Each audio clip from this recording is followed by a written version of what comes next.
Shalom, everybody. Shalom. What's up? It's your brother Shemai with Ancient Watchman. Welcome back to Monday Night Smoke.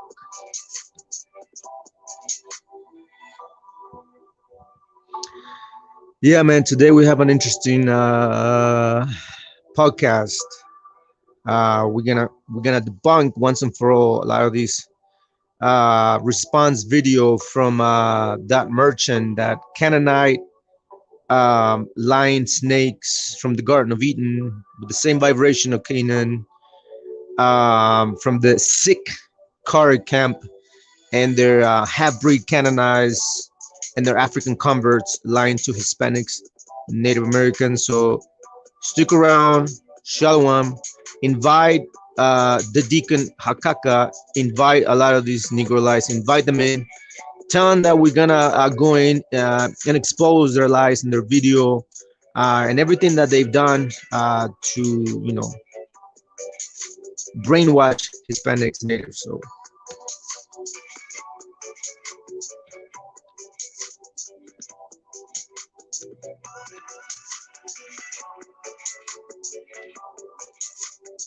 welcome to live.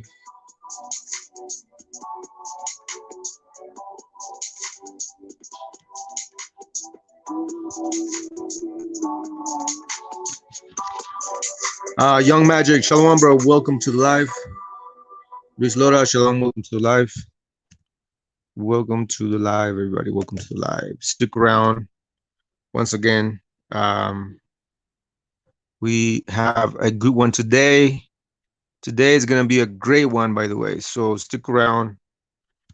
Once again, we're going to wait for more brothers to join in, and then we're going to get started. So, yeah, we're going to address this clown, you know, these African converts, this Canaan, right? Canaan merchant.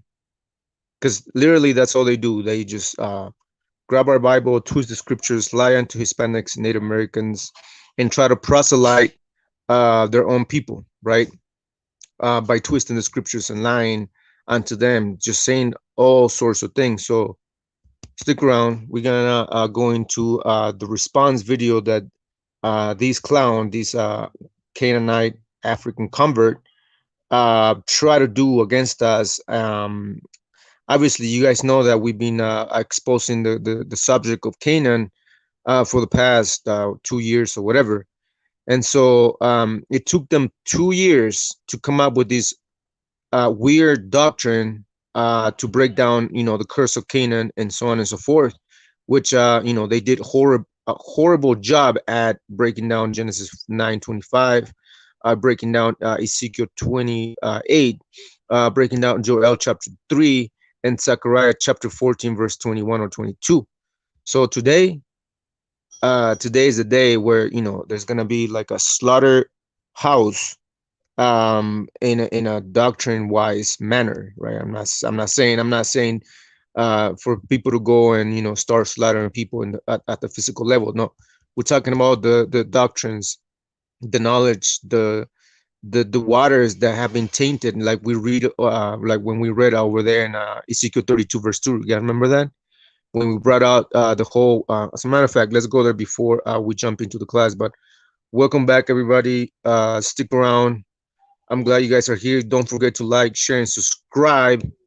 If you have subscribed to our channel, thank you for subscribing. Also, don't forget to click the little bell so that you're notified when we go live, when we drop videos. So other than that, shalom, everybody. Welcome to the live. Young Magic, Luis Loda, welcome to the live.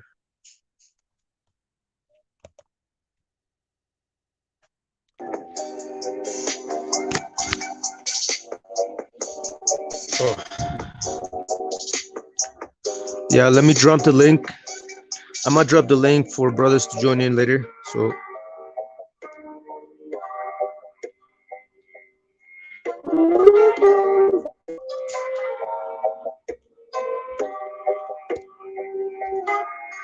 there it is.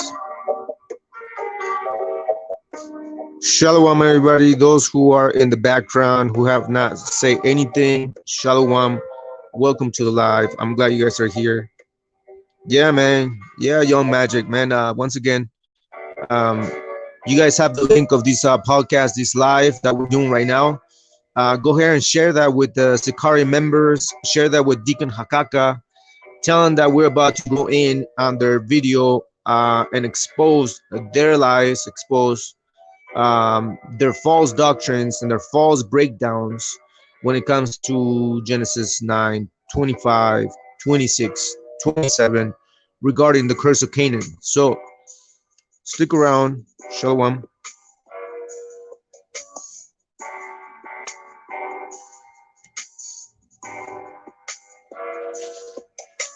Randy Torres, shalom, bro. Welcome to live. Yeah, once again, stick around. We're gonna debunk this nonsense. These Canaanites, merchants, lying snakes with the vibration of the snakes of the Garden of Eden. So stick around, because at the end of the day, that's all they do. They're just a bunch of merchants twisting our book, twisting the Bible, twisting the scriptures to fit their own ideology, to hide the fact that these clowns, that these Africans are actually the Canaanites, right? The cursed seed of Canaan that was cursed to be the lowest of slaves, prophesied to be the lowest of all slaves, right? And now you brothers know that when these clown did a video response, he was saying that the curse of Canaan is going to be fulfilled in the kingdom, that the Canaanites all throughout biblical history have not yet suffered the curse of Canaan, meaning they have not been slaved and they have not been servant or servants to nobody, because according to them, Tyre and them brothers over there in the Levant, they've always had money and they've always been rich. But we're gonna go into that. We're going to explore the historical facts, the biblical facts, and then we want to see who's lying and who's telling the truth, right? So someone tag this clown, someone bring him in, tell him what's going on, tell him that we're about to go in and debunk all the stuff that these dogs have barked against, the real Shemitic Hebrew Israelites, which are the Hispanics, so-called Hispanics, natives, the so-called Gypsies, and all those who are scattered abroad through the four corners of the earth. So, shalom.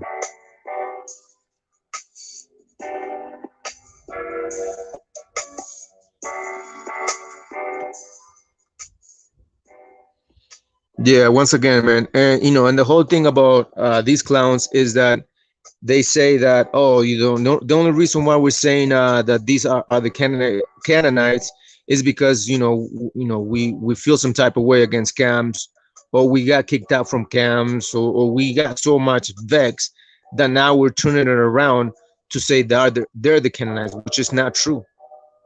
Completely off. But stick around. We're gonna go in. Give us a minute. Shalom, Gypsy King, shalom, bro. Welcome to the live. Once again, don't forget to share the video, man. If you have these Sikari members, you have these camp members, tell them that, you know, that we are here, that we want to talk to them. Bring them in, send them the link, tell them what's going on, bro. Because, you know, we're tired of the lies. We're tired of all these nonsense, um, twisting the scriptures to fit their own agendas, right? So, yeah, exactly. Yeah, hakaka, like bunch of shit. Caca means shit in Spanish. So yeah, deacon hakaka, because that's all they got in their heads. Bunch of caca understandings, right? So let's Victor, what's up, man? Shalom, welcome to the live. Gracias por estar aquí, hermano. Bendición. Comparte el video con estos cananeos o con estos you know, leaders from these camps. Tell them that we're here, man. Tell them that we're about to go in and debunk all this nonsense that he was spitting out, barking like the dogs that they are, against the real Shemitic Hebrew Israelites, talking about, well, the curse of Canaan has not been fulfilled yet. As a matter of fact, you know, Canaanites were never slaves to nobody. But today, we're going to see if that's true or not. So stick around. Shalom.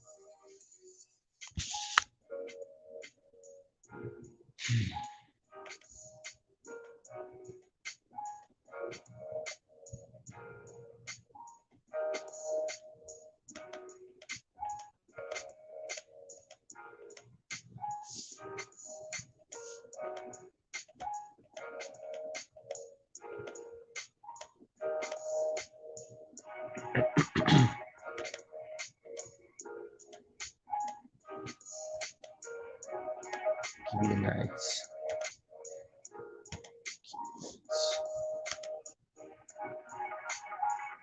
Shalom, everybody. Shalom. Stick around.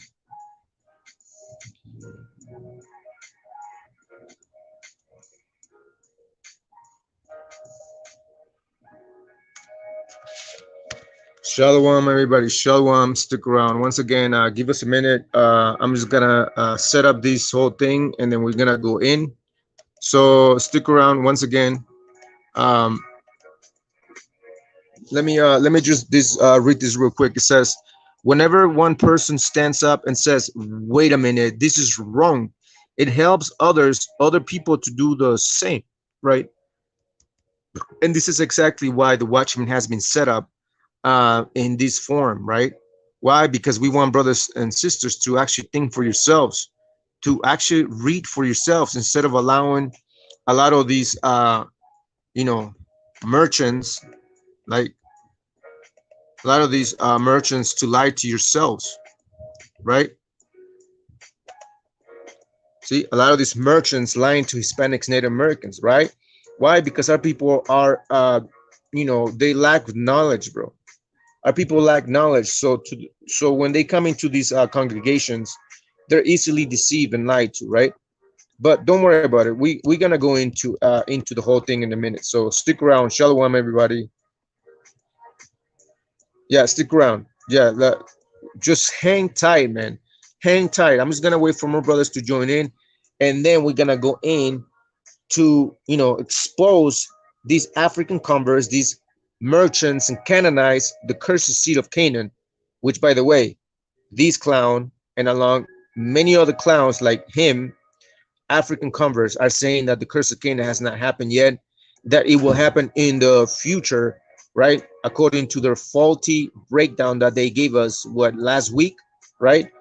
All to hide the fact that what? That these clowns, West Africans from the slave trade, are the actual Canaanites, you know, to be the lowest of slaves. The actual nation that was cursed to be the lowest of all slaves, collectively, right? Yeah, man. So let's like I was saying, right? Check this out. Let's read Ezekiel 32, right? Ezekiel 32:2.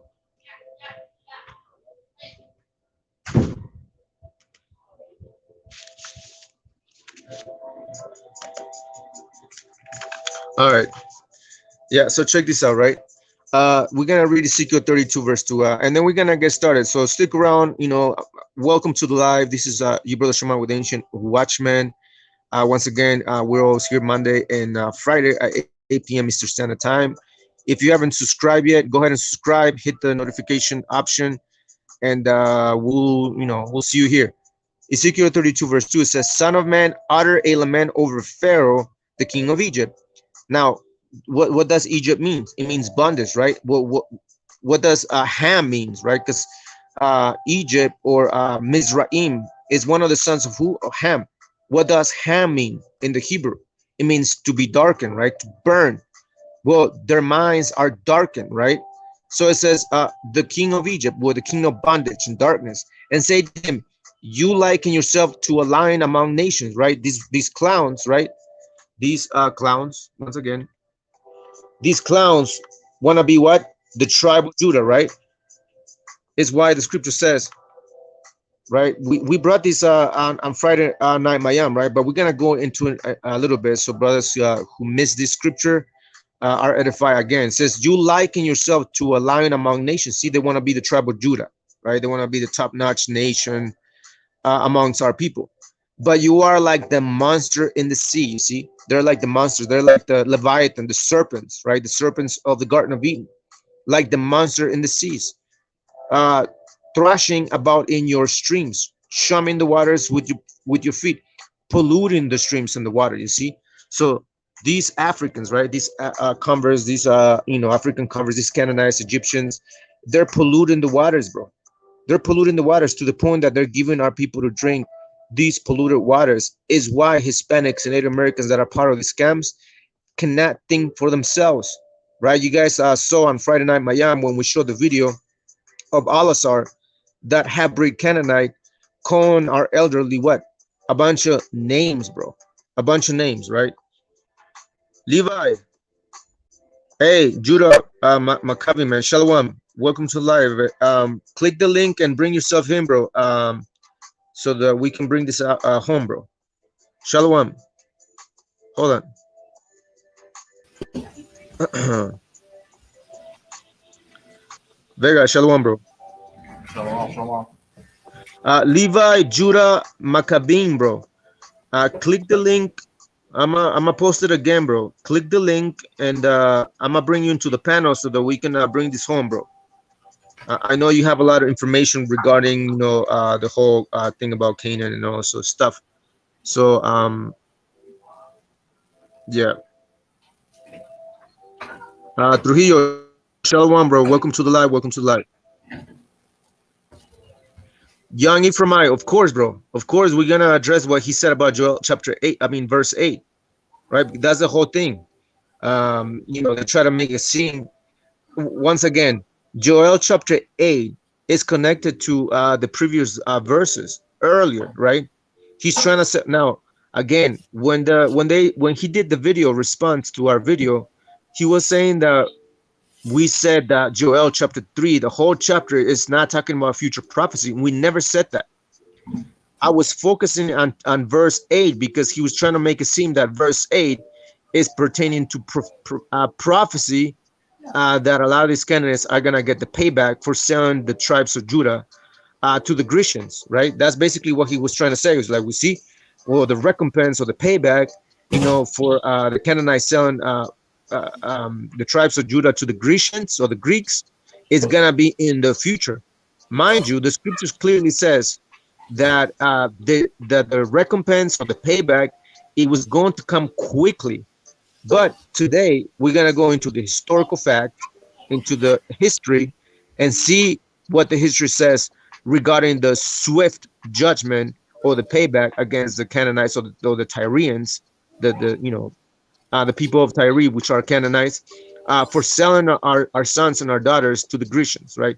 Did that happen right after? How long did it take from that prophecy for that payback to take place? That's the question, right? So these merchant, right? He tried to make it seem that, Joel chapter 3 verse 8, well, that's future prophecy. It's gonna be then, not now. So today we're gonna go into all of that, bro. But shalom, everybody. Shalom. Welcome to the live. Levi Judah, if you're listening, bro, the link is in the chat group. Just click on it so I can bring you into the panel. I know there's some stuff that you want to bring in regarding Joel 3 and some other history regarding the Canaanites that are amongst ourselves today in a lot of these camps. So stick around. Shalom, everybody. Welcome to life.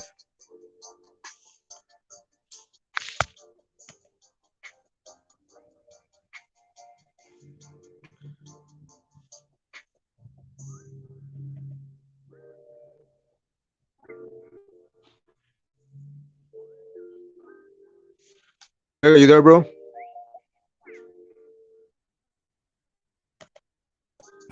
Yeah. Yeah. Is there anything else you want to say? No, I'm just waiting for you to start bringing it out. Maybe you start addressing it. Okay. Yeah. Let me just get this set up, and then we're gonna get started. So stick around, brothers. I know that I take a while to get started, but just stick around, man. Stick around.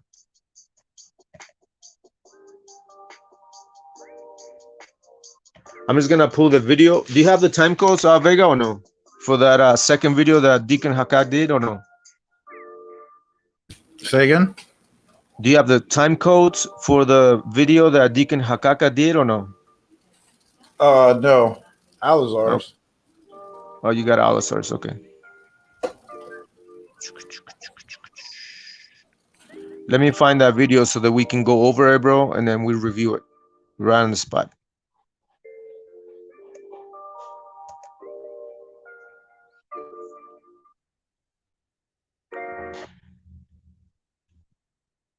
Moctezuma, Shalom, bro. Welcome to the live.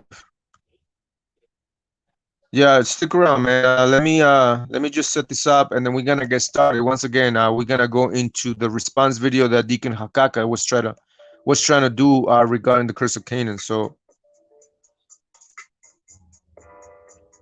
my computer's acting up.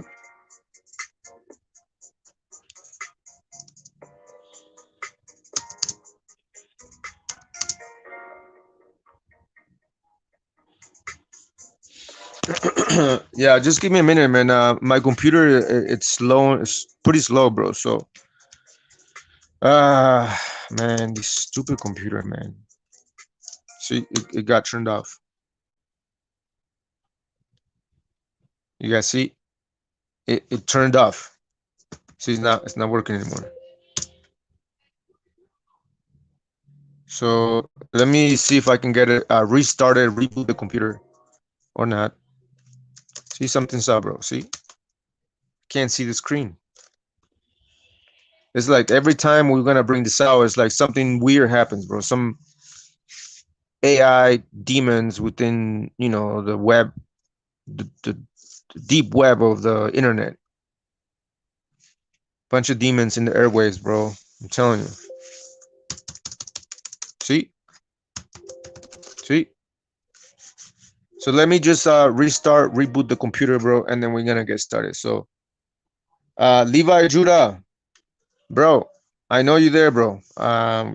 Click the link so I can bring you into the panel so that you can bring the information that we talked about on our inbox on Facebook, bro. So yeah, bro, stick around, man. Let me restart the computer, and then we're gonna get started. See, there it is. I'm gonna have to do like a GoFundMe or like I don't know, some sort of way so that we can get a new computer, bro. Shalom, everybody. Welcome to the live. Welcome to the live.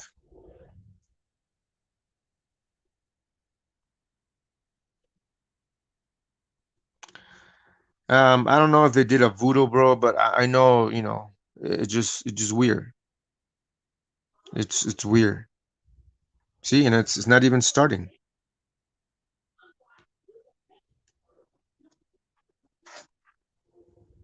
There it is.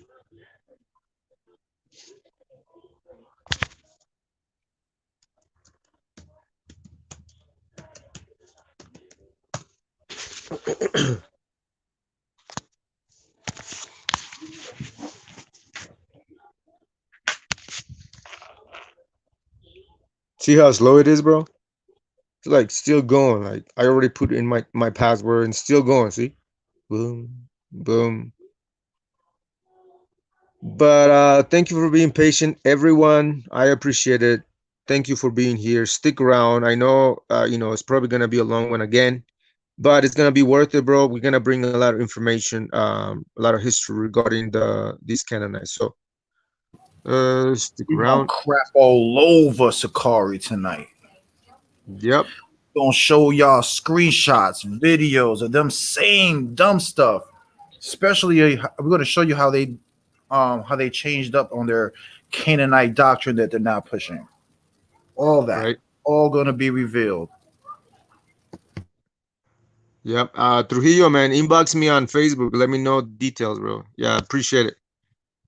So, all right, we're gonna do it again. We're gonna do it again.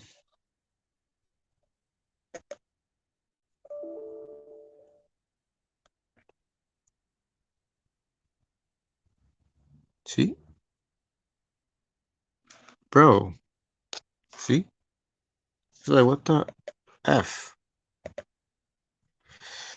It stresses me out, man.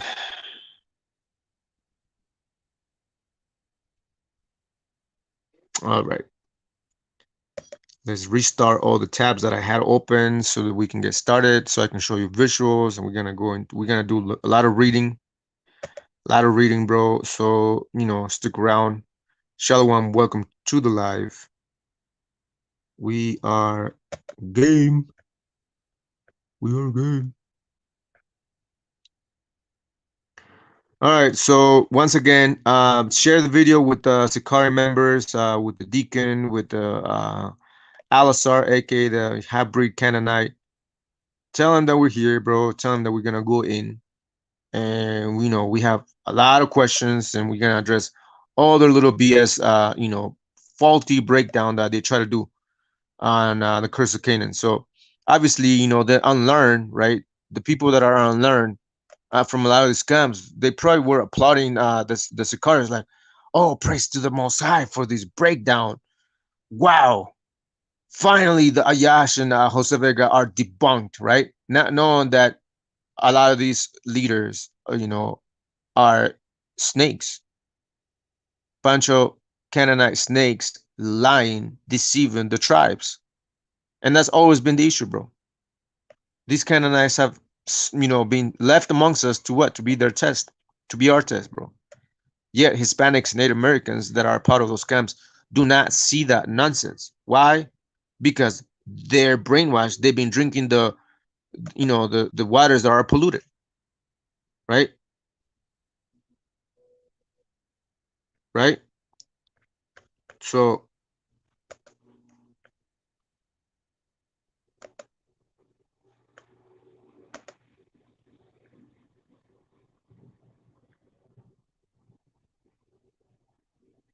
yeah, man. So once again, a lot of these Egyptians, a lot of these Hamites, bro, they've been thrashing about in the streams, chumming the waters with their feet, polluting the streams. See, and this is the type of water our people have been drinking from who? Mitzrayim people, Egyptians, Philistines, the same people that the Moshe left amongst us. So this is why a lot of our people do not see what's going on. So anyway, so all right, we're in. We are in. We're back into the game, bro. Let's go back to the video. Let me click on the video first. I'm gonna look for the video, and then we're gonna chop it up. We're gonna play the video, pause it, break it down, address the stuff, address the things, address the falsehood, bro, the lies, the deception, the double tongue, bro, all of that. So stick around. Shalom. Welcome to the live. Those who are part of these scams that are listening in the background, yeah, you guys stick around too, because we're gonna talk about your leaders, these false leaders that you guys like to follow all the time without questioning their doctrines, right? So you clowns, Hispanics, natives listening in the background, trying to spy on us, see what we say, right?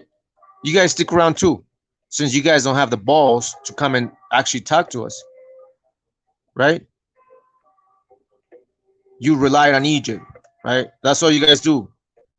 Relying on Egypt all the time instead of coming to your own people, right? Addressing the stuff, debating dichots with our neighbor. That's basically what the scripture says, right? Debate thy cause with thy neighbor. Well, we are your neighbors, right? We are your family, right? Why don't you come talk to us instead of, listening to a lot of these lying snakes that you guys like to follow, all these vipers that you follow, right? Drinking all that water, right? All that water, see? All that polluted water, bro. See, that's why you can't think straight. It's like, oh, Ayash and Zebega, they're going off. A bunch of bug outs, they're probably Edomites or agents or Masons or Illuminati. Yeah. That's probably why. That's probably why they're saying what they're saying. They're trying to divide the nation. Like, bro, the nation was already divided by the Most High himself. What are you talking about? Dummies. They're trying to divide the nation up. See? No, the nation was divided by the Most High, prophesied in the book of Kings, right? But we are trying to divide the nation, right? We are the ones trying to divide the nation, right? See, and that's the arguments. Like they use those scapegoat arguments to deflect.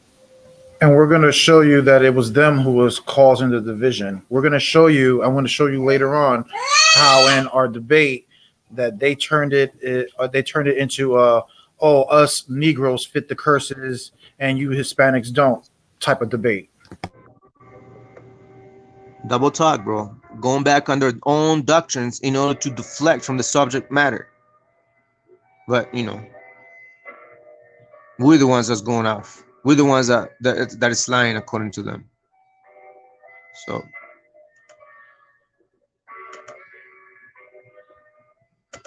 all right, we're in.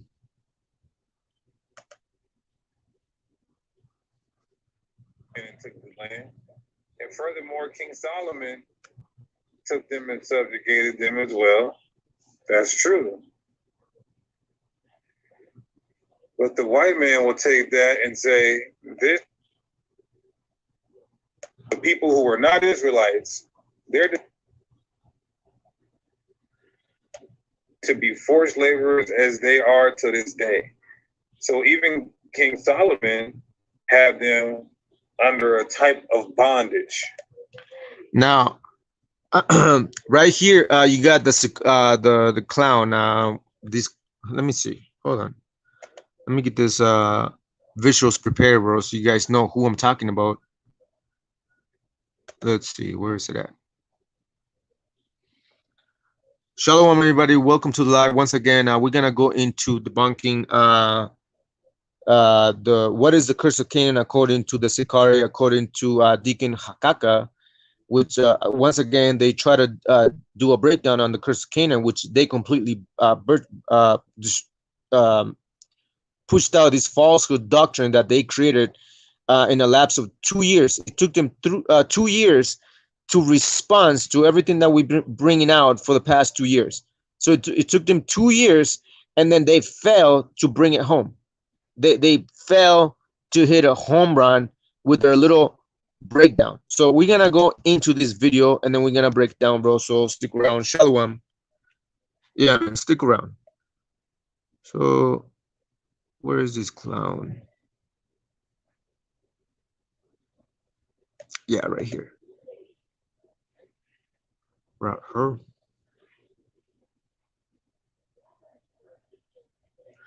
All right, so again, we have this clown, Deacon Hakaka, right? Kaka,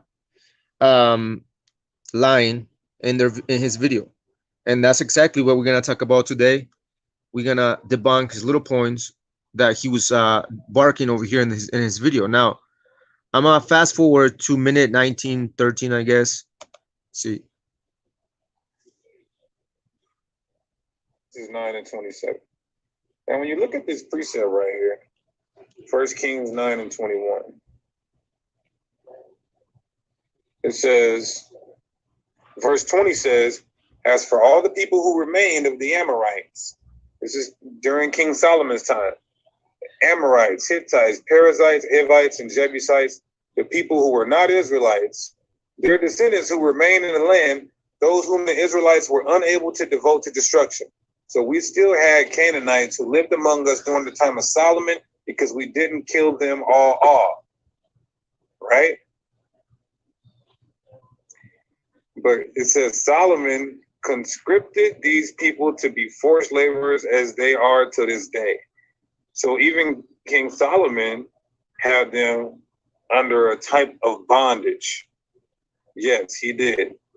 But I'm not saying that fulfills the curse, because the curse is very specific. I want you guys to understand that. Now, watch what he's trying to say, right?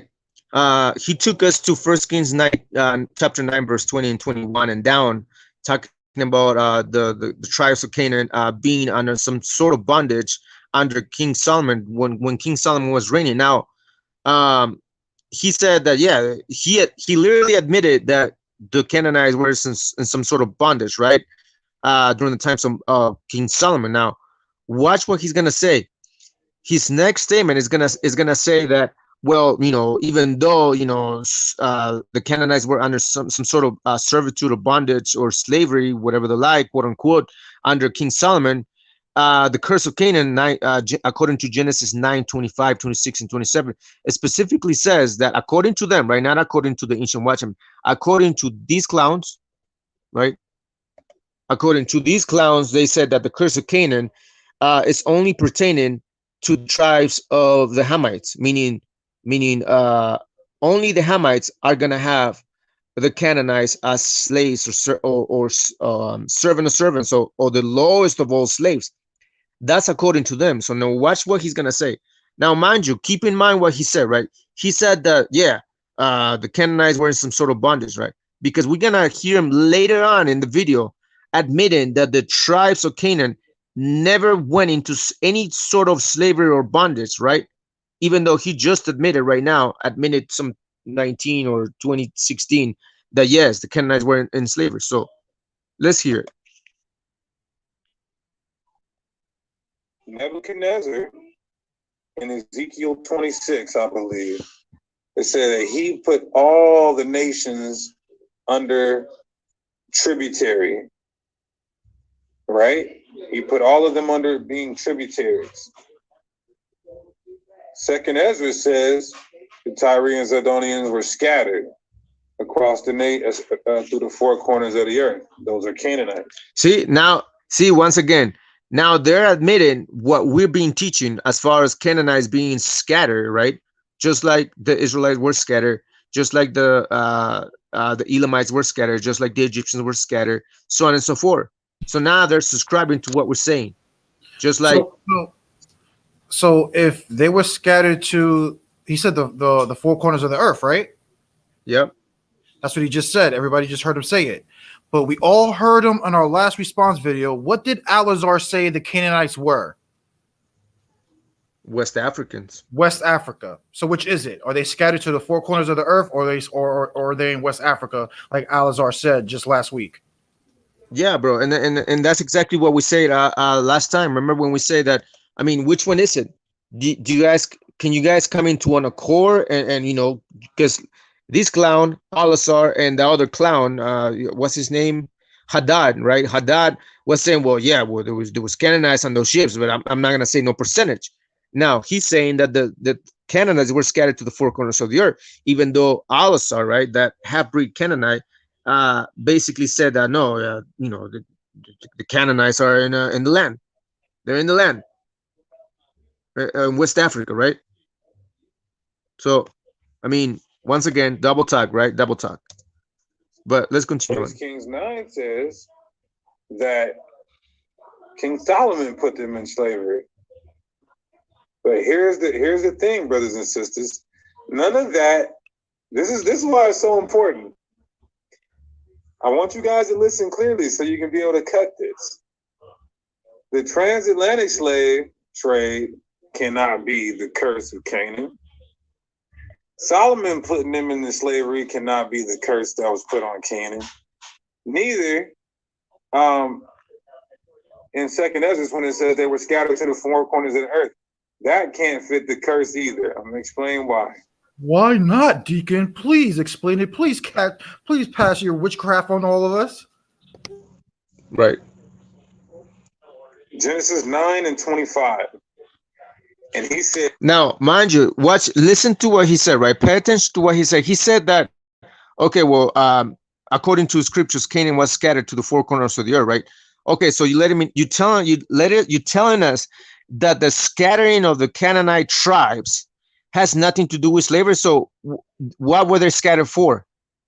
Did they go to some sort of vacation to the four corners of the earth? Yeah, they took a cruise. They took a cruise, Yeah, right? They took a cruise. Yeah, right. Exactly. They took a cruise ship, right? And then they just went to visit every single continent in the world, right? They were just chilling, drinking mojitos or like some tequila, whatever they like, right? Is that what they were doing, Deacon? So being scattered to the four corners of the earth by various nations, like we read in Ezekiel 28. Well, I guess all the nations all of a sudden just gave them some sort of cruise ship, and like, oh, hey, here, just take the ship and just cruise the entire world, just chill, navigate the planet and whatever they like. Is that what happened? So when the Negroes of the slave trade of the 1600s, when they were scattered to the four corners of the earth, did they go into some sort of cruise, a vacation? What? Or they actually went into slavery? Because last time I checked, whenever a nation is conquered and the people are taken as slaves and they're sold into slavery to be scattered to a far place other than their land, they're literally going into what? Slavery, servitude. Let's cut that. Do you have your apocrypha with you right now? Yeah. Go to a Second Esdras, the chapter where it talks about that real quick.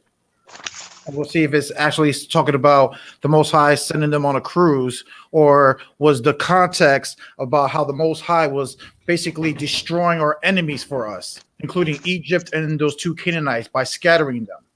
Let's go find out. Let's go see if it was by cruise ship or the Most High,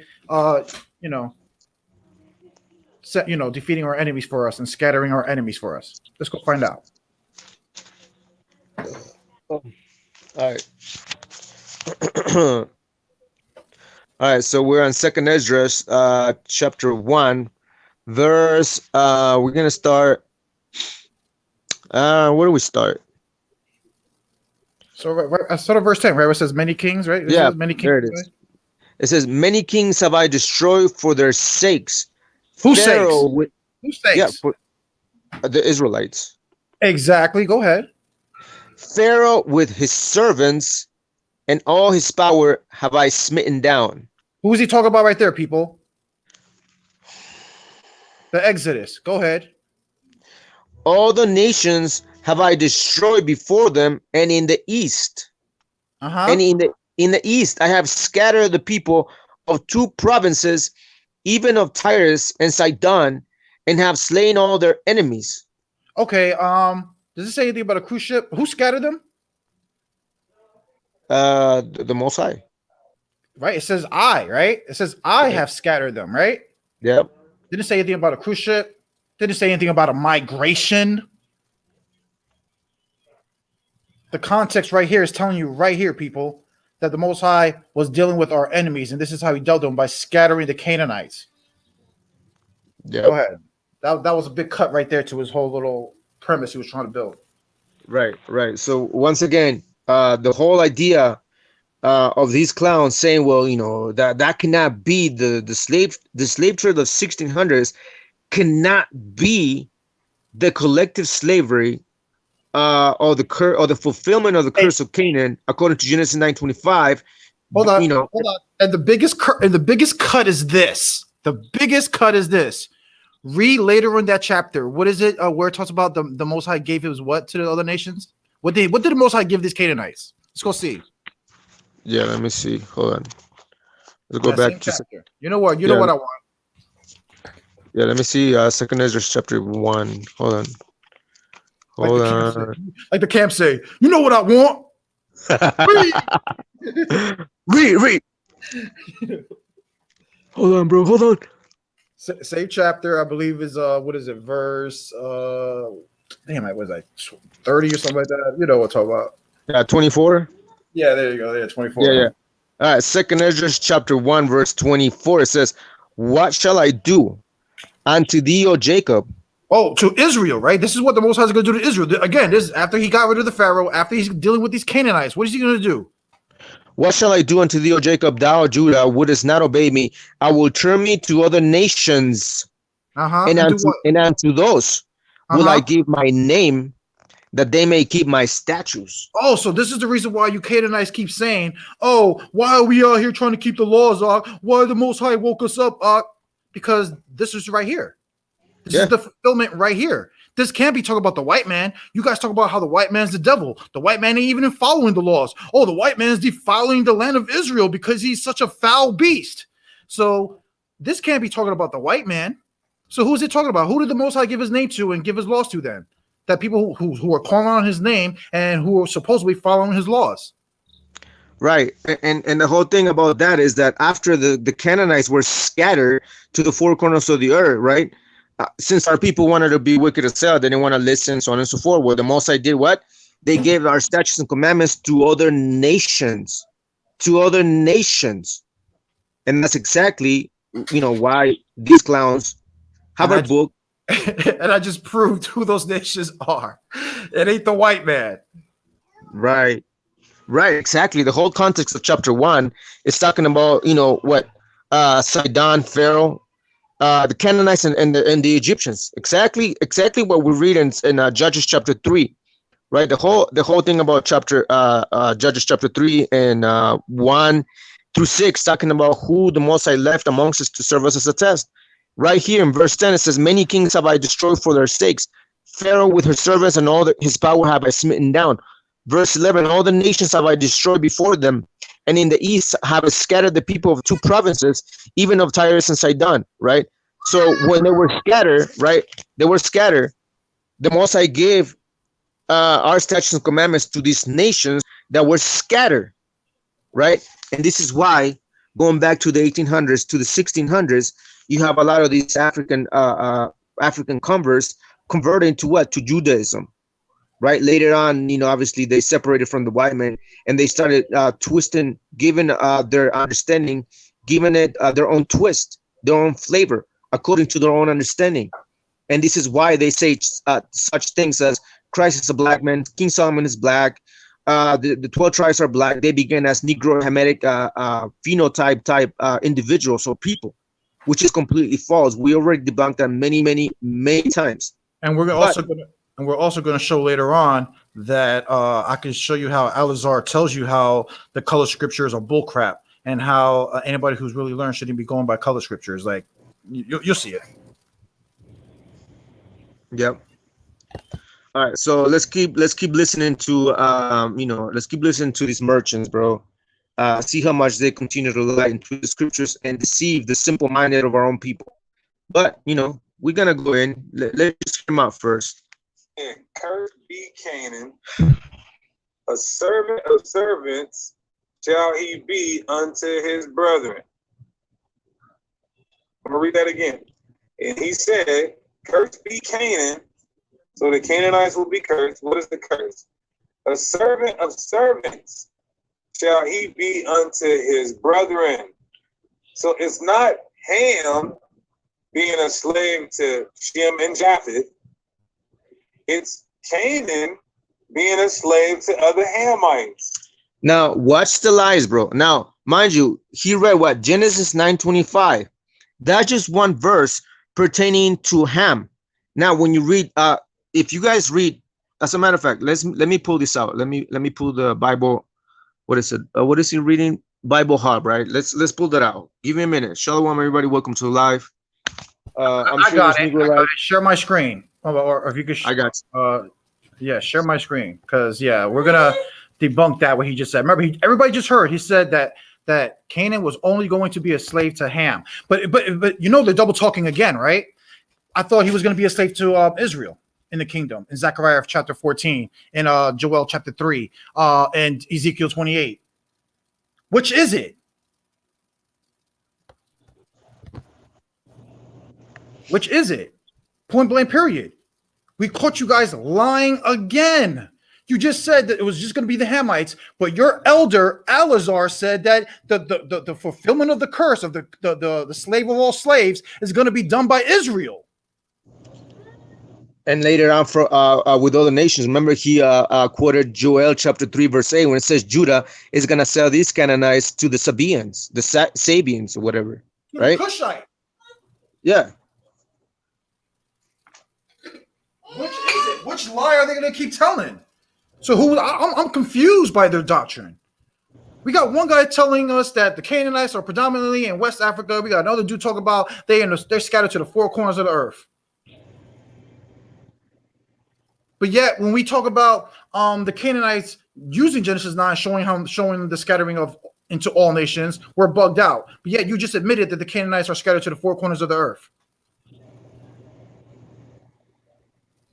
Ridiculous, man! It's ridiculous how they think that we're not going to catch on these words that they're using. Go ahead, brother. Bring it out. All right, man. You gonna share your screen or what?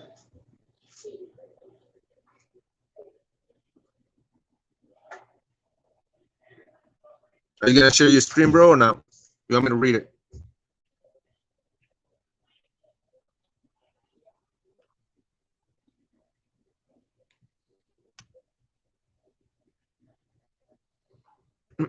Anyway, all right. So let's go back to the video once again. You have this Hamite, right?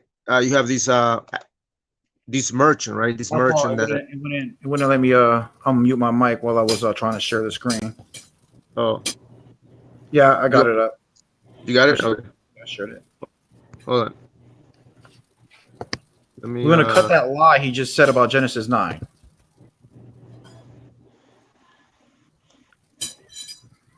All right, bro. Let me know when you're ready.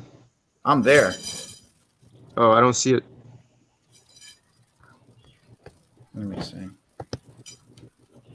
Oh man, hold on. Share screen. Chrome tab. Okay, I probably just touched the wrong button. All right, there you go.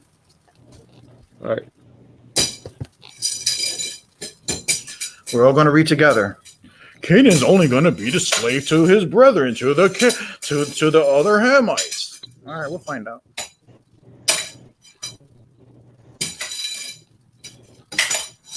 All right, shalom everybody. Welcome to the live once again. We're going into the debunking video that these Hamites would try to do against our response video that we did against them, right? And again, for those who don't know, those are just coming in.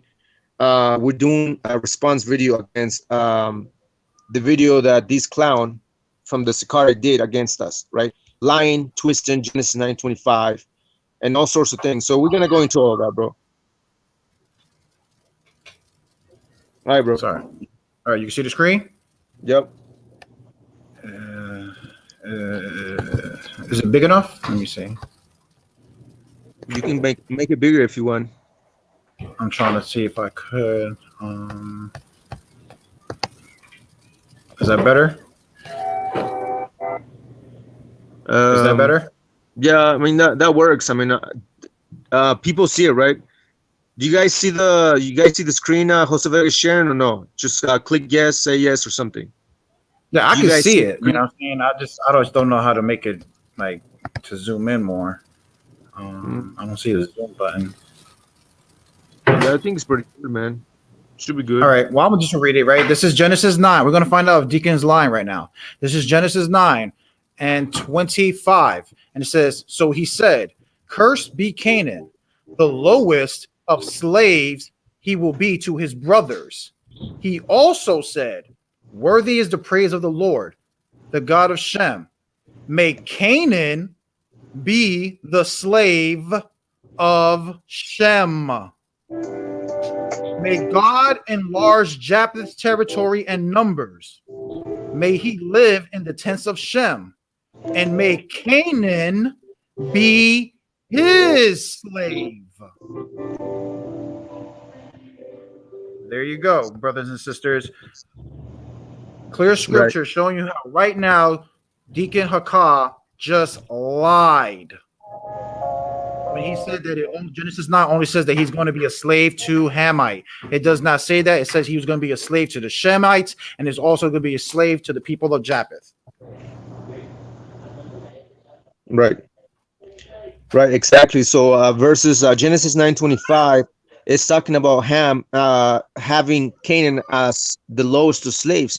Verse 26 is talking about Shem having Canaanites as the lowest of all slaves, right? And then verse 27, right, is talking about Japheth having Canaanites as the lowest of slaves to Canaan. So verses 25 pertain to Ham having Hamites, other Hamites, Canaanites as slaves. Verse 26 is talking about all the Shemitic nations enslaving or having these Canaanites as the lowest of all slaves in their proper lands. Verse 27 is the same thing with Japheth. Now, when we watch the video, he only reads verse 25. So Alazar Hassad briefly went on this a little bit, and we don't deal with the Book of Jubilees, Brother Zuye Ping. Zuye Ping, right? So you know why he just said that, right? You know, I want people to be clear real quick. The reason why Deacon told the brother we don't deal with the Book of Jubilees is because that brother who was just commenting was going to point out Jubilees chapter 10 to point out to the deacon that it was the Hamites who cursed Canaan to be the lowest, not even just the lowest of slaves, but to be cursed beyond all the sons of Noah, which is Ham, Japheth, and Shem.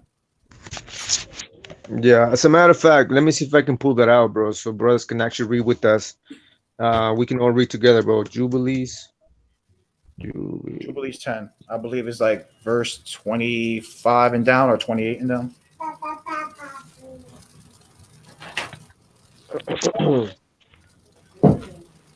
All right, I got it. Jubilees chapter 10.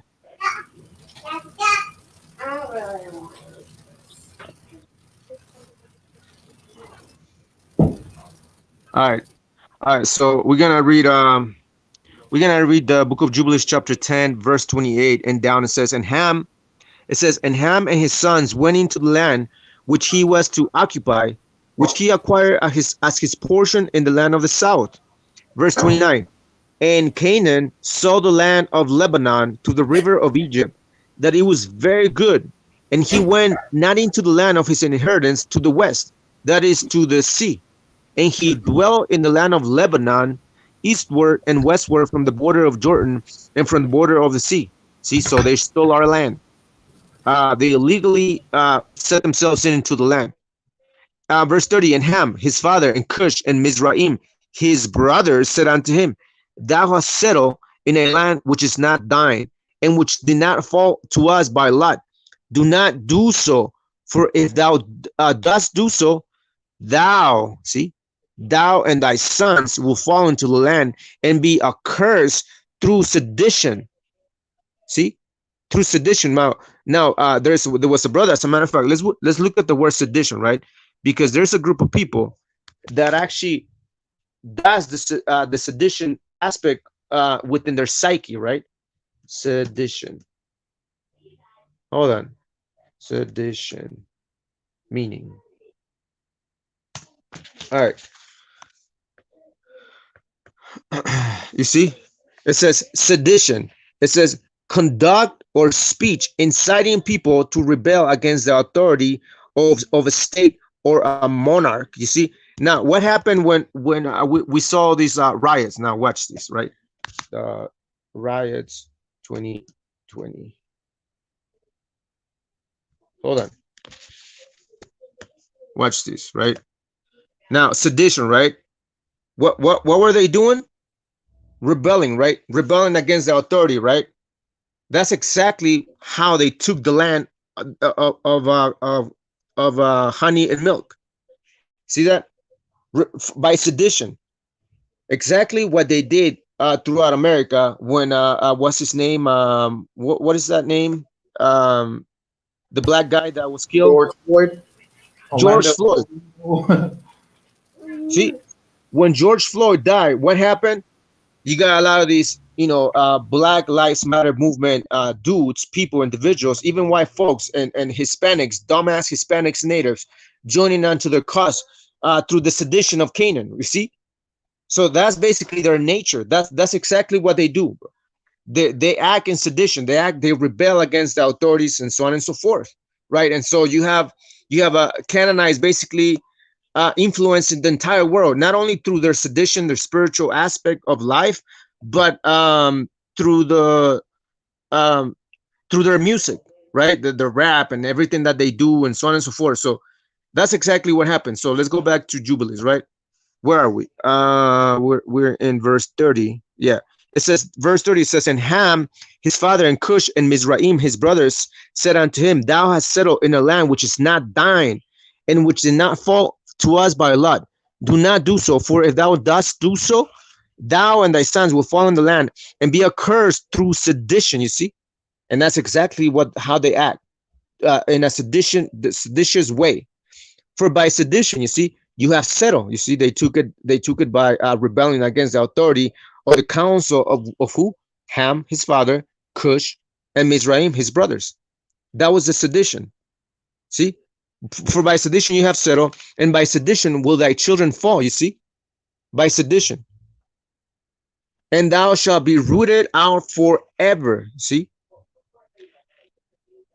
it says 31. Dwell not in the dwellings of Shem, for to Shem and to his sons did it come by their lot. You see, verse 32. Cursed art thou, and cursed shalt thou be beyond all the sons of Noah. You see, beyond all the sons of Noah. For everybody who's reading along with us, that means that Canaan is the most cursed nation on the planet. Right. By the curse by which we bound ourselves, by an oath. You see, they took an oath, bro. The father, Ham, Cush, and Mizraim, they all took an oath in the presence of the holy judge. Who was the holy judge? Watching the whole thing going down. In the presence of Noah, our father, you see. But he did not hearken unto them, and dwell in the land of Lebanon from Hamat to the entering of Egypt, and he and his sons until this day. See, and for this reason, the land is named the land of what? Canaan. That's exactly what we encountered when we came in. Who do we encounter? A lot of these Hamites, Canaanites dwelling in our land. They took it by sedition, bro. And when Joshua took the land of Canaan was the fulfillment of Jubilees chapter 10, as we just read. Right. Right. So let's go back to the video, bro, because we have a lot. And then we're going to bring in, the cuts. We're going to bring in the history regarding a lot of things that he's saying. So 1 second. He would be a slave to other Hamites. That's the key. See, again, you brothers read it with us, right? He's reading verse 25. He needs to read verse 26. Where is verse 26? See, verse 26. He needs to read verse 26, 27, in which it gives you the names of Ham. Verse 25 is Ham. Verse 26 is Shem. Verse 27 is Japhet. All three nations being, the slavers, subjugating who? Canaan, right? Where is Canaan? Right here. Subjugating Canaan, right? Just like the word Canaan means Canaan, Hebrews 36:65. Humiliated Canaan, the son of Ham, Canaan, a primitive root properly to bend the knee. Hence, to humiliate, vanquish, to bring down low into subjection under humble self-subdue or servitude. You see? That's their nature, bro. That's exactly what they do. Obviously, they're the ones that start the whole thing, and obviously the white man copies, and everybody copies after that. But they're the ones that begin these these culture shaper aspects of themselves at the spiritual levels, right? To bend the knee, to humble down, to humiliate themselves, to bring down into subjection. And that's exactly what they did. And that's exactly what they experienced when we read Genesis 9, 25, 26, and 27, by three of the sons of Noah, Ham, Shem, and Japheth. So this clown is lying once again. That didn't happen when King Solomon put them in slavery. That was a Shemite. See, he cut himself. He just literally saying that Genesis 9:25 is only referring to Hamites having Canaan as the lowest slaves. And once again, he's going against Alazar, Zechariah 14, and Joel 3 and 8. Right. He keeps going against his own high priest. He's saying, remember, he just said that it can't be the fulfillment through Solomon because Solomon was a Shemite. He just said that Solomon was a Shemite. So even though Solomon had them in slavery, that's not a fulfillment of Canaan because he's a Shemite. Shemites are not supposed to have Canaan and is not supposed to have Canaan as slaves. But that's what Alazar said, though. Alazar said it all throughout his presentation. That wasn't going to be fulfilled until the Israelites put Canaan and make them eat the dirt and make them be the servant of servants. Which is it? Which is it? Right.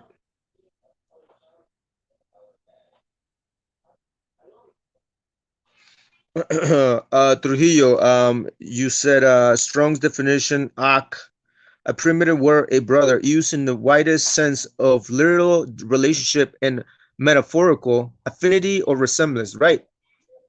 Exactly. So it wasn't just even with that, right? He wasn't just talking about his brethren as in Ham, because Canaan is one of the sons of Ham. So it wasn't just talking about Ham. He was talking about the rest of the brothers of Ham, right? Which is Shem and Japheth.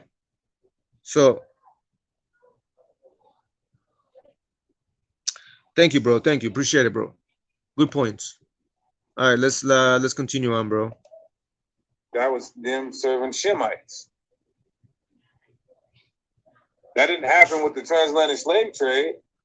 What do you mean it didn't happen with the transatlantic slave trade, bro? Who did the African Americans serve when they came on this side of the world? Did they serve Hamites? So now the white man is a bunch of Hamites? If that's your case?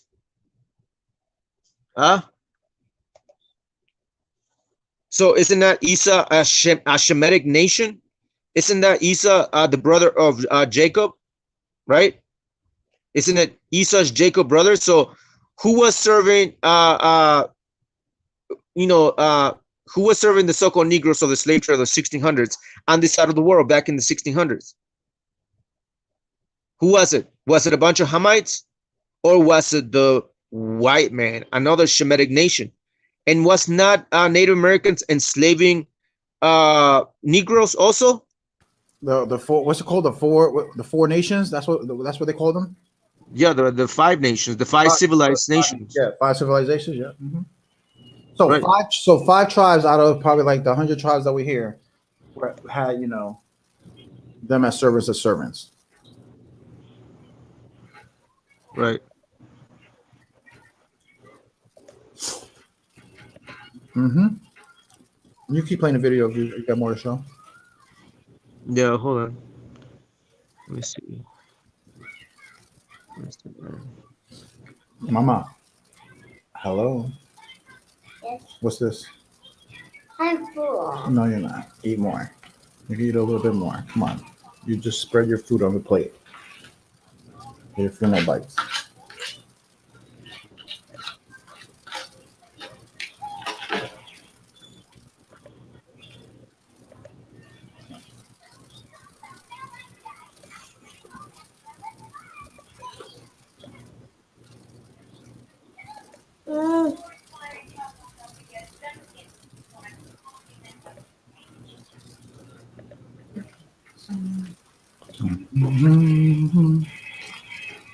Fine. He says, oh, they got people already talking naysayers. He says, you guys are vexed. Vexed about what? What are we vexed about? What are we vexed about? Yes, we debate. We've debated Sakari.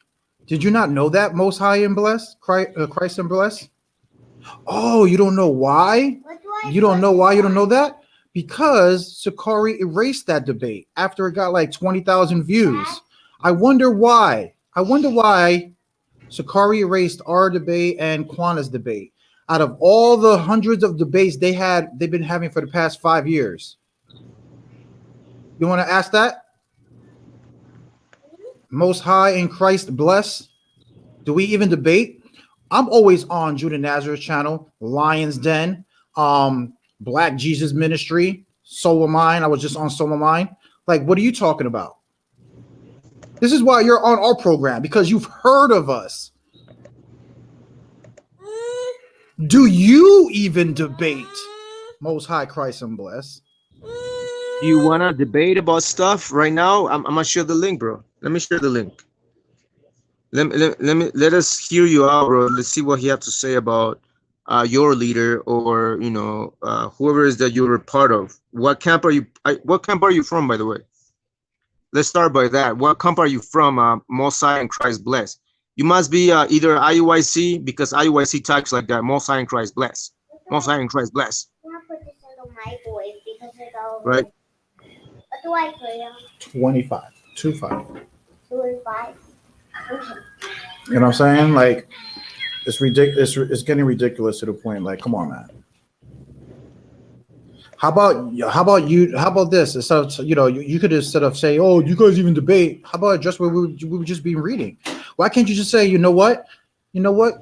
Bless you, brothers, for correcting Deacon Hakah and catching him in his lie about Genesis 9, saying that Genesis 9 only talks about the Canaanites only being servant of servants to the Hamites. When we just read that's a lie. Why can't you just be like and humble yourself down to the scriptures, not to our opinions? We haven't stated our opinions yet. All we've been doing is reading scripture and showing the words that are coming out of these people's mouth to be false and how they're double talking and casting spells on you, brothers and sisters. I think it's messing up the plate.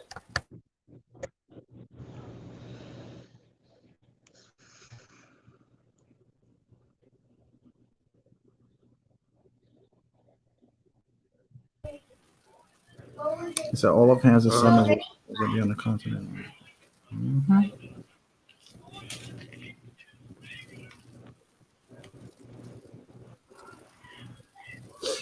And you can keep playing the video if you have it, or do you want me to? Yeah, no, hold on, bro. I'm trying to post the link because it's not letting me. Hold on. All right, the link. Got you. All right, Most High and Christ bless. The link is in the chat group. Whenever you're ready to come and talk to us and have a dialogue, bro. What is it that you believe? What camp are you from? Who do you follow? What do you subscribe to? So on and so forth. Other than that, just listen, bro. If you listen, you learn. Anyway. Because that wasn't them serving other Hamites, being slaves to other Hamites. That was us being sold to the white man, or us being robbed, really. So the Negroes that were sold to the white man. Who is the white man? Once again, Shemites, right? Which again, going back to Genesis 9:26, when it talks about Shem having Canaanites to be the lowest of all slaves. Exactly what happened to the so-called Negroes that were in slavery under who?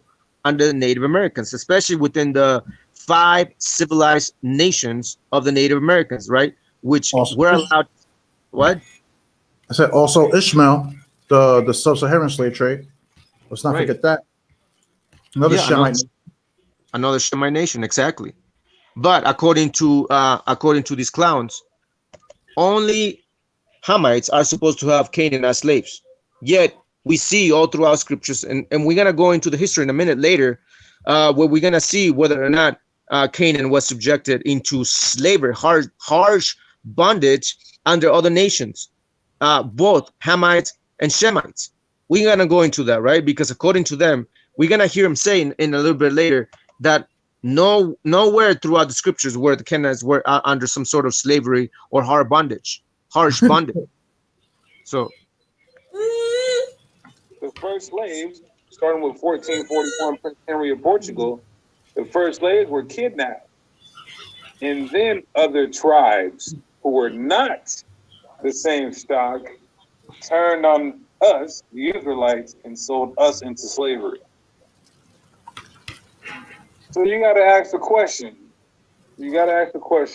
When is this curse going to be fulfilled, or has it been fulfilled yet? see, and that's the whole thing, bro. These guys are asking a question as if the curse of Canaan has not been an occurring thing. It's been an ongoing thing for the. As a matter of fact, let's go back to the very beginning, bro. Let's go back to Genesis chapter 14. Going back to again, these clowns are asking, well, when is this curse going to be fulfilled? Are we waiting for it, or has it happened? It's like they're ignoring the facts, right? They're ignoring the facts that the curse of Canaan has been an occurring thing, meaning it's been an ongoing thing here and there in bits and pieces throughout the history of humanity. Now, we know that going back to the 1600s, that's when the curse of Canaan became to fulfill or fulfill itself at a collective level, collectively within their nations, meaning within the Canaanite nations. This is why everybody on the planet grab a hold of the Canaanites, beginning of the fall of the kingdom of Tyre. We're gonna go into the history on that, bro. But I'm saying that beginning of the fall of the kingdom of Tyre and Sidon, that's when their kingdom began their demise. Little by little, bro. They still kept their some sort of power, kingship, and whatever they like. But it was not until the 1600s when all the Canaanites basically were defeated and brought to be the lowest of all slaves, fulfilling their curse of Canaan. From verses 925, verses 926, verses 927. Ham, Shem, and Japheth all had a take on the curse of Canaan, enslaving them all throughout the world, even until this very day. And that's exactly when it became fulfilled. Back in the 1600s, at a collective level, all 13 or 11 nations of the Canaanites came to subjection. So, but once again, this clown, right, is saying, when this hasn't been fulfilled? When did it get fulfilled? Is it going to be fulfilled in the future? So on and so forth. Let's go back to the very beginning, right? Let's see if there was various nations, Shemitic nations, right? Once again, you brothers heard, right, that he was saying that, the curse of Canaan, that's only pertaining to Ham. Ham is the only one that's going to slave the Canaanites. That's it. No other nation. Okay, no other nation. No, let's see if the servant or servants is only pertaining between Ham and Canaan, or is it Ham, Japheth, or Shem to be the servant of to be the slavers to the Canaanites? We're gonna see. We're gonna read Genesis chapter 14, right? And we're going to read, 5 Shemitic kings. And I think there might be a Hamite king in there. But let's see. It says, Genesis chapter 14, verse 1, it says, in the days of Amraphel, king of Shinar. Now, where is Shinar? Shinar is what? Iraq. Iraq is basically a Shemitic land where basically this is the land where the land of the Chaldeans, right? The land of the Sumerians. That's where basically all those people came from. A bunch of Shemites, bro. Exactly, that's where Abraham came from, right? Abraham was what? A Hamite? No, he was a Shemite. So in the days of Amraphel, king of Shinar, Arioch, king of Elasar, Chedorlaomer, right? Chedorlaomer, king of Elam, right? Now, Elam, who is Elam? A Shemite nation, one of the descendants of who? Shem. And Tidal, king of Goim, right?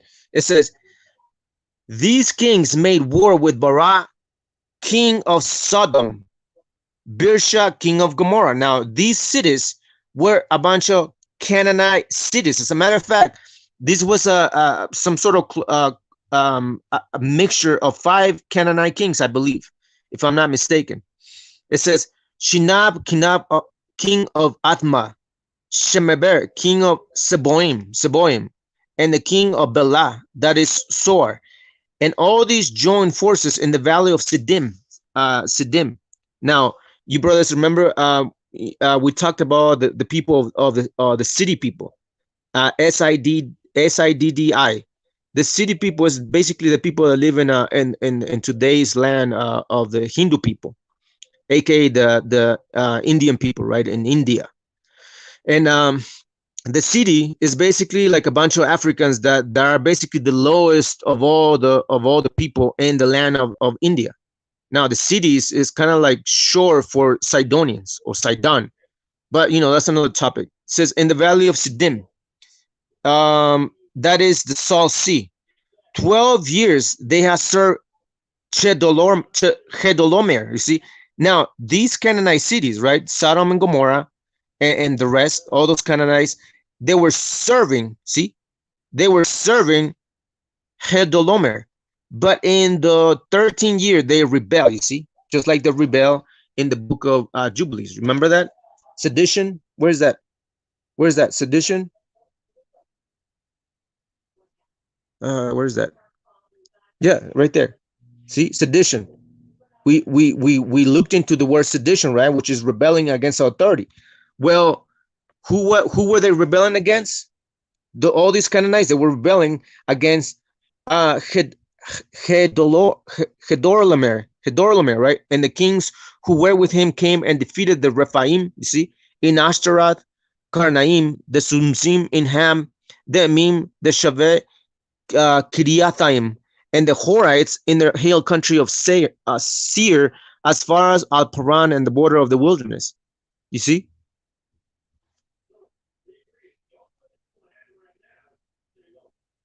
See? So basically you have a bunch of Canaanites that fell through the sword, and they were serving for 12 years. They were serving who? Chedorlaomer, king of Elam, you see, another Shemite. So as a matter of fact, all the Sodom of Gomorrah and all their cities were basically servants unto Elam, bro.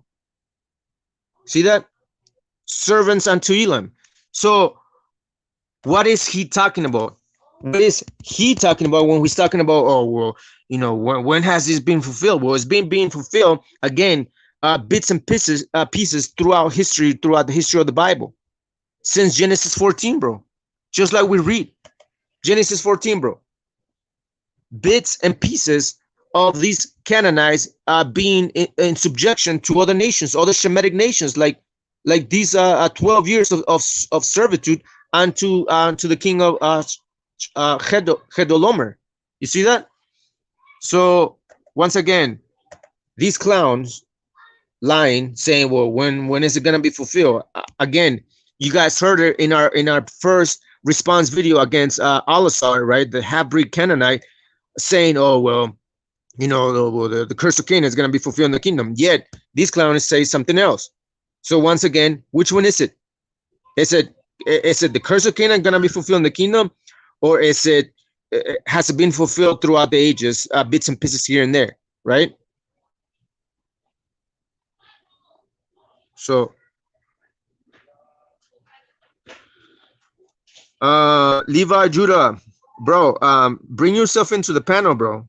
The link is in the description area, bro. You have a lot to offer. You have a lot of information to bring out if you would like to bring out, bro. But other than that, thanks for the scripture. Yeah, exactly. Joseph forced Canaanites to work as slaves. Joseph became stronger. They forced the Amorites to work as slaves. Judges 1:33-35. As a matter of fact, let's go there. Yeah, let's go there, right? Because once again, you have these clowns asking, well, when is the curse of Canaan being fulfilled? Right? Because they're implying that the curse of Canaan is not now. It hasn't happened at all, right? Yet we see Canaan being scattered to the four corners of the earth, not to go on cruise ships, but to go into slavery, right? Again, out of their mouths, and exactly what we've been saying, right? So once again, out of his mouth, he said, oh, well, Canaanites were scattered to the four corners of the earth. Well, we know that if they were scattered, they didn't go into a cruise ship to enjoy the Caribbean beaches, right? Or they came to Florida to enjoy, clear water beaches or whatever they like. No, They went into slavery. Whenever nations are conquered, they're sent into slavery. They get scattered as to leave or get them kicked out of their own country so that they will not rebel, right? Just like they did with the Native Americans and Hispanics, indigenous on the side of the world. They shuffled us out, in and out, so that we would not rebel. Because obviously, if you know your land, right? If I live in the United States since my childhood, and all of a sudden you have an invasion coming, and the invaders enslave us, guess what they're gonna do to us? They're gonna send us out to another piece of land that we're not familiar with. Well, that's exactly what they did with the Canaanites when they were scattered to the four corners of the earth.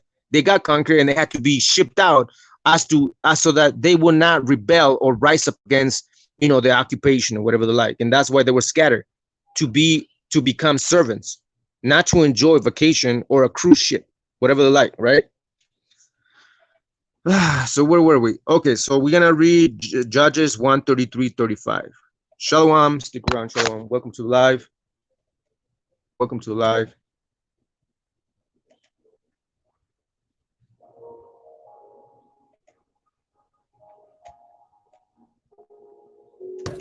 And not that. Even if Deacon was to be right here, right now, and ask us that stupid question, oh, when did the Canaanites were slaves to the Hamites?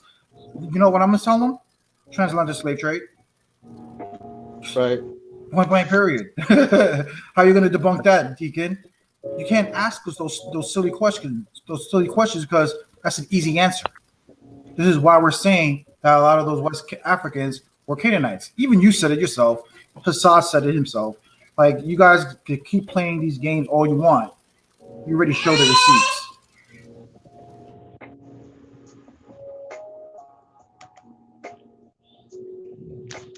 Shalom, everybody. Welcome to live once again. We're going into debunking these Hamites, the breakdown that Deacon Haka was trying to do as far as the curse of Canaan goes. So yeah, we'll stick around. We're gonna drive it home. I know, the pace is kind of slow, but we're gonna go in, bro. Just stick around.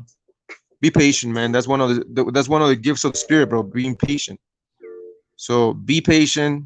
Just wait for what we're gonna bring out, bro.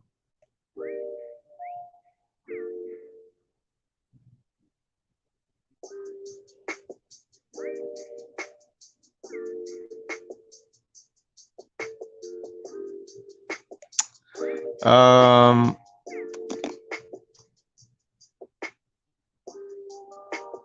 right, so Judges chapter 1 verse 33 says, neither did Naphtali drive out the inhabitants of Beth Shemesh, nor the inhabitants of Bethanath, but he dwelt among the Canaanites. See, Naphtali dwelt among the Canaanites. See, this is exactly why you have a lot of these African West Africans in the ghettos within Hispanics and Native American communities. Why? Because this whole thing has been happening since ancient times, bro. Canaanites have always lived amongst us, bro, all the time. And guess what? We always felt some type of way towards them, bro. We always felt sorry for them. We always try to help them out, bro. To the point that we didn't follow a commandment to kick them out of our land. We kept them around. We liked their women. We married their women. Our women married their men. And it was just a mess, bro. It was just a mess. So Naphtali did the same thing. It says, neither did Naphtali drive out the inhabitants of Beth Shemesh, nor the inhabitants of Bethanath, but he dwelt among the Canaanites, the inhabitants of the land. Nevertheless, the inhabitants of Beth Shemesh and of Bethanath became tributaries unto them. You see, so they became our servants, to the point that they were giving us money, bro. They were paying us stuff, bro. They were paying us gold. They were paying us the first fruits and whatever they like unto the tribe of Naphtali, bro. See that? Read on. It says, and the Amorites forced the children of Dan into the mountains, for they would not suffer them to come down to the valley. See? So we always had beef with them, bro, all the time. See, the Amorites forcing the children of Dan into the mountains. Like, how dare you, bro? Like, it's like someone coming to your house, like, oh, well, go to the closet. Just go to the closet, stay in the closet. Bro, that's exactly what the Amorites did. It's like, well, no, the children of Dan, just go to the mountains, go up there and just stay there. Don't even come down to the valley. That's exactly what was going on, bro. Look at that. Look at that. See, verse 35, it says, but the Amorites would dwell in Mount Heres, in Ajalon, and Sha'al-bam. Yet the hand of the house of Joseph prevailed. You see, the Ephraimites. See, so that they became tributary. You see, so the Amorites, after vexing the Danites, right, like, go to the mountain. What did the Ephraimites do? It's like, oh yeah, you want to do you want to deal with our brothers like that? All right. So you see, so they became tributaries. They became servants. They were paying us money. So again, going back to the curse of Canaan, the curse of Canaan has been occurring bits and pieces here and there throughout the age of Israel, throughout the history of our nation, bro. All throughout. Again, it was not until the 1600s when the curse of Canaan became fulfill itself completely as a whole, collectively as a nation. All the tribes of Canaan became servant of servants, right? Once again, this has been an occurring thing since ancient times, just like we read in Genesis chapter 14, right? Right, when the Sodom and Gomorrah and the cities of Canaan became slaves, servants, bro, unto the 5 kings that went and did war against them, right?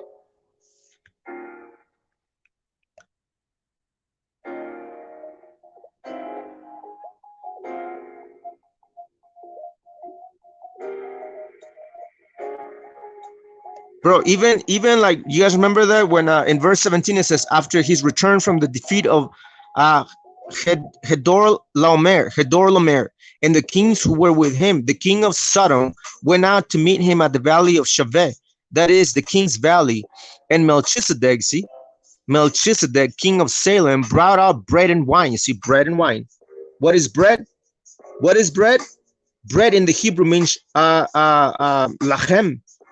Lachem means what? To do war, to do battle.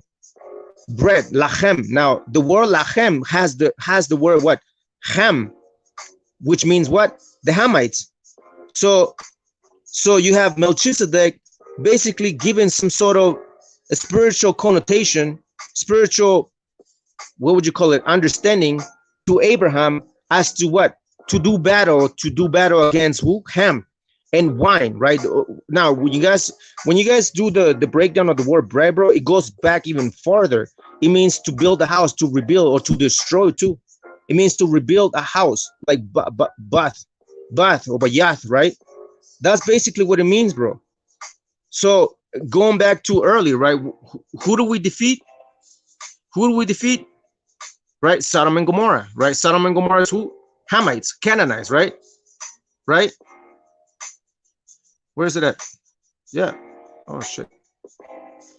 Right there. See? Sodom and Gomorrah, Canaanite nations, bro. So anyway, my point in bringing this out is that verse 18, Genesis 14:18, it says, and Melchizedek, king of Salem, brought out bread, lachem, war, to make war, to do battle, and wine, to, the doctrines, right? To fight against the doctrines of Canaan and Ham. That's exactly the spiritual significance of this passage when we talk about bread or lachem, to do battle, to do war against Ham, to do battle for what? To rebuild our homes, bro, to rebuild our temples, to destroy their temples and rebuild our temples, and teach and give the good wine, bro, the wine of good doctrine, right? That's basically what it means. It says he was a priest of God Mosiah. You see, the heavenly priest, the order of priests, which is the higher order compared to the Levitical one. It says, and he said, he blessed him and said, blessed be Abraham by God Mosiah, possessor of heaven and earth. You see, and blessed be God Mosiah, and he was deliver your enemies into your hand. You see, that's basically what Melchizedek, the king of Salem, a priest, was blessing Abraham after going to battle against this Canaanite over there, Sodom and Gomorrah and the kings and all them dudes over there. So the curse of Canaan has been going on since the start, bits and pieces. It's not just, when is this curse gonna happen at a collective? Well, we know that it happened already, and it's been happening all the way until now. This is why you have a lot of these dudes complaining, well, you know, we're the lowest of these, you know, well, we're suffering more than y'all. You know, we're the lowest of these, and you know, we live in the projects and whatever like, right? So yeah, so once again, you know, the Canaanites always lived amongst us like Naphtali. You know, we never drove them out because we felt sorry for them, bro. Just like our people are, we're a meek nation, bro. We always feel sorry for the other nations except our own people, right? So they became tributaries. They were being servants unto us. Now let's go back to what these Hamites, these merchants, Canaanites, seed of the serpents from the Garden of Eden. Let's see what they keep barking about. So I want to, before I make mention of something, I heard one of the head guys over there, I heard him say that this started during the transatlantic slave trade, the curse of Ham. Now, here's what you guys have to see. Now, you guys heard him. You heard him say, "It's like, well, we heard, you know, some of these guys, obviously referring to the ancient Watchman, Jose Veganai, and Quanan, whatever they like, right?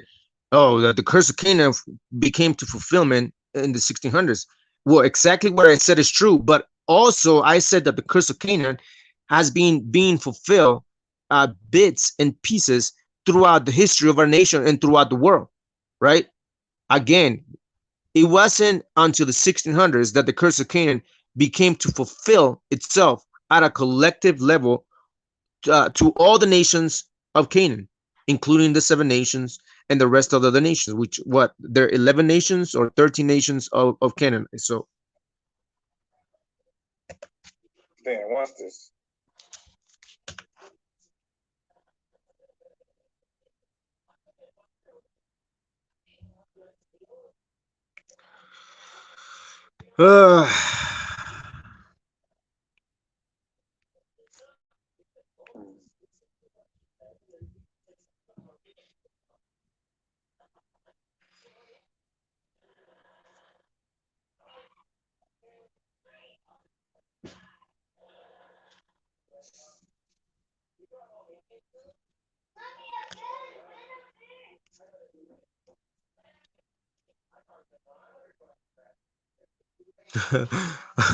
what what do you mean bread that you eat? So fine, right? I mean the whole aspect. The Bible is not just one dimensional book, bro.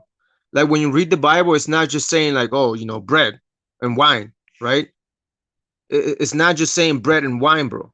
Do you want me to prove it when it talks about bread and wine? What is the wine? Obviously, we know that bread and wine, they're physical things, things that you eat. You can eat bread, you can drink wine, right? But these aspects of bread and wine in the Hebrew is a four-dimensional language, bro. So when you read in the Hebrew, it has the physical, it has the esoteric, it has the mystery, right? And it has another level which is higher than the three. So it depends, and that's basically when you read the Hebrew, bro. You gotta understand it. Otherwise, you gotta read the physical. You're gonna stay in one-dimensional level, bro. This is why our people don't grow. This is why they're stuck in doctrines like, oh, well, Christ is black. Well, doesn't say that. Oh, the Jews are black onto the ground. Well, it doesn't say that either, right? Why? Because you guys are reading the literal word. You guys are not going into the Hebrew, and you guys are not understanding what it's saying. Now, I'm gonna show you that the word wine is not just talking about physical wine. It's talking about something else. I'm gonna show you. Watch.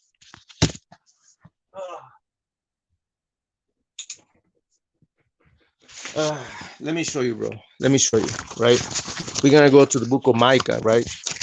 And we're gonna see if the word wine is referring to just wine, like physical wine for you to drink and get drunk, or is it talking about something else, bro? Right? Prophesy to strong wine. Wait for that.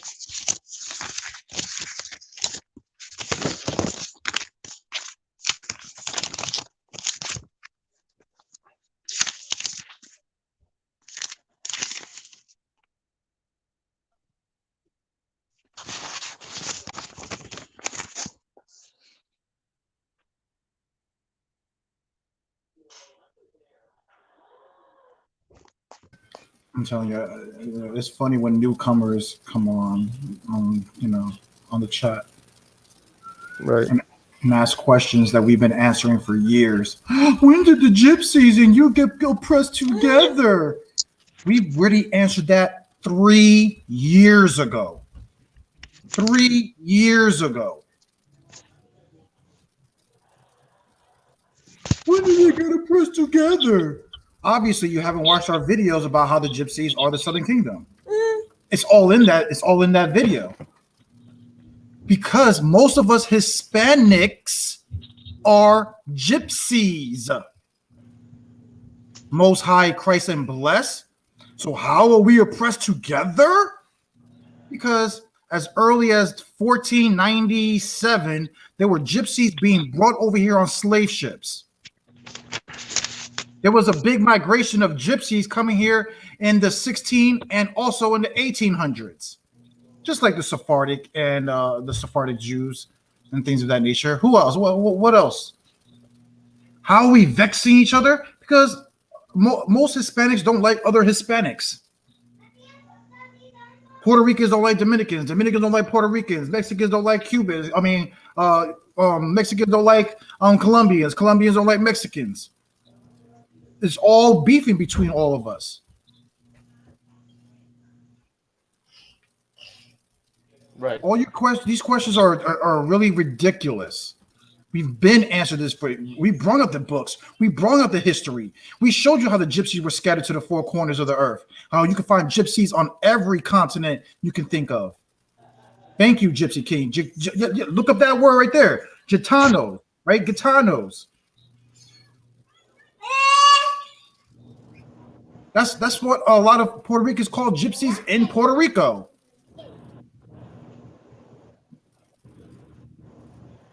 You don't know our history. And you know why? Because One West ain't teaching you that history. One West ain't teaching you about Hispanic or Native history. They're not really getting into it like that. If they did, you would have known this. You wouldn't be asked this silly question. Oh, where's the gypsies over here in America? That's how the gypsies survived through hundreds of years of being oppressed, by mixing in with its surroundings. That's why when you look at the Cobra gypsies, what do the Cobra gypsies looks like? You have a lot of the Cobra gypsies looking like East Indians and Africans. Then you have the Roma gypsies, who resemble and look like most of the European nations up there, right? Then you had the Doma gypsies, who look like who?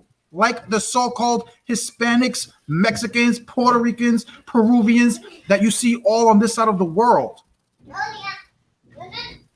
No. And there you go. Now he's mad because we answered his question. Now look what he said. I'm from the Most High, and you are from the Father, the devil.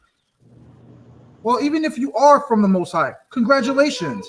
But don't say that Negroes are Israelites, because that's far from the truth as a race of people. Yes, you have some Negroes that are Israelites from mixing with Shemites, but Most High Christ bless. Answer this, right? Because you One West are easier to defeat than Negroites. Your whole doctrine is trash. First of all, your whole table of nations, according to y'all look like none, not a single one of the Shemitic nations. Y'all say Esau's the white man. Y'all say Ishmael's the Arabs. Y'all say Elam is the East Indians. Y'all say Moab and Ammon are the damn Asians, Chinese and Japanese. Ain't nobody mistaking no Negroes for no Asian or Chinese or Japanese people. Ain't nobody mistaking a Negro for Esau, the so-called white man. Ain't nobody mistaking the so-called Negro for no East Indian or Arabs. Us, what you guys call the Northern Kingdom, we can pass for all of those nations. This is why you have Negroites saying, oh, you guys look like Spaniards. Oh, you guys look like Mongoloids. Oh, you guys look like Arabs. Why? Because we resemble all the Shemitic nations, while you guys don't. That's the whole point. This is why a lot of y'all bring up those arguments about, oh, Israel look like Hamites. Am I even live right now? Shamar, you there? Yeah, I'm here, bro. Okay, I didn't see the screen. Yeah, like Like, you know, like no one's mistaking you guys for any of the Shemites. And that's according to your own table of nations. I'm not even mad. Why am I mad? You're the one mad. You're the one saying, calling people the devils, and you're the father of the devil, and blah, blah, blah, blah, blah, blah, blah, blah, blah. You're the one who's mad. All I'm doing is pointing out the flaws according to your own silly 12 tribe chart. Are you mad that we're 75% of your chart and you guys are the minority? Is that what you're mad about?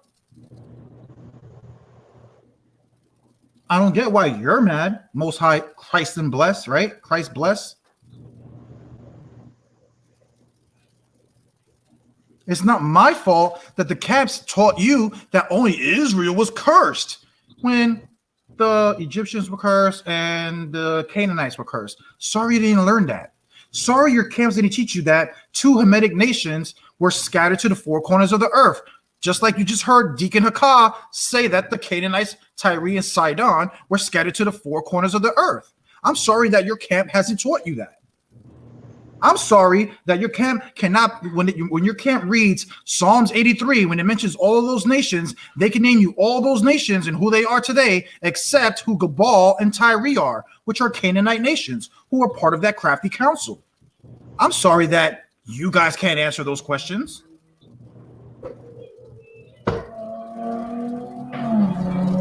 I think your dad is the man of the spirit of Esau.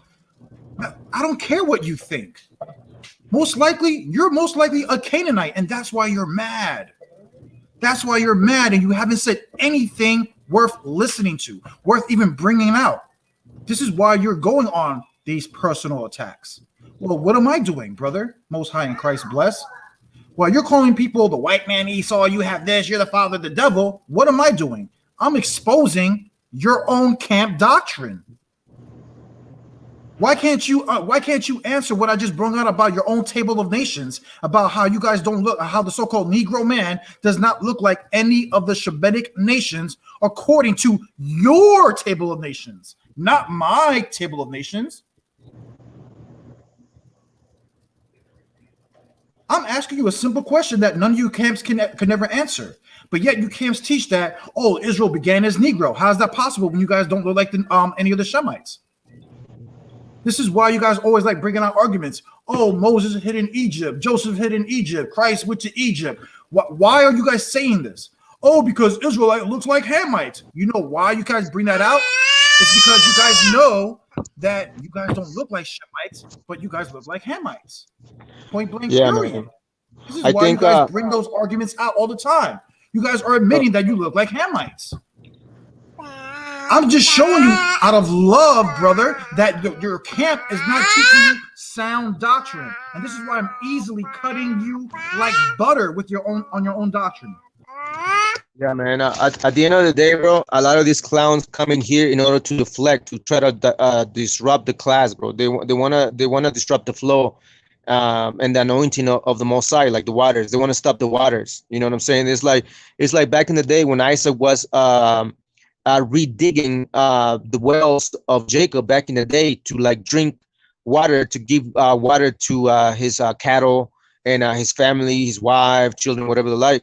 Right, a lot of these Philistines came in and they started filling all the wells of Isaac and of Jacob with sand, and that's exactly what these clowns do. These clowns come, and all of a sudden, you know, since we're bringing this out, right? We bringing it home, bro. These clowns come with like nonsense and stupidity, and all of a sudden they have us like distracted. Now we're distracted. Now we're talking about something else other than the subject matter, right? But let's focus, right? Israel, right? You. Again, going back to what you said, or you know, that's actually talking about bread and that you eat. When I spoke about Melchizedek bringing bread and wine. Now check this out in Micah chapter 2, right? Chapter 2, verse 11. It says, "If a man walking in the spirit and falsehood do lie," like a lot of these scams, saying, "I will prophesy unto thee of wine." You see.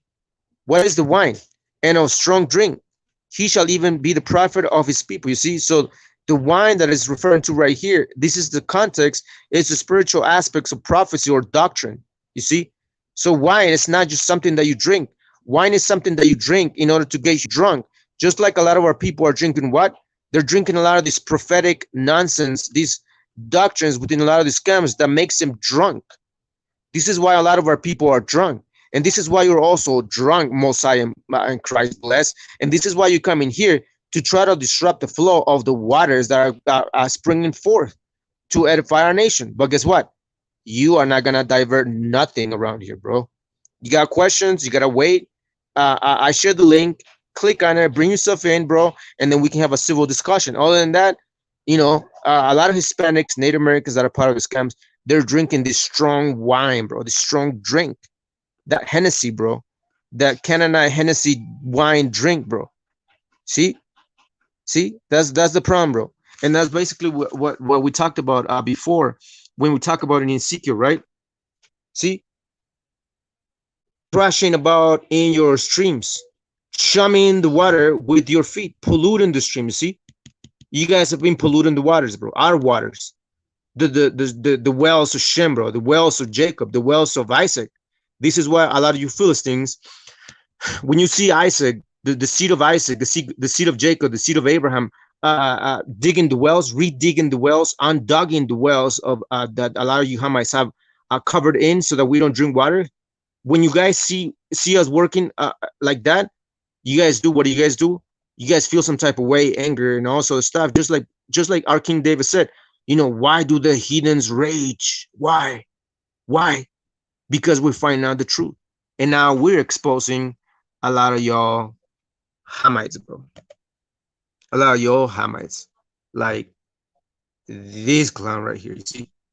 These dudes, bro, these demons, these monsters like the scripture speaks about. See? You liken yourself like a lion, like a tribe of Judah. Yeah, you want to be like tribe of Judah, right? Among nations, among the tribes. But you are not the tribe of Judah. You are like the monsters in the seas. You see?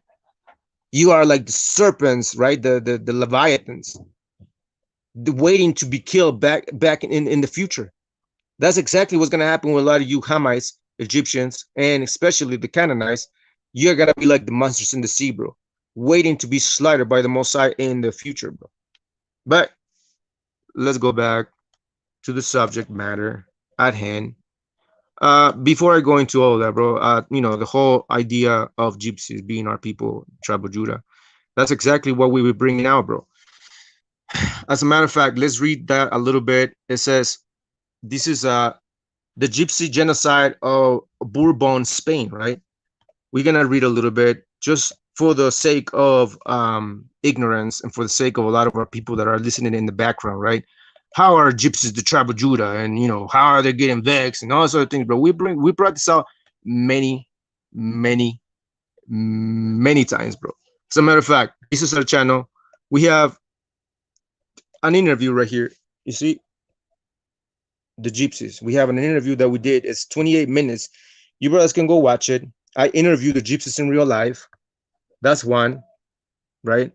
Then if we scroll down, we did our first lesson about the gypsies, and we exposed the subject to the community, bro. And when we did, people lost their minds, bro. They went nuts and crazy, bro. Where is it at?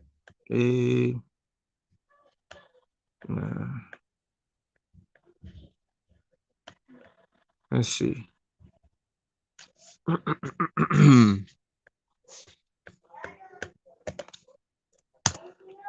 All right, before we let's get that loading, bro. Let's read this a little bit. It says, today, 30th July, marks 268 years since the Great Gypsy Roundup, a brutal operation of ethnic cleansing concocted and planned by the office of King Ferdinand VI,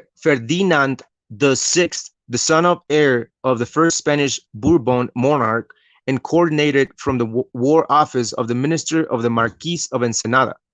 The macabre operation was planned and carried out in order to arrest, concentrate, imprison, and exterminate all the gypsies of the Kingdom of Spain. You see, a brutal hunt that resulted in a tragic 12,000 dead, thousands of families separated, and broken forever in the economic ruin of the Hispanic Romani community. You see, now the word Romani is not talking about Roman, like Romans.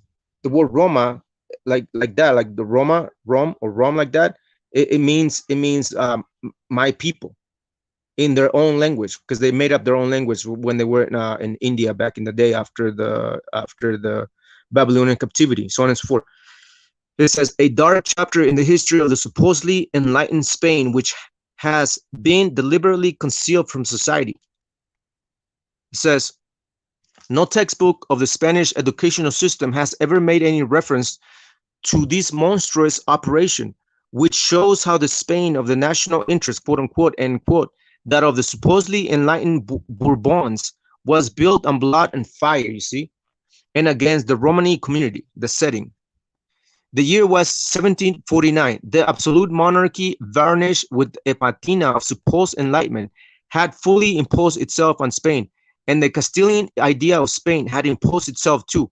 The Spanish administration governed despotically, faithfully following the style that the Bourbon dynasty had imported from France. Let's keep down.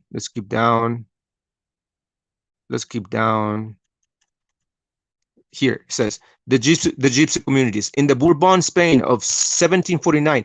Neither Jews nor Christian Moors remain. You see, plunder, massacre, and expel over the curse of the 2 previous centuries. The Spain of 1749 was at the finishing line of a macabre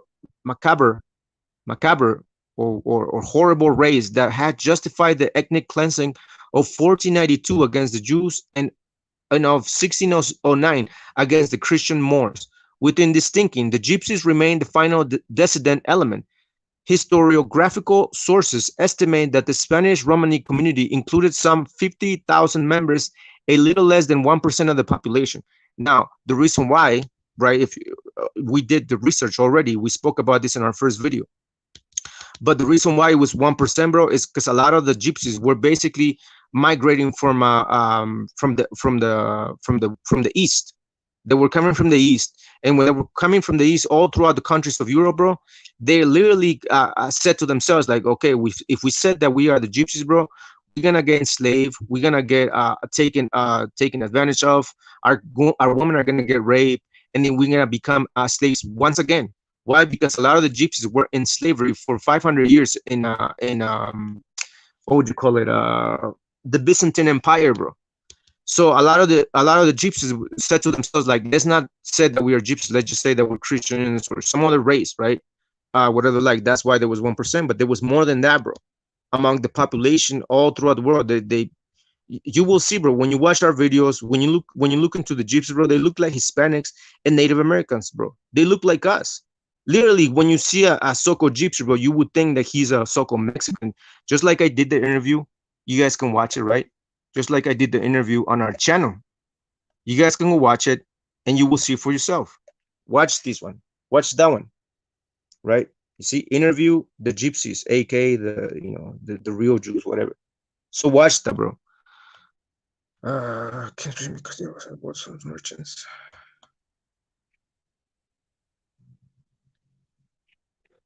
All right, let's go back to reading, and we're gonna go back to the lesson, right? So yeah, so a little less than 1% of population spread unevenly around the territory.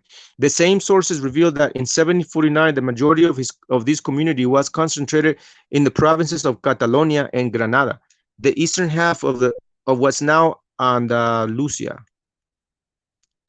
So, bro, it's just a lot. So this is the point right here. It says the Great Roundup.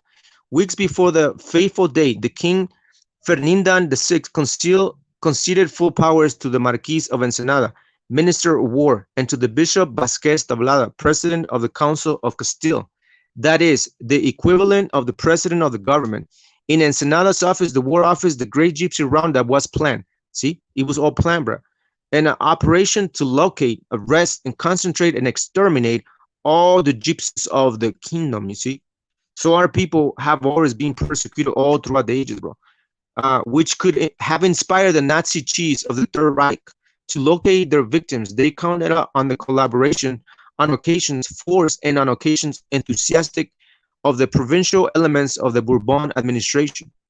The plan, conducted in the strictest secrecy of Ensenada and Tablada, with the approval of the kings, consisted in arresting during the night of the 30th to 31st July all people of Gypsy ethnicity who had been previously and secretly documented by collaborators in the provinces. You see, capture and slavery. The night of the 30th to the 31st July 1749, the army of the king violently and with no warning entered into the Gypsy quarters of the main cities of the Bourbons' peninsular domains.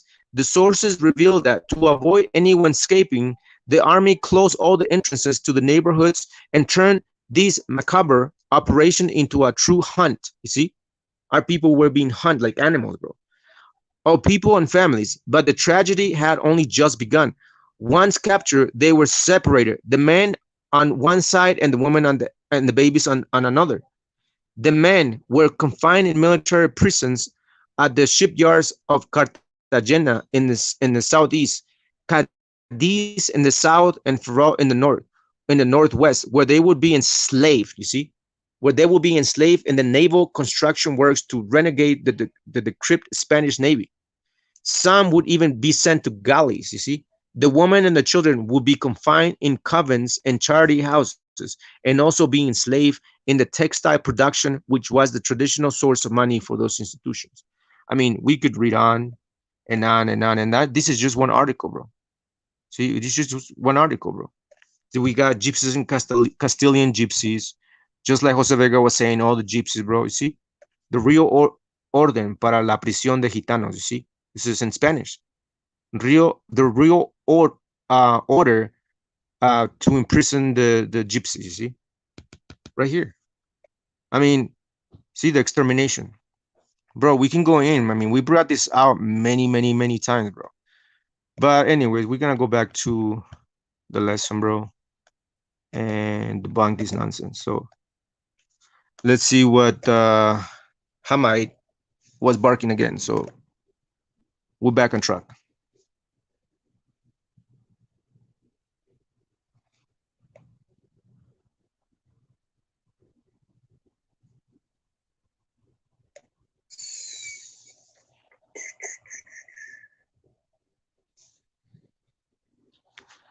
So I kind of skipped around, but let's just listen to it.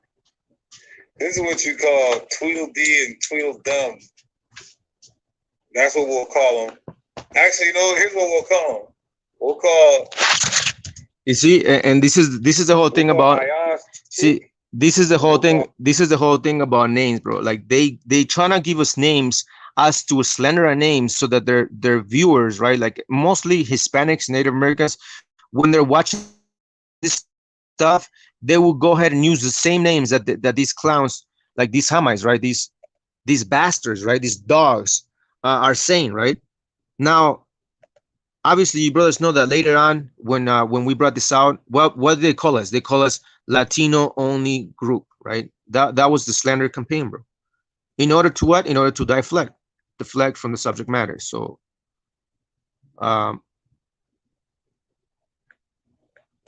let's see.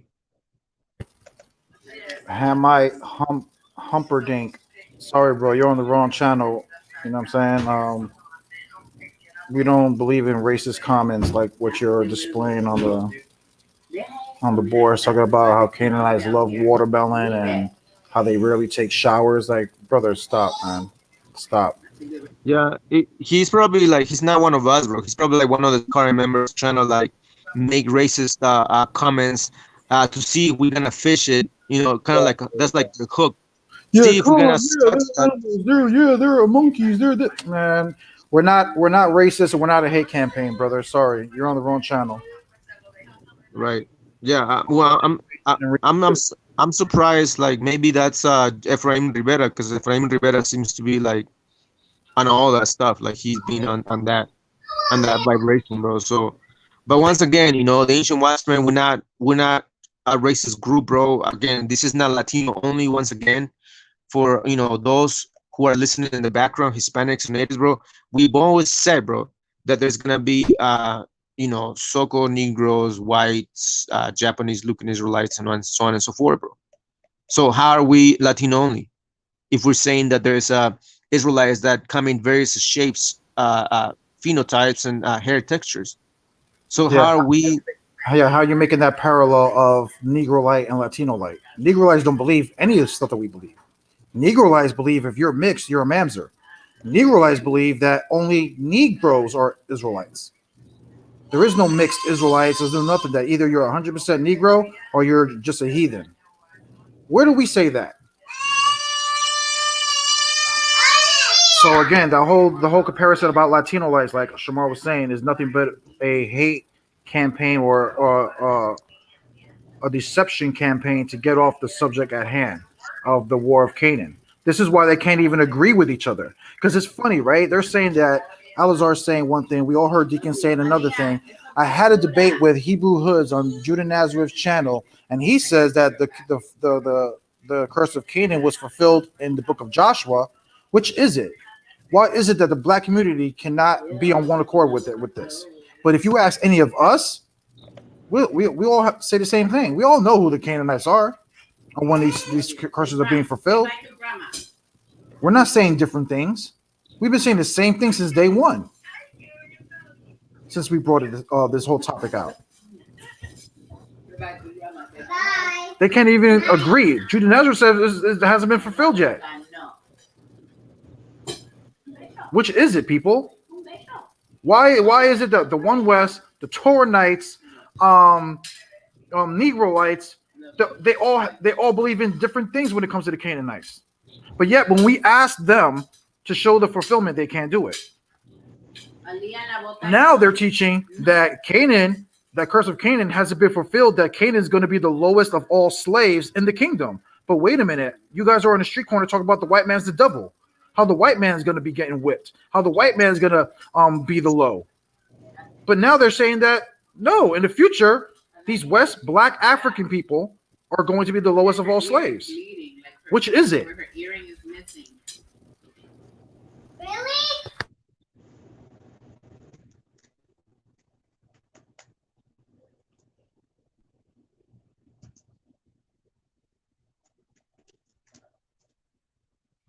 Right, And right, man. Right.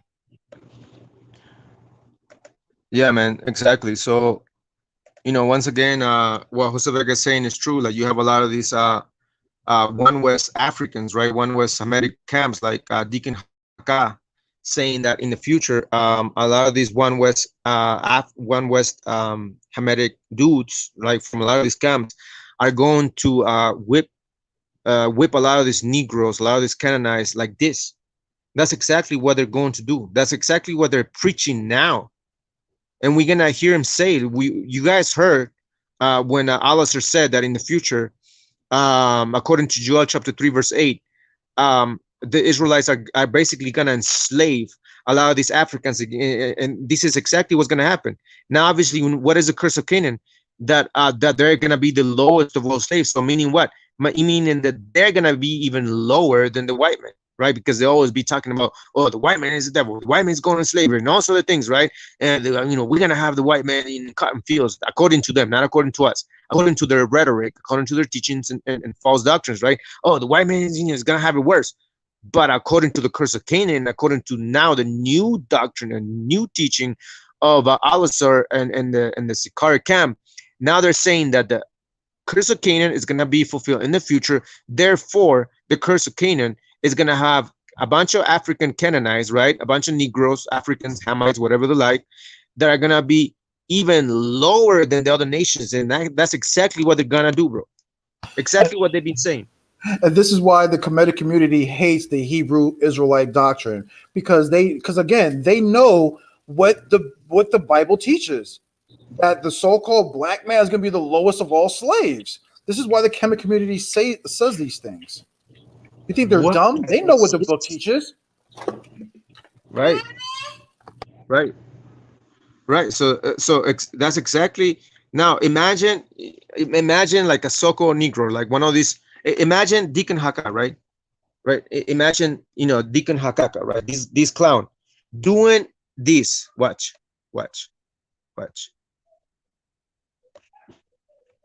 Hold on.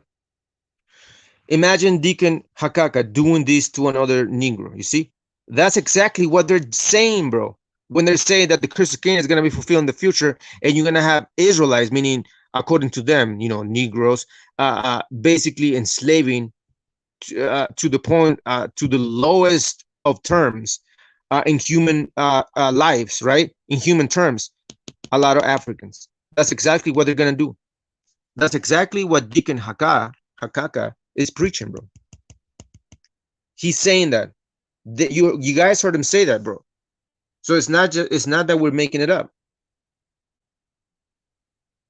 It's not that we're making it up, bro.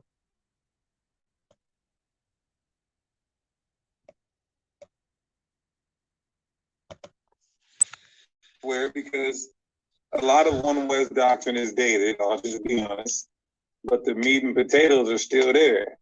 There may have been some times, some years ago, where we taught that, but you have to fine tune the doctrine. The Bible says at the end days, knowledge shall be increased. When was Joel 3 fulfilled? So according to this still hasn't been fulfilled because that has to be tied in with Zechariah 14, future prophecy. Bro, everybody knows that Joel chapter 3 was fulfilled. Now, listen to this. He said, everybody knows Joel chapter 3 was fulfilled. Now, look at this. Let's go to the blue letter. I'm going to show you guys why he is... Did he just say that Joel 3 was fulfilled? Yeah. We Well, wanted just a little bit so I could rehear what he said. yeah, let me my computer went off, so hold on. Let me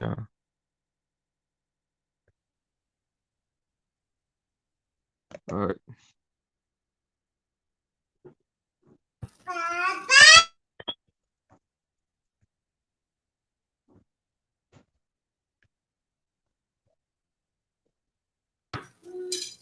Was Joel 3 fulfilled? Yeah. What is it fulfilled? Because that has to be tied in with Zechariah 14, future prophecy. Bro, everybody knows that Joel chapter 3 was fulfilled. Now, listen to this. He said, everybody knows Everything. 3. You shouldn't be on the floor. That's the house clean. No, he was just repeating what we said, bro. Oh, He okay. wasn't. All right, go ahead. That's why he is... Right.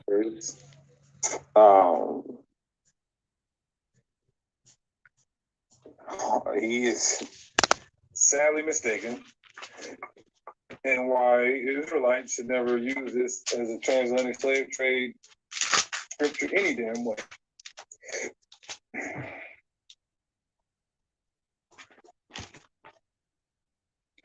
Okay, so we're in Joel chapter 3. Now look at this, you guys. Remember, he said it himself. I'm not saying it, he said it. He said, everybody knows Joel chapter 3 is fulfilled. Well, the Valley of Jehoshaphat, when the hell was this fulfilled? Where he gathered all nations together and Again, bro. Again, bro. We never talk about the Valley of Jehoshaphat, bro. As a matter of fact, there's no place named Valley of Jehoshaphat, bro. There's not a literal place called, there's no valley named Jehoshaphat. The word Jehoshaphat means Yahweh judges. That's what it means. The valley could be anywhere, could be the entire planet, bro. As a matter of fact, like we know that in the book of Revelation, it says that the nations are gonna be gathered, right? The nations are gonna be gathered, and when the Most High enters into this planet with the rest of the armies, the heavenly armies, and the entire world and the entire armies of the world are basically literally gonna fight against the heavenly host, bro, right? The heavenly host, the angels, the archangels, and the generals of the angels and whatever they like, right? There's gonna be a battle, a worldwide battle. So the valley it's not just like it's not a literal place, bro. The valley is the entire planet. So the entire planet is gonna enter into judgment with the Most High.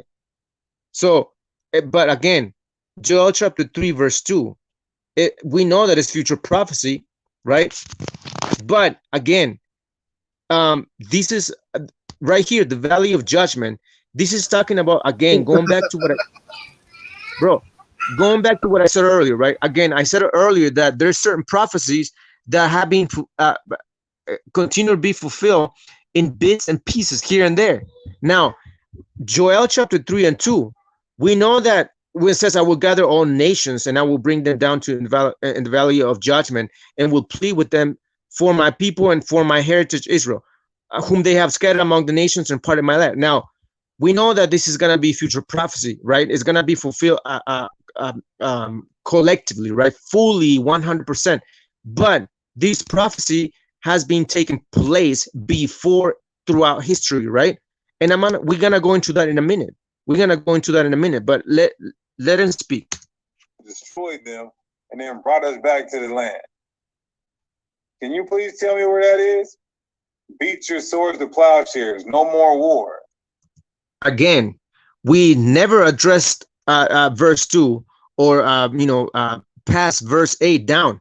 We address the verses when it talks about Tyre selling the sons of Judah to the Grecians and all that stuff, right? We address those points along with the verse 8.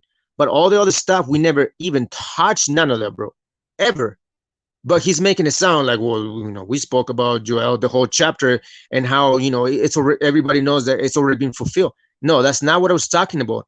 I was talking about the whole aspect of the sons of Judah selling the Canaanites to the Sabaeans, and also the Tyrians getting their own payback swiftly and quickly by the Most High. And then we're going to see if it happened back then, like the whole judgment, the payback swiftly, or is going to happen, or is going to happen in the future. Did it happen before in the past, or is it going to happen in the future, right?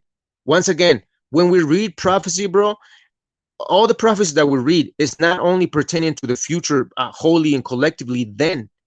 Some prophecies that we read up, bro, they're referring to, some of them already have come to pass partially, bro. Like some of the ones that we read in Joel that we're going to go into in a minute. So, once again, stick around, bro. Huh? The sun and the moon being darkened.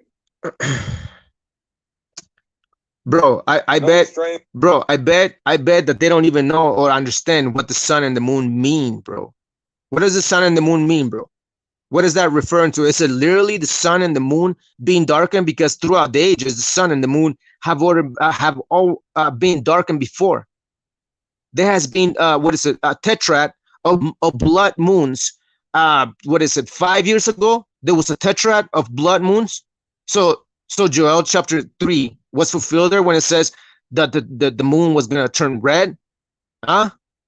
Or is it talking about something else out of spiritual matters, right? What does it mean when the sun and the moon is darkened? What does the moon symbolize? What about the sun? What does it mean when the sun is darkened? Do you know what that means, Deacon Hakaka? Or you have like caca in your mind that you can't even think straight or think in spiritual matters? Let's see.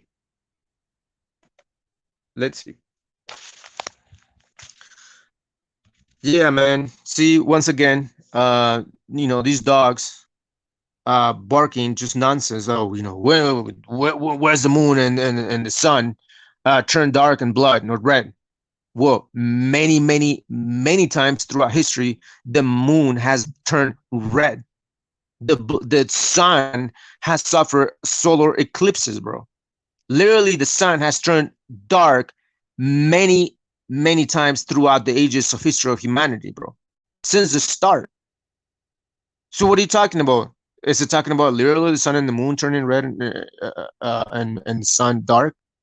No, bro, that's not what it's talking about. But once again, simple-minded people, bro. My computer froze, bro. So let me yeah, it's funny. Patrick O'Connor's here. He said, "This is a joke." Jose said it was Phil too. Patrick O'Connor, in our debate, what scripture did you bring out to bring out your transatlantic slave trade, Patrick O'Connor?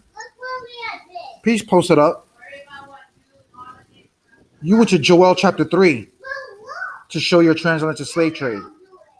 Did you not, Patrick O'Connor? Are you going to answer it? Yeah, shalom. Now answer the question, brother. In our debate, did you not say that Joel chapter 3 was fulfilled, brother? Did you not say that when it says that, Tyre sold Judah into the Edomites. That was your transatlantic slave trade. That's exactly what you said in our debate. Did you hear what? Did you see what Patrick O'Connor just said? We didn't have a debate, Bro, do you wanna show the video, bro, so that we can stop the lies? Do you have the video with you or no? It's on my Facebook, of course. It's on my Facebook. Everybody knows that Patrick O'Connor has debated Jose Vega, bro, live on Facebook. So why are you lying, Patrick? And now he said, "No, I did not." Yeah. All right, let's prove it wrong, right? Yeah, okay, I'm gonna go on my page. Hold on, I'm already on it. You know, and this is like, it's so sad when folk comes in here and says these things. Like I said, in the first, and you know what's funny about this debate? In the first minute and a half, Patrick O'Connor admits that Northern Kingdom, that Hispanics and natives could be Northern Kingdom. He has no problem with that we be in Northern Kingdom. But he's part of folk, and everybody knows that folk teaches that Hispanics and natives are heathens. But yet we have a folk member in the first minute and a half already in our video saying that we were Israelites. So I don't even know why he would make that statement and then ask me for this stuff. Or why even deny the fact that he actually debated you live on Facebook, bro, and have the audacity, bro, audacity to say we did not have a debate. Jose, stop lying, and he doesn't even know how to spell. That's not how you spell lying, bro. Do you know that, right? You know the rules of grammar in English, bro. You can't mix an I with an E. You have to leave the Y because it's not a vowel. You have to add an ing. So lying, that's not how you spell it, bro. Once again, bro, could you even spell, much less break the scriptures down? I'm just trying to find the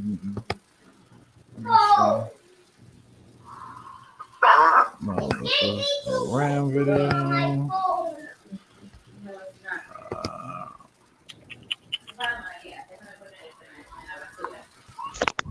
But anyways, everybody, stick around, man. We're gonna drive this home. We haven't even brought up what I was gonna bring out as far as like the curse of Canaan, whether or not Canaan has been cursed before to become the lowest of all slaves before, and not in the future, like a lot of these clowns are saying or teaching. That's their new doctrine. Now everybody's gonna subscribe to that new faulty doctrine in order to deflect from the subject of Canaan and who Canaan is today, which are the West Africans of the slave trade of the 1600s, right? I got it. But everybody wants to hide the fact, right?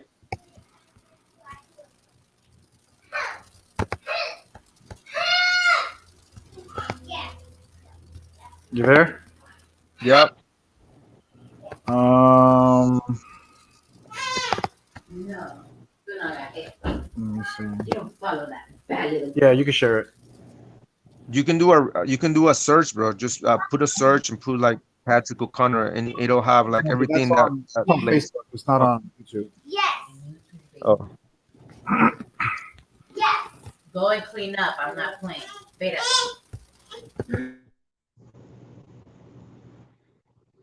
But yeah, man, I was watching the highlights between McGregor and Poirier at the UFC fight, bro. Damn, like McGregor got knocked the F out. So much to just clean it up. Why don't you just clean up and then that's it? You got it? Hold on. Where he gathered all nations together and Oh, I see. Hold on. Give me a minute.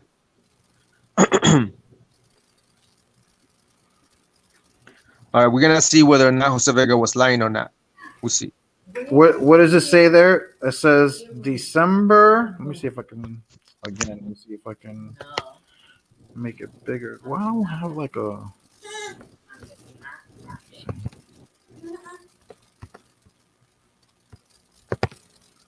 Was that better? Where is it? Oh, you can't. You can't see it.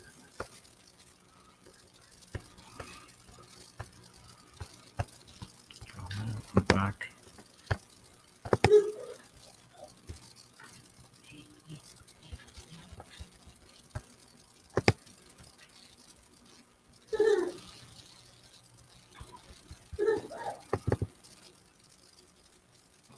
All right, there it is. Right. Shalom. I'm with the brother Patrick O'Connor. Say hello, brother. You see that right there, people? Shalom, shalom. Big up. Hey, Today we're gonna discuss who is Israel. okay, Patrick O'Connor, is that not you, or am I lying? Am I lying? Everybody can read it. It says discussion on who is Israel with brother Patrick O'Connor on December, what is that? 13, 2019. December 13, 2019. That's not you, Patrick O'Connor? Am I lying?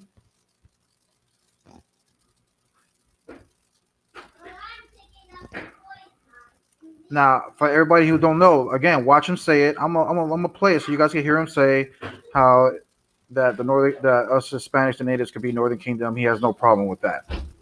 Verbatim. Watch him say it. This is the so-called African Americans that came from the transatlantic slave trade, or the natives of this land from North, Central, and South America. You can start off, brother. Well, I didn't say Israel. I said the Southern Kingdom. I didn't prove that the Southern Kingdom. Yeah, that's Israel. Came over the transatlantic slave trade, not all Israel. So not all Israel came, were scattered. No. I'm just saying from my research, Judah was scattered through the transatlantic slave trade. To say the other nation, Northern Kingdom, I haven't researched to know enough. That's why I'm curious to hear what you got to say, because you've been posted saying that, that you came from the Northern Kingdom, and that's fine with me, and I have nothing with problem with that. But now when I said that You heard everybody hear him say? Everybody just heard him say it. You said that you're from the Northern Kingdom, and I have no problem with that. What is he saying, people? He's a phobe.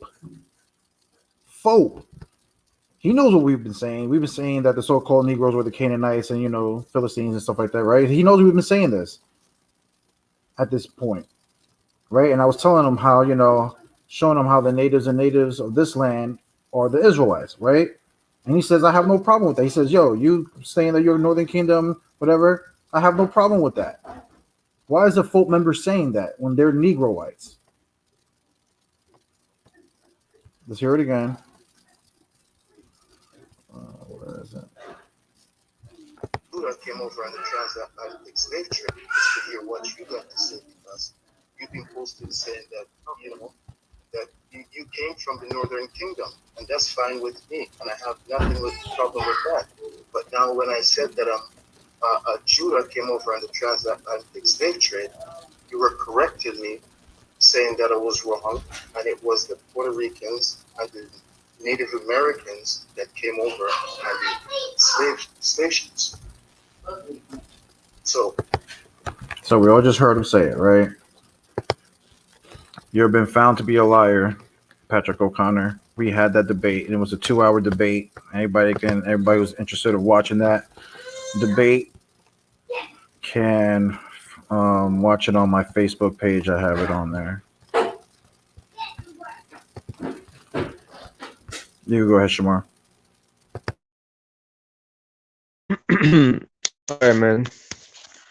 Yeah, once again, you brothers know that these cats are just lying through their teeth.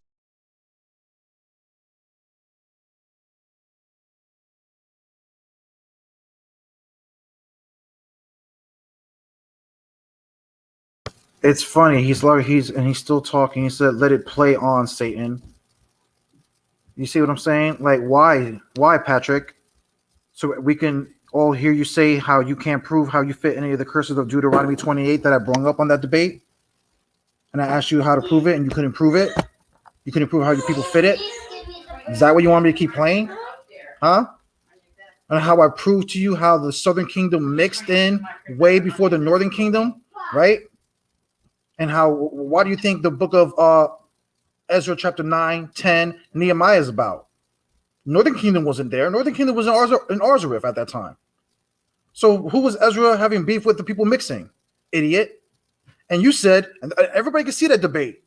In that debate, this clown said that the Negro man did not mix his seed until the transatlantic slave trade. That's what he said. That's why I brought up the second Esdras to show him how, if you're claiming to be Jews and everything, Southern Kingdom, how the Southern Kingdom mixed their seed all the way back into the Babylonian times, even with the Edomites, which he claims are the white man. Let it play on, Jose. Why? Why won't play a 2-hour debate when the topic is not you, Patrick? Anybody can go see that video. I know you're mad that it's still up because you just made your whole folk camp look like idiots that whole debate. It's not my fault. Anybody can see everything. If I'm lying, I'll give anybody $1,000 if all the statements that I just said isn't true. That if you go to that video, that everything I just said isn't true. You're going to hear him say all this stuff, that the black man didn't mix his seed to the 1600s. And I had to show him in Torah, in the scriptures, how Southern Kingdom was mixing their seed all the way back to the Babylonian times. And him having a problem with scripture. And then he got mad when I showed him about Deuteronomy 28:68 being fulfilled, about Israel going back into Egypt on slave ships. When I read it out the scripture, not out of an outside book, not out of my opinion, not out of my feelings, not emotional, out of the scripture, how it was fulfilled, and he couldn't handle it. Everybody could see that video. All throughout it, I was asking him, well, how did the so-called Negroes fit this? He couldn't answer it. He didn't have an outside source to back it up. It's all there.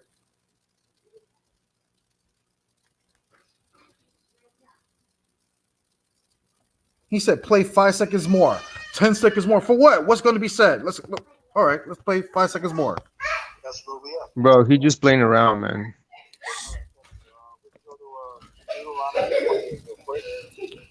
Look what I took him to. Well, I took you straight to Deuteronomy 28.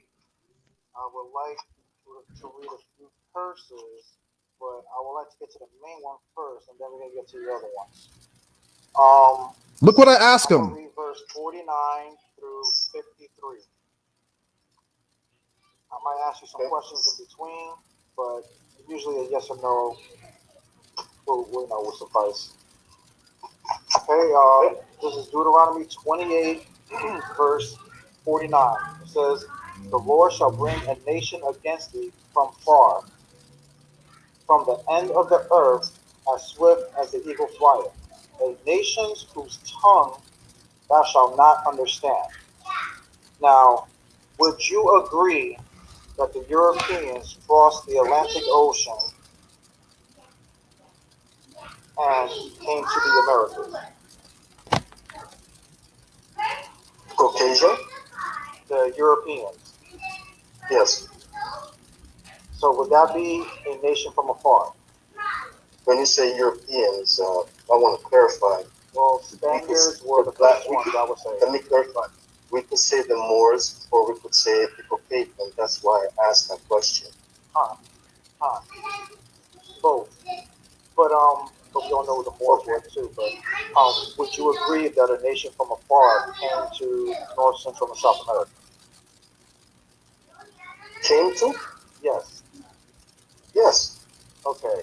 And it says, "As swift as the eagle flieth, a nations whose tongue thou shalt not understand."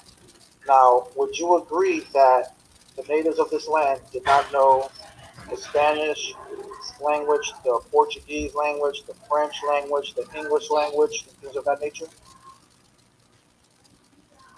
True. I agree. You agree, okay. And then it says, verse 50, it says, "A nation of fierce continence who shall not regard the person old, nor show favor to the young. And he shall eat the fruit of thy cattle and the fruit of your land until you be destroyed, which also shall not leave either corn, wine, or oil, or the increase of thy own kind, or flocks of thy sheep, until they have destroyed thee." Now, would you agree that this nation who came from afar, whose tongue we didn't understand, came into our land basically conquered all of our land, taken over all our cattle, the fruits of our land, until we were destroyed. Destroyed, brought to a lower level. Yes.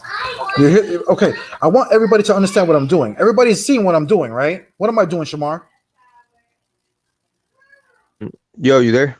Yeah. What am I doing right now? I wasn't paying attention, man. Oh, I was just reading. I was going through Deuteronomy 28 with. Going through the curses, bro. Like really reading the Bible. Yeah, no. But if you notice what I'm doing, I'm having Patrick O'Connor admit how we fit the curses, right?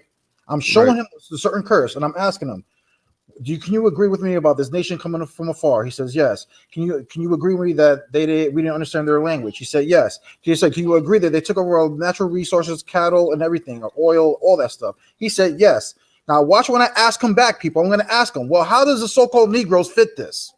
No answer. Watch, people. You're going to see it for your own self. You're going to hear it out of your own ears. This is why I keep telling you, these guys are clown shoes. I'm having them admit that we're Israel, but when I ask them to prove how they're Israel, they can't do it. Watch. Verse 52. And he shall besiege thee in all thy gates until thy high and fenced walls come down. Now, would you agree that in Central and South America that there are so many temples and pyramids, and around them are very large walls, some boulders twice the size as people? Yes, I've seen that. Okay, thank you. It says, where thou treaded throughout all your land. Now, would you agree that these Europeans did not only just take over a city, a town, a village, that they took over 2 whole continents? Would you agree with that? I agree. Yes, they treaded through all thy land, which the Lord thy God hath given thee. And thou shalt eat the fruit of thy own body, the flesh of your own sons and thy daughters, which the Lord God hath given thee in the siege. Now, we all know the siege means, when these people were conquering us. Now, do you know that the so-called Europeans starved the natives to a point where they did eat their own children? Would you agree with that? No, I haven't come across that research or history. Okay, I'm gonna now read something from our history. Well, I'm gonna stop it right there. Like I said, we played enough. Like I said, anybody who's interested in watching that debate, you can go on the channel. Like I said, I start putting the pressure on him and asking him, well, how do the Negroes fit these curses and this curse, and he couldn't do it. You know what I'm saying? He says we were speaking about the natives, Jose. No, we were just speaking about Deuteronomy 28 and tying it to the natives of this land's history. Bro, wait, everybody just heard you do it, Patrick. That's what I'm saying. This is what's so crazy about you people sometimes, bro. Y'all just like bananas, man. Y'all have mental. Why you always lying? You said, we never had a debate. I showed them we had a debate about who's the Israel, Negroes or natives. You said, you was online saying that you guys are the Israelites and my people are the Canaanites and we're not even Israelites. But then the first thing I went to was the curses of Deuteronomy 28. And have you admitting that, you guys fit that. Yeah, a nation did come for you. Yeah, a nation whose tongue, saying, yeah, all that happened to you. You're agreeing that we're fitting the curses. That's what I'm saying. Did you see what I did right there to you, Patrick O'Connor? And you're from Fope. That's the whole point.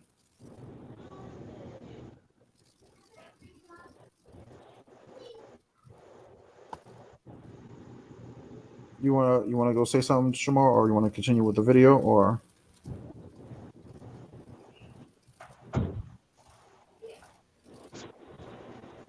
Yo. Yeah. All right. You guys are good? Oh no, he's just here still lying and stuff like that. Of course. I mean, we were talking about natives. I'm like, no, we were talking about Deuteronomy 28. Everybody just heard me bring out the scriptures. Like, right, exactly, man. You guys notice how these dudes completely easily lie. Now, check this out, right? I always speak about these, right? It's one of my favorite verses, bro, that I always love to bring out. Why? Why do I like to bring this out, bro? Because we always come across lying snakes. Check this out, right? Zechariah chapter 3, verse 13, right? My favorite verse, bro.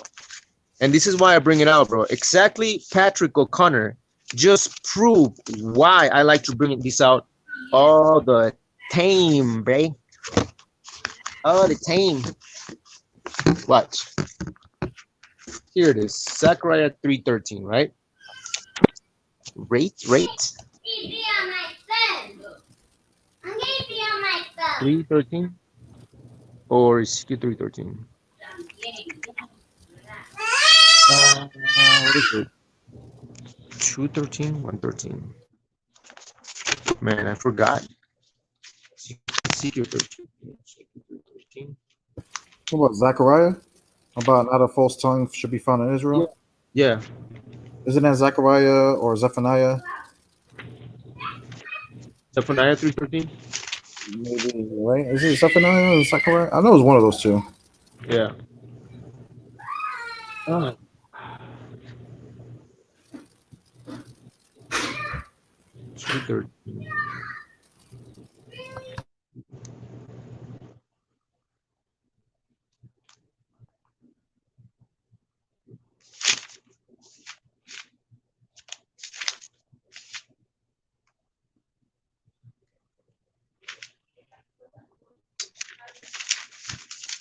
Oh, Zephaniah.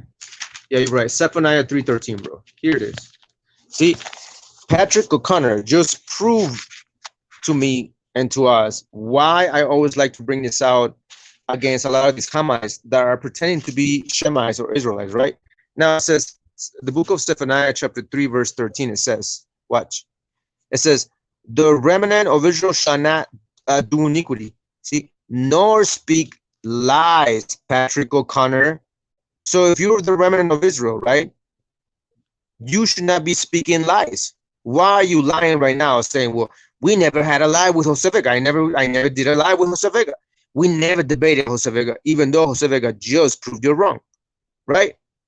So the remnant of Israel shall not do iniquity, nor speak lies, neither shall a deceitful tongue be found in their mouth. You see?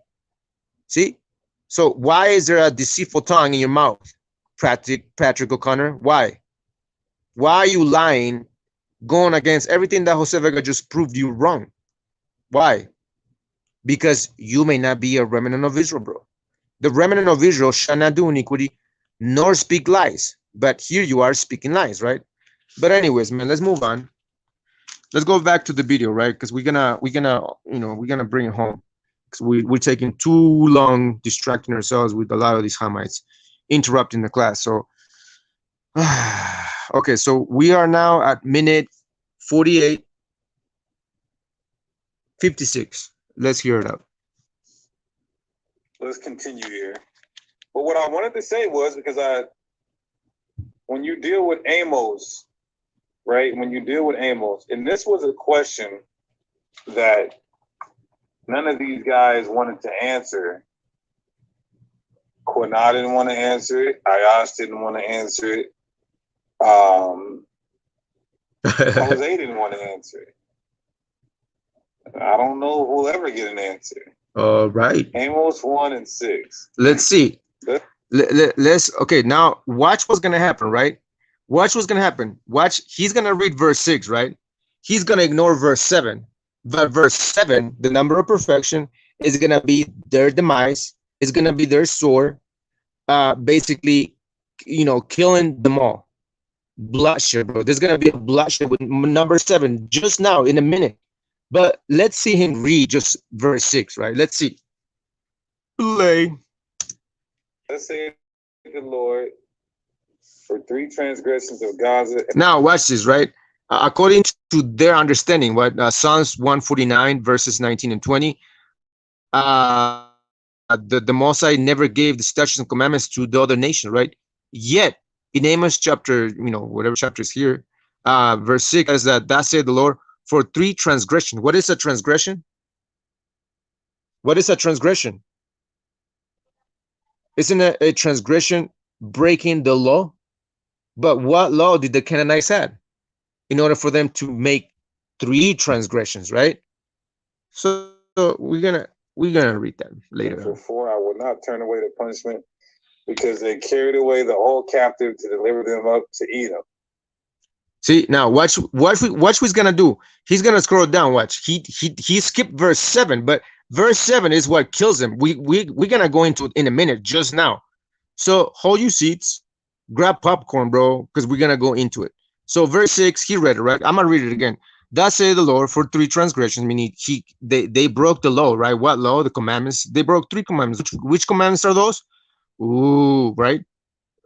And for 4, I will not turn away the punishment thereof. You see?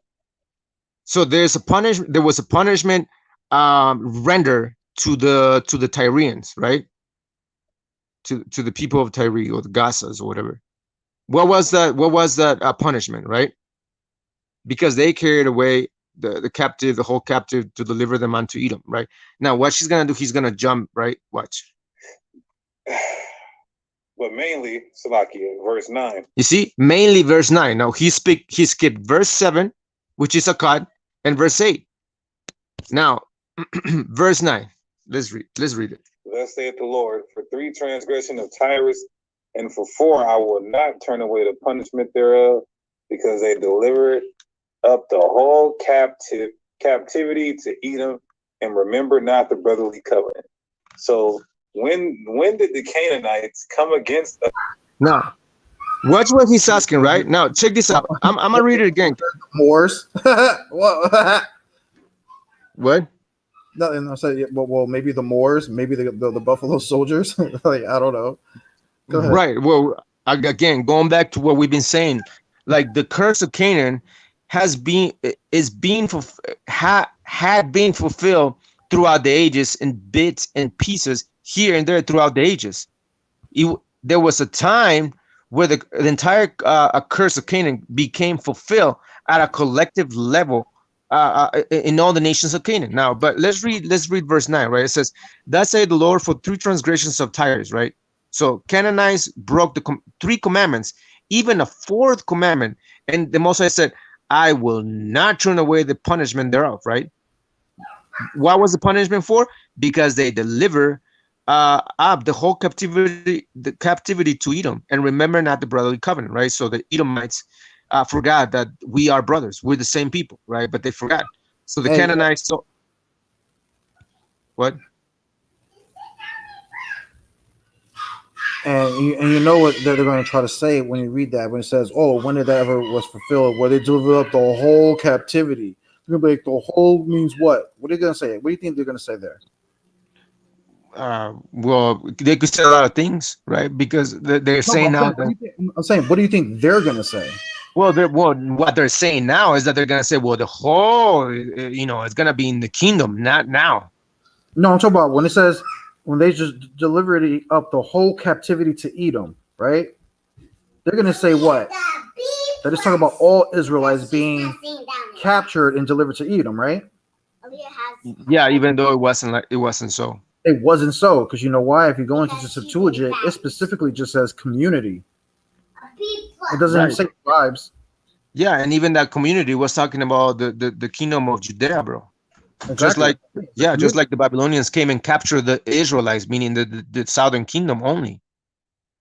So now check this out, right? It says again, the transgressions of Tyre, even the 4th one. So the punishment was rendered 4th to the Tyrians, the Sidonians, and Canaanites, right? Because they sold the Israelites, the southern kingdom, to the Edomites, and remember not the brotherly covenant. Even the Edomites fell, right? They fell doing so. Now check this out. Verse 10, it says, "But I will send a fire on the wall of Tyre." When did that happen? Deacon Haka, when did it happen? "But I will send a fire on the wall of Tyre." When did that happen? "Which shall devour the places thereof." Right? So again, going back to you saying, well, Ayash, Kwana, Jose Vega, they've never given us an answer. Okay.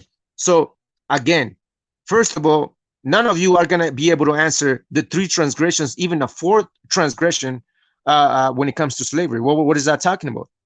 What are the sins that the Canaanites committed, even though the law was not given to the Canaanites? But yet they're being punished. Yep. Huh? Yeah. If you really think about it, this is another basically punishment to Canaan, saying, "Hey, since you did this to Israel, now your 3 and 4 transgressions, now you're gonna be dealt with and cast judgment upon." Right. Right.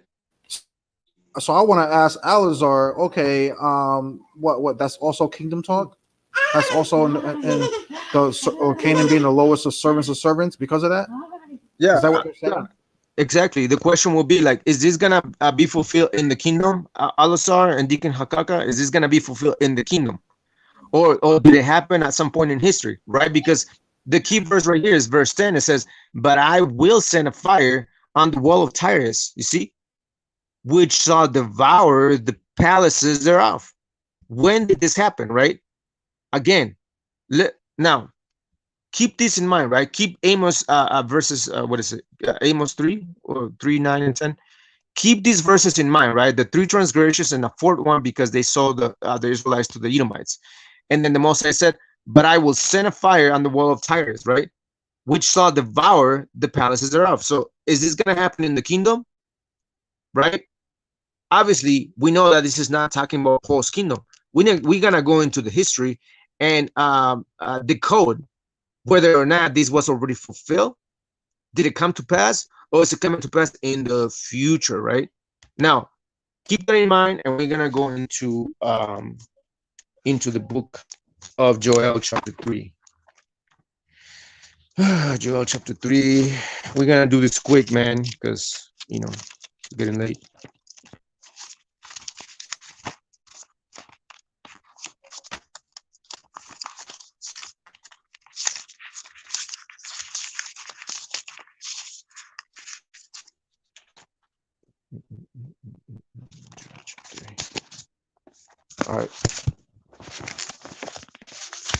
All right. So let's analyze. Right now, we know that Joel chapter 3 is post kingdom. Right. When I was talking about verse 8, I was saying literally that this is not talking about post kingdom. Why? Because we're gonna go into that.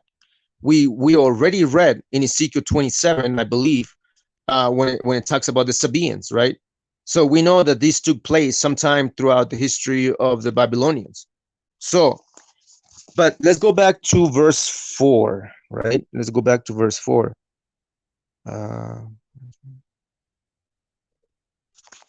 Right. Okay. Joel chapter 3 verse 4 says, "Yeah, and what have ye to do with me, O Tyre and Sidon?" Let me see. Hold on.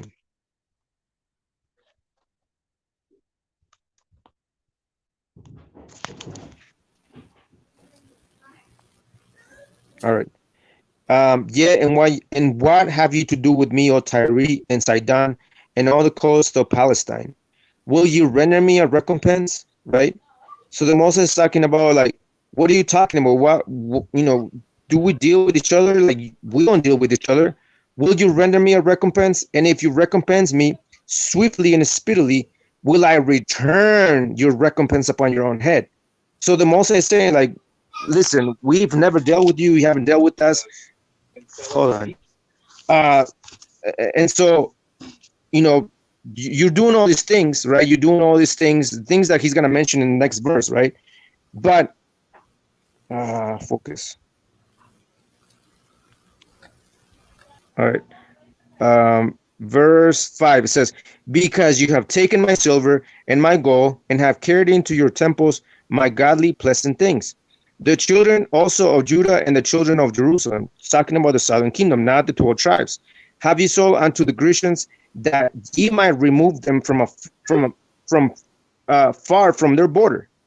You see, so because in verse 5 and 6, these Canaanites took our gold and our silver, and they sold our children, right? The Mosai literally said in verse 4, and if you recompense me, meaning the recompense, what they did was what? To sell the children of Judah to the Grecians and to steal our gold and our silver, right? That was the recompense that the Canaanites were doing. But the Mosai says, and if you recompense me, meaning if you're doing all these things swiftly and speedily, will I return? You see? So the Mosai said, okay, you're going to do all those things, but guess what's going to happen? I'm gonna punish you right away. It didn't say, well, it's gonna happen post kingdom in the last days, in the latter days. It didn't say that. It says, swiftly and speedily will I return your recompense upon your own head, because ye have taken my stuff, so on and so forth. So when did this happen? When was that recompense or that payback? Basically, when did the Most High pay the Canaanites back for what they did, which is selling our people to the Grecians? When did that happen? Is there a time in history when this took place, or is it going to happen in the future, like a lot of these One West, Hamitic, Al-Azhar, and Deacon Hakaka are saying? Is this going to happen post kingdom, or did it took place already? Did it took place already throughout history, sometime in the past? Right? That's the question. Yeah. Okay. So, go back to Amos then. Go back to the book of Amos. Yeah, Amos chapter. Go to 3. verse 1 and 10. 1 and 10, and I'm going to show you people when the walls of Tyre were basically burned out and trodden down and things of that nature. Yeah. Okay. So verse 10, it says, oh man.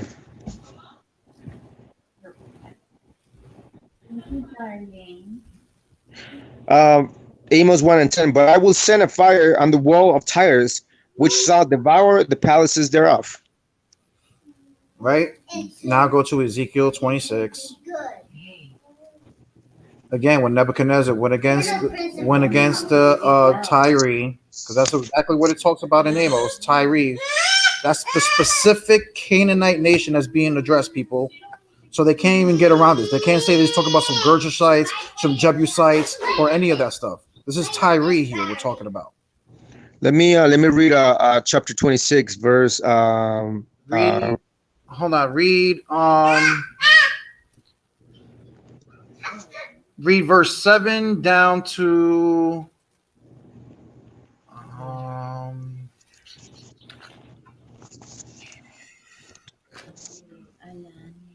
12, I believe. Yeah. All right. Yeah, let me do you want me to read verse 2 and 3, bro, and then I jump to verse 7? Yeah, go ahead. All right.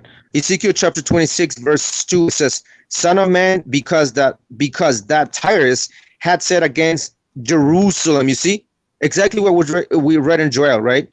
Selling the Judites to the Grecians. She is broken. That was the gates of the people. She is turned unto me. I shall be replenished. Now she's laid waste, taking advantage of our people, right? Verse 3, therefore thus saith the Lord God, behold, I am against thee, O Tyre, and will cause many nations to come up against thee, as the sea causeth his waves to come up. See? Many nations, bro. Many nations. So, verse 7, for thus saith the Lord God, behold, I will bring up upon Tyre Nebuchadnezzar, king of Babylon, a king of kings, from the north, with horses and with chariots and with horsemen and companies and much people. He shall slay with the sword thy daughters in the field. See? And shall make a fort against thee, meaning she was going to be surrounded, and cast a mount against thee, and lift up the buckler against thee, and he shall see engines of war against thy walls. You see? Go ahead, keep reading. Against thy walls, and with his axes he shall break down thy towers. By reason of the abundance of his horses, their dust shall cover thee. See, dust shall cover thee. Thy walls shall shake at the noise of the horsemen, and of the wheels, and of the chariots, when he shall enter into thy gates, as men enter into a city wherein is made a breach. Verse 11, with the hoofs of his horses shall he tread down all thy streets. He shall slay thy people by the sword, and thy strong garrison shall go down to the ground. Now watch this. Verse 12, and they shall make a spoil of thy riches, and make a prey of thy merchandise, and they shall break down thy walls, and destroy thy pleasant houses, and they shall lay thy stones and thy timber, and thy dust in the midst of the waters. There you go. Right.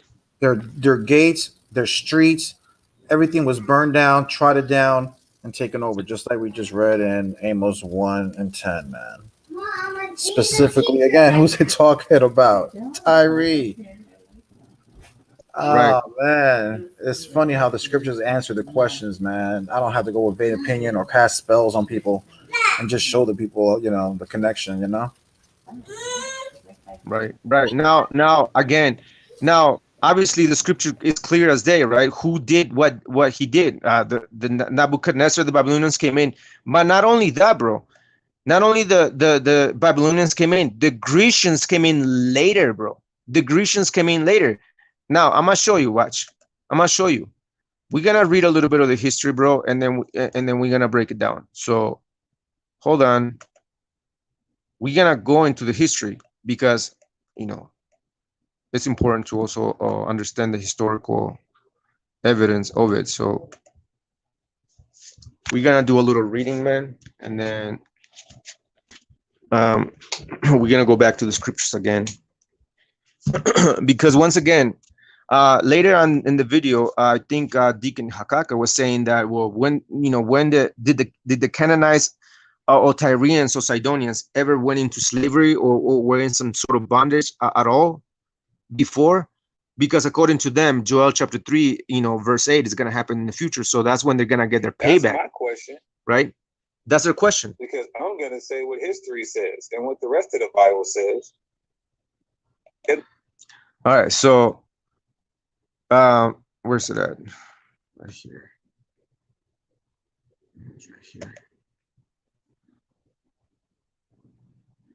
All right, this is Bible archaeology. Basically, the question is what happened to Tyre, right?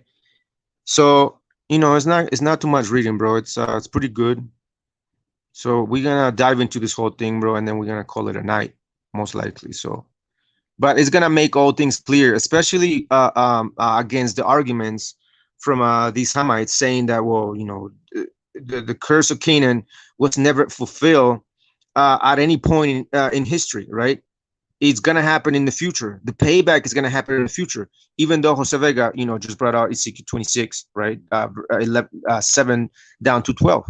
But let's see what the history says. It says,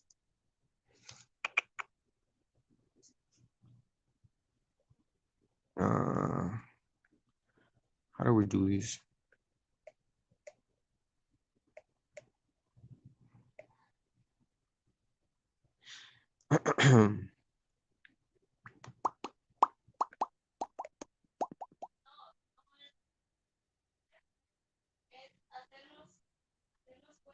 It says, in the south of Lebanon, there is evidence of an ancient battle so fierce that it permanently altered the Mediterranean coastline. A peninsula juts out from the mainland in the place where a proud island city once refused an invader, providing silent testimony as to the fate of all those who defied Alexander the Great. You see, the Greeks, right? The city is called Tyre and is located approximately 20 kilometers north, 12 miles of the Israeli border, and about 80 kilometers south of Lebanese capital Beirut. Tyre is well known to Bible students, particularly from the prophecy of Ezekiel, who was inspired to foresee details of Tyre's downfall that would have seemed wildly improbable to his contemporaries, yet in the course of time prove accurate to the smallest detail. See, so again, going back to the argument of Deacon Hakak saying that the Tyre, Sidonians, Canaanites today, they're still rich, they're still at the top, they've never fell down or were defeated at all.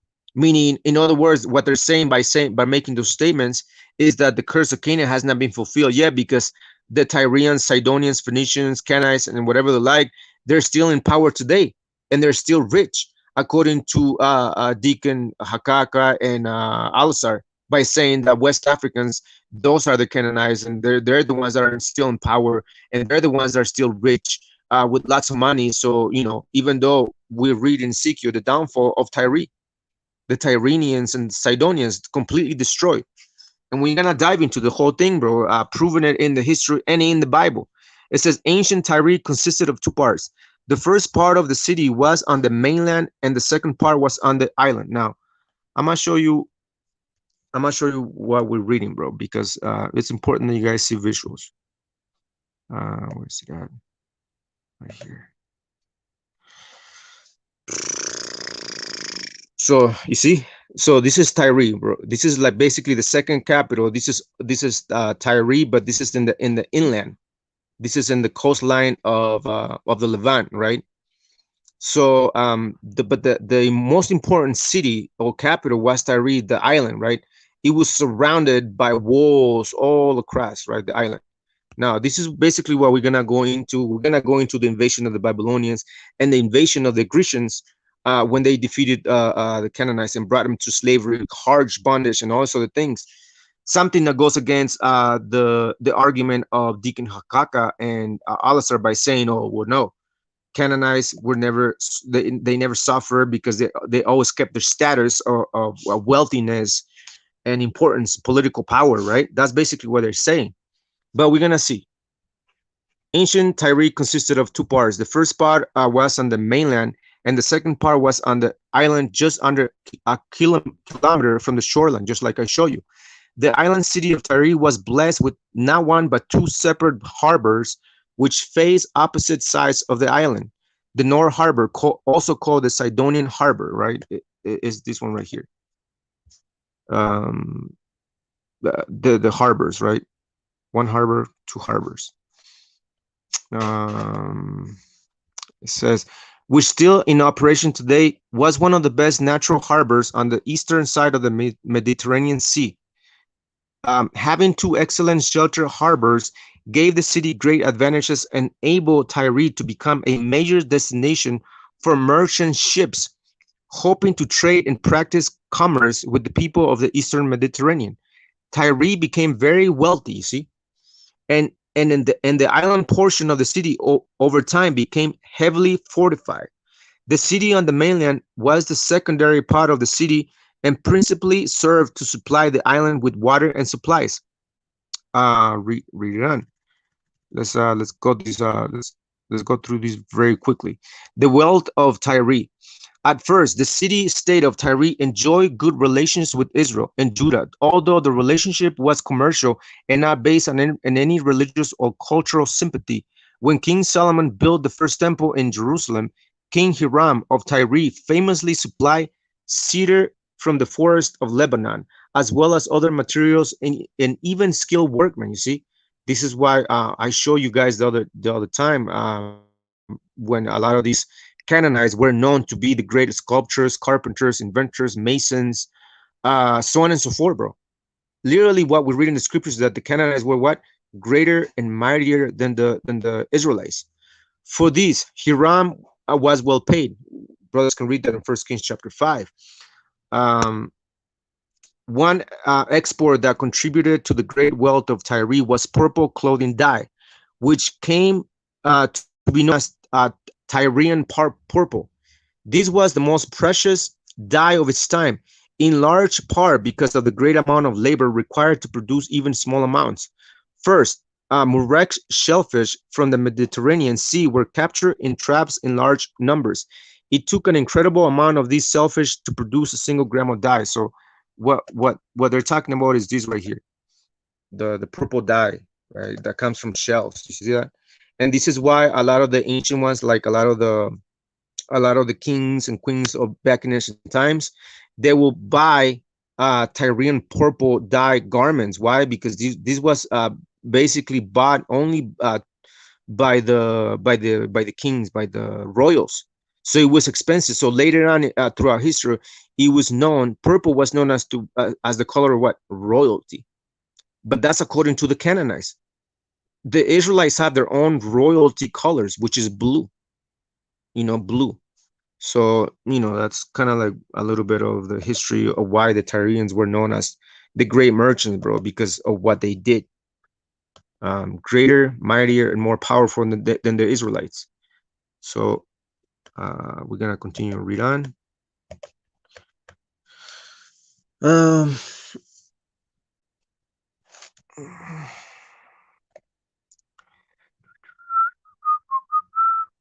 All right, since the people of Tyre, along with the people of its neighboring city of Sidon, are generally called Phoenician. The principal cities of the Phoenicians were originally Byblos, Sidon, and Tyre. but they established colonies all along the North African coast and as far as West Portugal and Spain. You see, the cities of Byblos, Sidon, and Tyre are located within territory of modern Syria and Lebanon. A Phoenician colony in North Africa called Carthage, you see, Phoenician, Sidonian.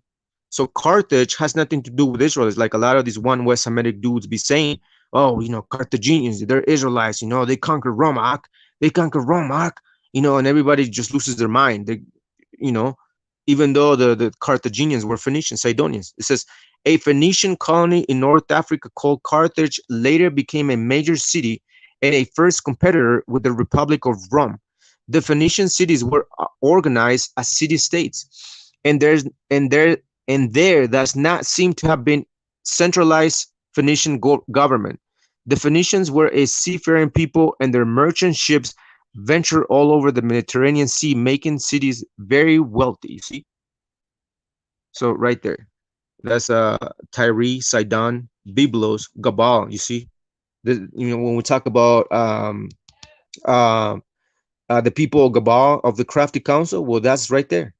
That's part of the Canaanite families, Gabal, and the other city, Arva. You see, and then you have the island that is another capital of Tyre. So, all right, we're gonna get into the good stuff now. We're getting into the good stuff now. It says the religion of Tyre. It says culturally, the Phoenicians were Canaanites and spoke a variation of the Canaanite language and worship variations of the same gods as the Canaanite people in Israel. The fertility god, commonly referred to as Baal, in the Bible was commonly worshipped in Phoenicia, along with its attendant practices of ritualized prostitution, sex worship, and infant sacrifice, which is exactly how we learned the custom of sacrificing children back in those days, bro. Like you have a lot of the Aztecs and the Mayans sacrificing. Why? Because we learned a lot of these customs from the Canaanites, bro. So as a matter of fact, Jose Vega brought this out, 3 years ago, 2 years ago, whatever the like. So we brought this out many times, bro.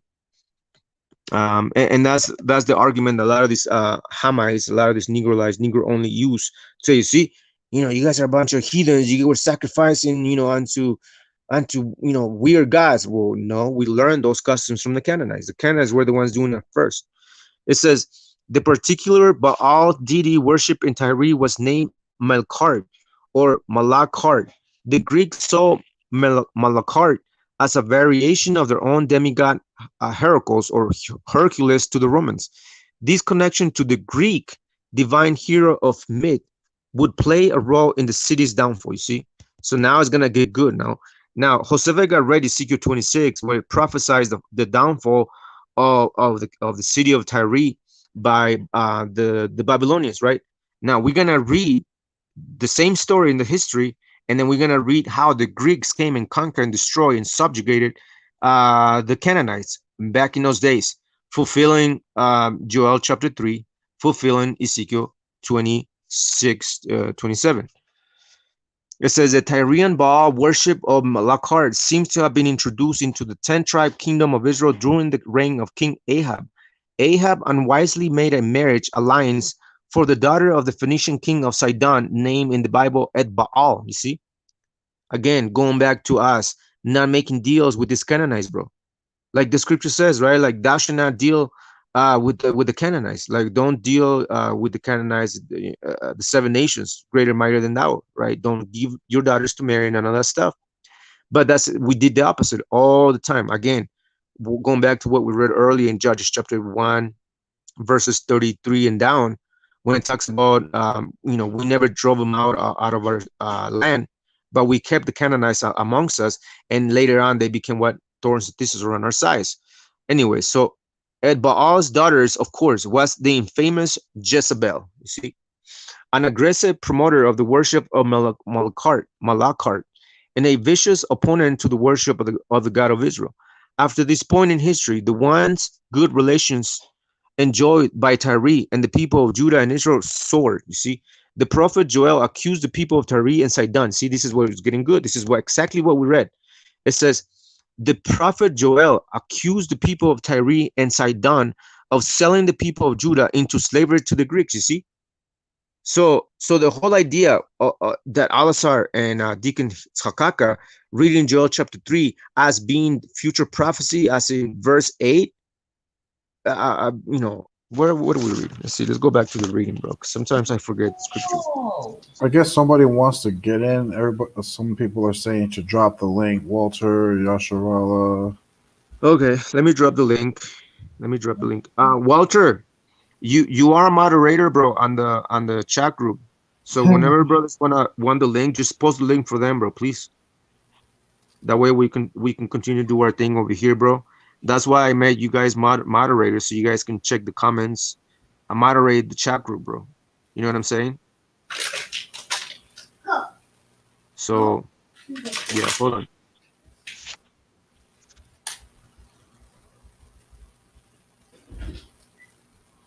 Espérame, bro, espérame. All right.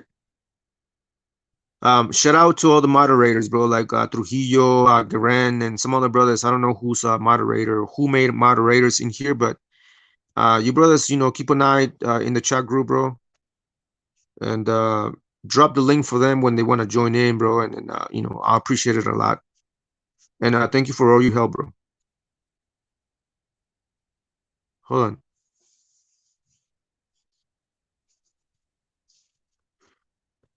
My phone was acting up. Damn it. See, bro, and this is what I'm saying, bro. I can't stop the flow, bro, because I gotta do this now. I gotta stay on the phone. Moderators, please, you know, just keep an eye for that, bro. That way we don't have to interrupt the flow of what is being talked about. Please. See, I can't do this shit.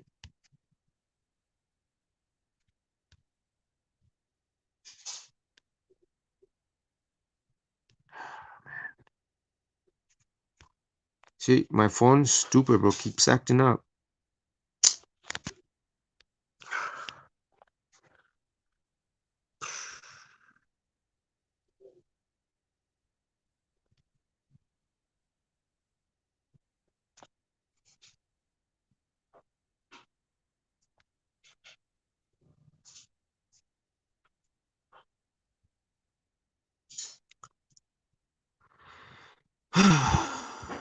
Bro, I'm doing all this thing through my phone, bro. All the lives that I do, all the editing that I do, everything that I do is through my phone, bro.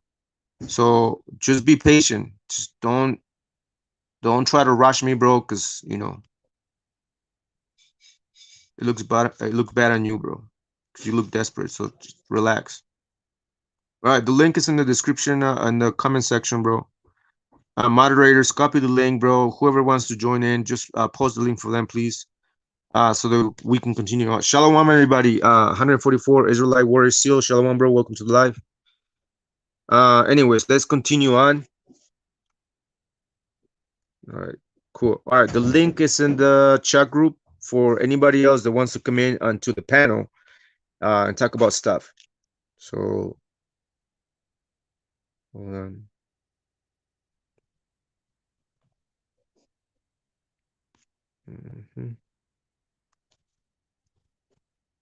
Samson.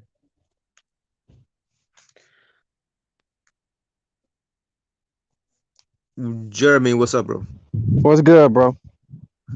No, what's going? Ugh. All right. So anyway, so the link, once again, the link is in the chat group. Anybody else that wants to come in, go ahead, click the link. We'll bring you onto the panel, and then we'll hear you out. Other than that, we're gonna continue reading, bro. Once again, going back to what Deacon Haka was saying as far as Joel chapter 3 verses 4 and down, talking about when did this happen, you know, talking about Amos chapter 3 verses 9 and 10, right? When did this happen? Because it seems like Juana, Jose Vega, Nayash don't ever want to answer. Well, Jose Vega just answered. I'm going into the history, and we're gonna dive into this whole thing. When did that happen, right? Going back to, as a matter of fact, let me turn on the light, and we can read.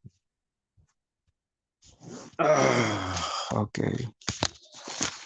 Let's go back into Joel chapter, oh, Amos, right? Let's go back to Amos and then refresh people's minds of what I'm saying and what a lot of these cats are saying too, right?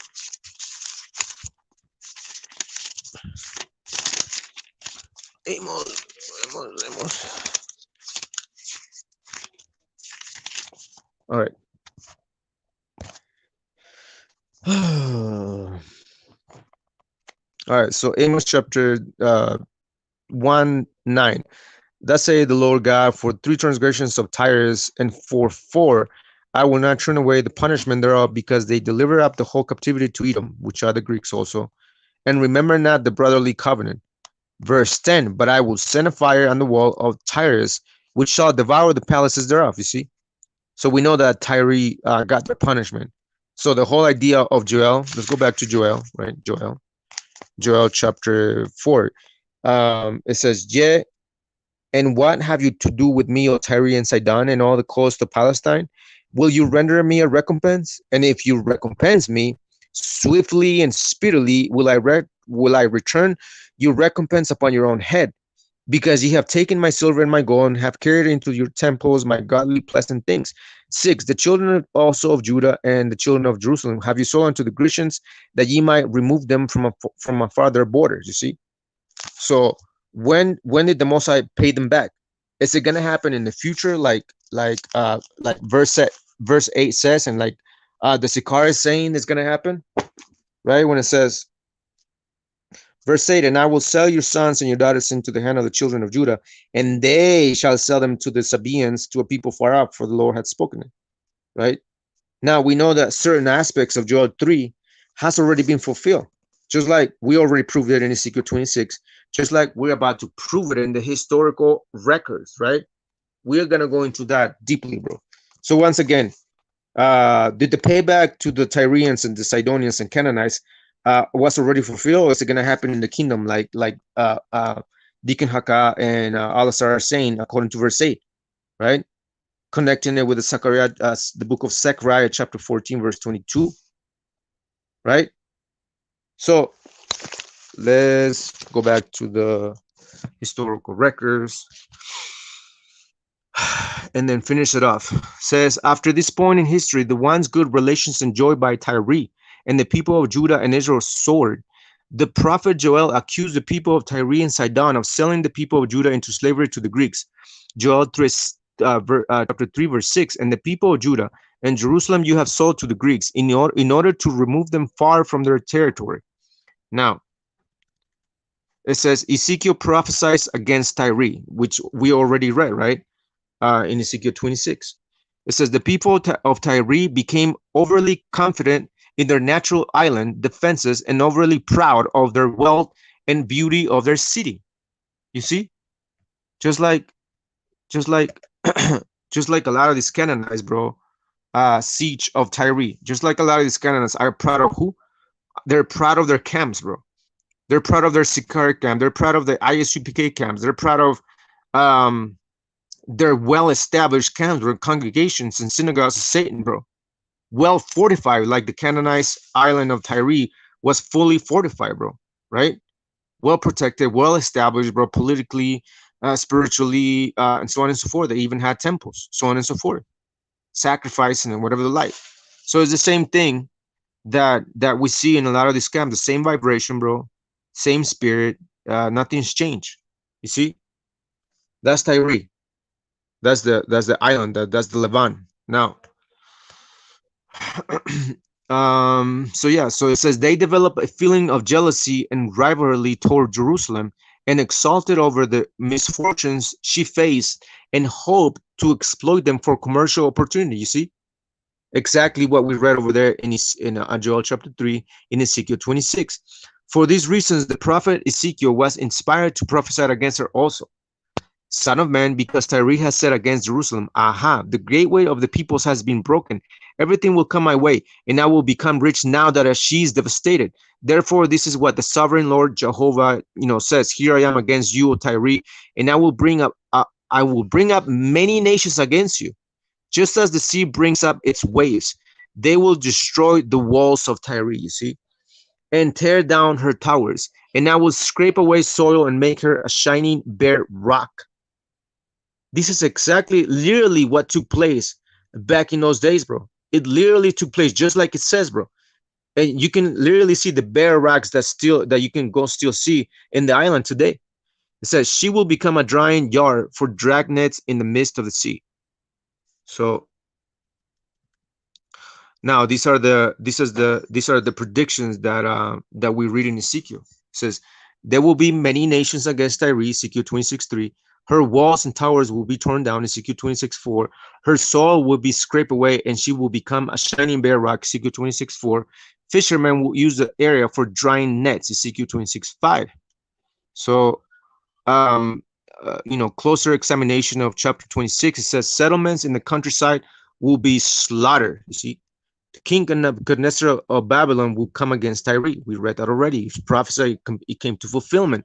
That was the payback that we read over there in Joel chapter 3, verses 4 and down, right? That was the payback. This was exactly the payback the Most High is talking about when he said, I will come speedily and swiftly to recompense against thee. For what? For the things that they did. He will lay siege and tear down Tyre's wall and houses. Now, check this out, right? In Ezekiel 26:12, it says that there was a siege, meaning the city of Tyre was surrounded. Now, when you deal with a lot of these Canaanites in these camps, they'll be like, well, show me when the Canaanites were suffering the same curses. Well, right here in Ezekiel 26:12, when their cities were surrounded. Their cities were surrounded or sieged. You see? Did the Israelites suffer the same curses? They did. Did the Canaanites suffer the same curses? They did. So when these cats act like, well, show me how these Canaanites suffer the same curses as Israel. Well, right here, Ezekiel 26:12, right? Ezekiel 26:12, so on and so forth. Just like the Israelites were surrounded by our enemies, so on and so forth. So let's read on. It says, Nebuchadnezzar's siege of Tyre began not long after Ezekiel's words against the city. You see, swiftly, just like we read in Joel, swiftly and speedily, right? According to the first century Jewish historian Josephus, Nebuchadnezzar laid siege to Tyre for an incredible 13 years. You see, and this is the quote, I will now add to the records of the Phoenicians, for it will not be superfluous to give the reader demonstrations more than enough on this occasion. In them we have an enumeration of the times of their several kings. Nebuchadnezzar besieged Tyre for 13 years in the days of Etobal, their king. After him reigned Baal 10 years. You see, so against Apion, what is it? Chapter page 1, column 21, I believe. So it says, Josephus also quotes an account that has not survived till our day by a historian named Philostratus, who lived circa 170 to 250 BC, who in his account said Nebuchadnezzar the king besieged Tyre 13 years, while at the same time Edbaal reigned at Tyre. Unfortunately, this is as much as the ancient records have to say regarding Nebuchadnezzar's siege. Still, between Ezekiel, Josephus, and certain archaeological records, some conclusions may be drawn that the siege will be long. Ezekiel adds, Ezekiel 29, 18 to 20. Son of man, King Nebuchadnezzar of Babylon made his army labor greatly against Tyre. Every head became bald, every shoulder was rubbed bare, but he and his army received no wages for the labor he expended on Tyre. Therefore, this is what the sovereign Lord Jehovah says. Here I am giving the land of Egypt to King Nebuchadnezzar of Babylon, and he will carry off its wealth and take much spoil and plunder from it, and it will become wages for his army as compensation for his labor against her. Who's that against? Who is that against? Egypt. Let's talk about Nebuchadnezzar, right? Right. Well, Nebuchadnezzar the Mosai basically promised to pay Nebuchadnezzar for the siege that he did for 13 years, because in 13 years, like, Nebuchadnezzar didn't get nothing in return. Like, literally, he didn't get anything. So the Mosai said, well, or nothing like that. Well, I'm gonna still give you treasures, and she's like, I'm gonna give you Egypt. So like later on, it says, here I am giving you the land of Egypt to King Nebuchadnezzar of Babylon, and he will carry off its wealth and take much spoil and plunder from it, and it will become wages for his army. So that was basically the pay that the Most High provided for the king of Babylon for the siege that he did against Tyre for 13 years. So it says, as compensation for this labor against her, I will give him the land of Egypt because they acted for me, declares the sovereign. See, they acted for me. So basically, the Babylonians were doing the work of the Most High. Oh man, hold on. All right. During the protracted multi-year siege, Babylonian soldiers' heads became bare from the chafing of their helmets. Their shoulders rubbed raw from wearing armor and laboring long in the siege. Evidently, the mainland portion of the city fell to the Babylonians. See, so the Canaanites fell, along with associated settlements in the surrounding areas. The walls and towers of the mainland city were level along with the homes within. You see, the neighboring settlements were razed to the ground and their inhabitants cruelly slaughtered. Yet lacking a significant navy, Babylon was incapable of taking the fortified island city. See the next one. So Nebuchadnezzar chose to lay siege to the island, cutting it off from provisions from the mainland, and to the extent they could, cutting it off from resupply by sea. In this way, they hoped to starve the city into submission. A lengthy siege of this type would have cost the Babylonians dearly, which is also implied by Ezekiel, who said that the army would receive no wages for the labor he expended on Tyre, Ezekiel 29:18. See, basically, the siege cost them so much that they didn't get nothing from it. No riches, no booty, nothing, bro. Right? That's why the Mosai prophesied, said, well, I'm gonna give you the spoils of Egypt. As compensation, Nebuchadnezzar is promised the wealth of the land of Egypt. You see, so we're gonna read on, bro. We almost done. I know brothers are getting desperate, bro. So it says, although the historical record of both the Babylonian siege of Tyre and the subsequent invasions of Egypt is limited, archaeological evidence does support the Bible record. Why? Because I don't know, Vega, did you say at one time that there's no record of Babylon basically coming to conquer Egypt? Not all of Egypt. They won a battle. That was it. Right. They won a big battle, but they never took over all the land of Egypt. Right. All right. Okay. All right. So basically what we're reading, bro, is how the Canaanites were defeated and brought to a low state back in the day. So the whole point of me reading this whole thing is to prove that the curse of Canaan, bro, of them being the lowest of slaves, becoming slaves and being plundered and, being put in a low state is not just in the future, bro. It's been happening throughout the ages. So, and that's exactly what we're reading. It says, although the historical record of both Babylonian siege of Tyre and the subsequent invasion of Egypt is limited, archaeological evidence does support the Bible record. A broken cuneiform tablet first published in 1926 by German archaeologist Eckhard Unger refers to provisions of food for the, quote, the king and his soldiers for their march against Tyre, end quote. Other cuneiform tablets show that at some point Tyre was in the hands of the Babylonian king Nebuchadnezzar. Finally, a cuneiform tablet at the British Museum shows that Nebuchadnezzar did indeed successfully engage the Egyptian forces. So Nebuchadnezzar did not take the island city by force. It seems likely that the city negotiated a surrender after 13 years of siege. Either King Itoba of Tyre died during the siege, or he was surrendered to the Babylonians to be replaced by his son Baal, who would become a Babylonian puppet ruler. You see, puppet ruler, like a servant, right? Servant. The latter theory is supported by an ancient list of foreign kings residing in Babylon, who like Judean King Jehoiakim, were prisoners dependent on the Babylonian monarch for their lives. At the top of this list is an unnamed king of Tyre. So most likely that was one of the kings that became a puppet, like a servant to the Babylonian king. or kingdom. Yet the prophecy concerning Tyre at this point could only be said to be partially fulfilled. See, partially fulfilled. Nebuchadnezzar had taken the mainland city, but the island city had not been destroyed, let alone thrown in the water. The fulfillment of this part of the prophecy would wait over 250 years for the ascent of Alexander the Great. See, so this is where it gets interesting. Now we know that Tyre was what a Cushite king, meaning a Hamite. Now a Hamite nation came in and sacked the inland part, the land of the Levant, right? This part right here, not this part, because this is the hard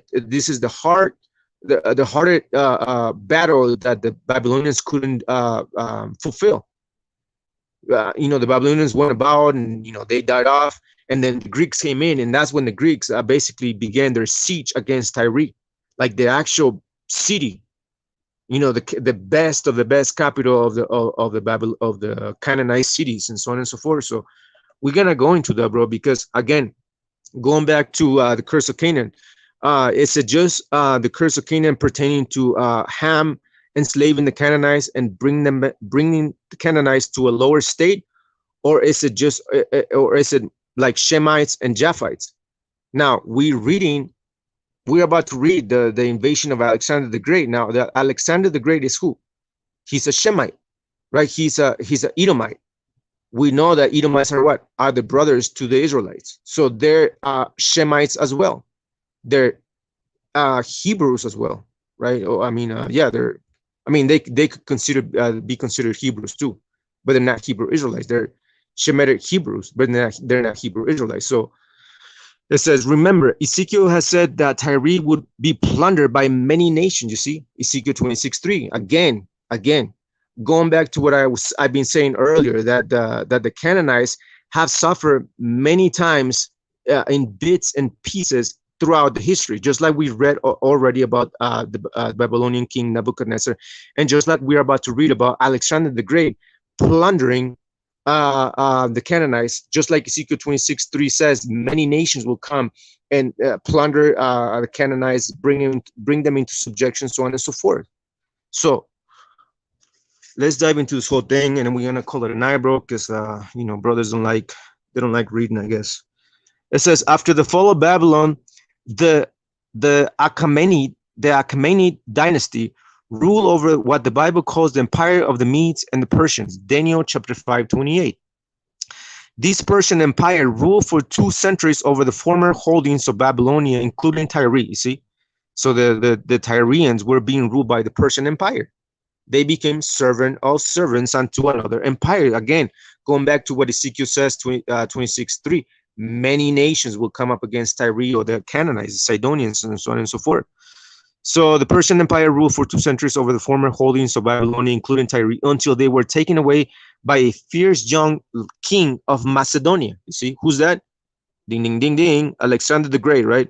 By the time of his death, shortly before reaching the age of 33, Alexander the Great controlled an empire that stretched from Greece down south to Egypt and as far as east as India. He was never defeated in battle, and many have continued his conquest had he not suddenly died in Babylon under circumstances that are controversial until this day.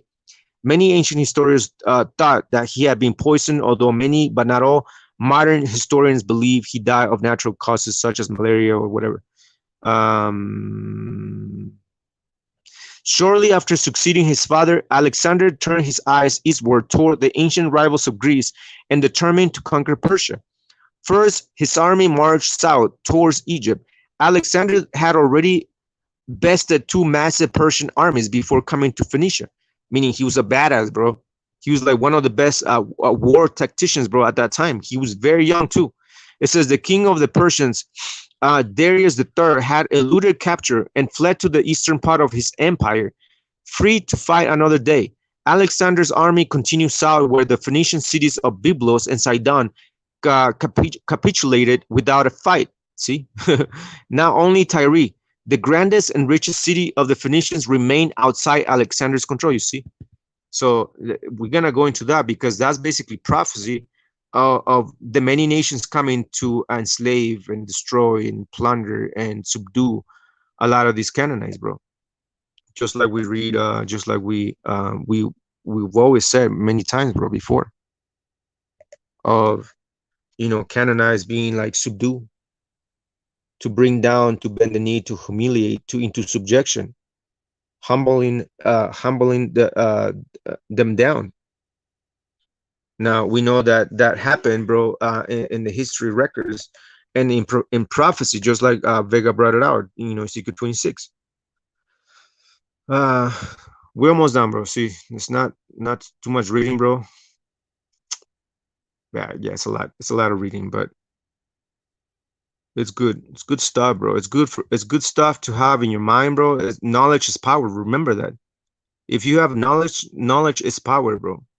So if you have knowledge, bro, to combat and go against these doctrines, bro, you'll be good. You'll be good, bro. So, don't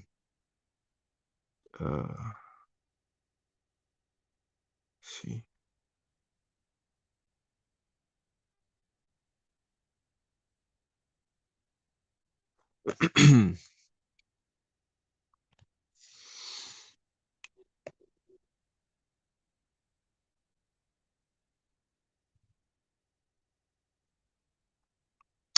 All right, it says, hoping to avoid bloodshed, the king of Tyre sent envoys bearing gifts to meet with Alexander. They greeted Alexander most courteously, and while not formally submitting to him, requested a formal alliance. Alexander countered with a request of his own that made the Tyrians immediately suspicious. Inside the heavily fortified island city, there was an old and famous temple of the chief god of Tyre, Malakart. The Greeks identified this god with their famous mythic hero, Hercules. Like many ancient kings, Alexander claimed descent from the gods. Specifically, Alexander claimed descent from Hercules. On statues and images created of Alexander, he's depicted wearing or carrying items associated with Hercules, so on and so forth. The Tyrians politely declined Alexander's request to offer sacrifice in their city. The request came during their major annual religious festival to Malakart, and they may have felt that allow Alexander to sacrifice there and at the time would have meant that they acknowledged his sovereignty over the city. Perhaps they suspected that having invited Alexander and his forces into the front door, the Greeks might never leave. So they were basically afraid that Alexander was playing games with them.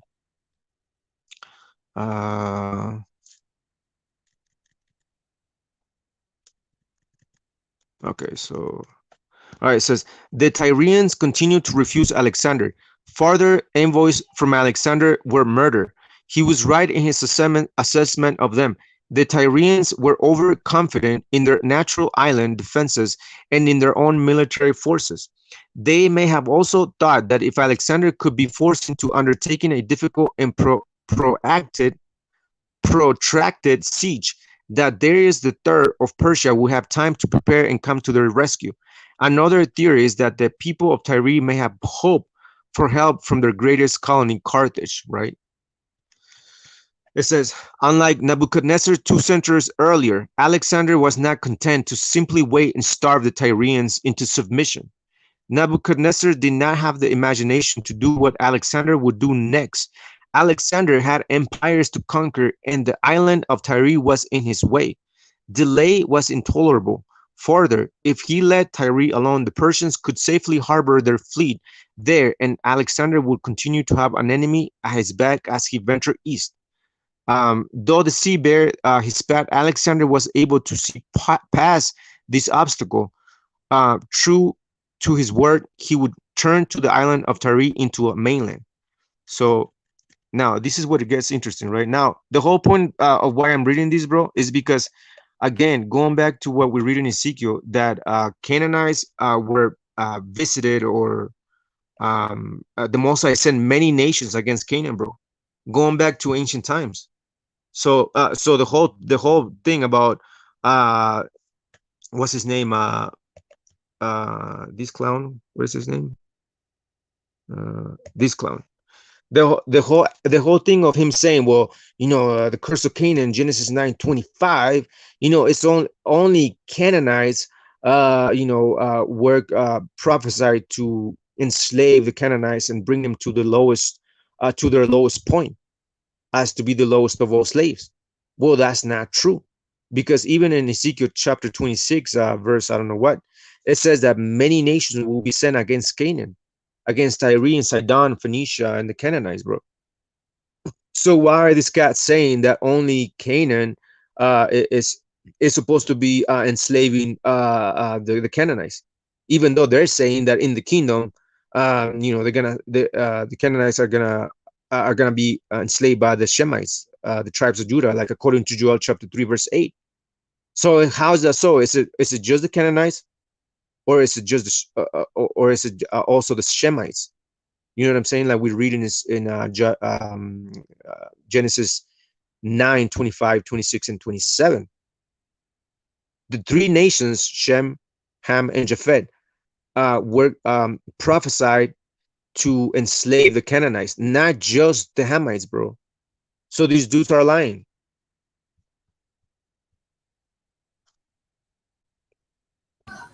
Yep. How many lies we got to catch them in? Right. Man. So yeah, so it's a lot of reading, man. Let me see if I can get to the main points, bro. So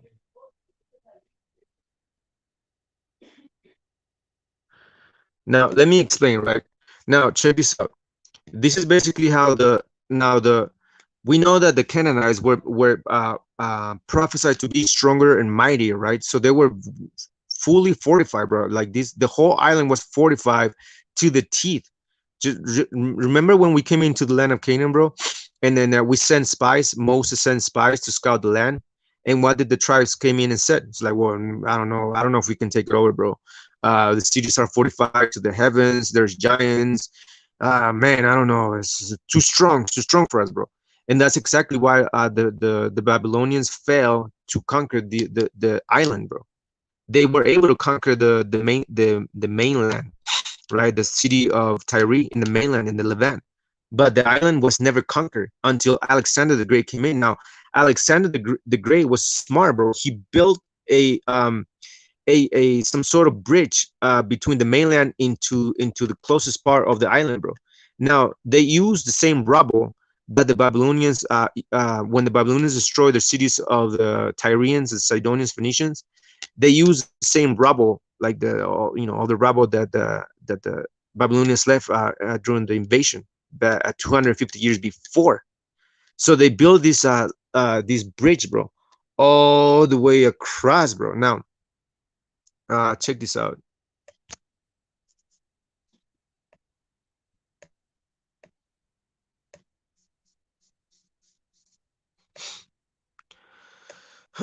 It says, as the causeway or like the bridge progressed, it came within the range of the archers of the walls of Tyre.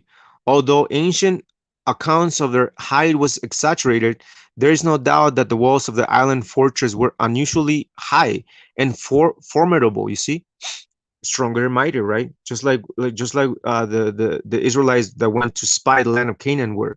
Remember that?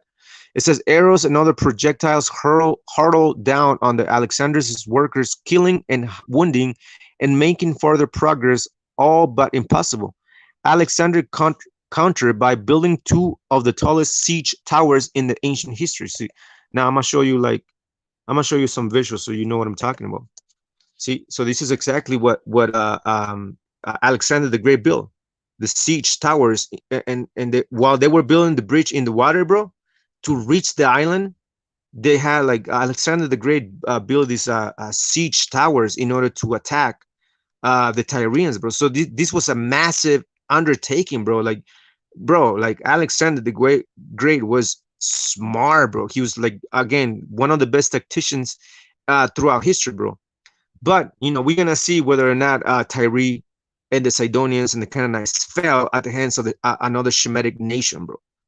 So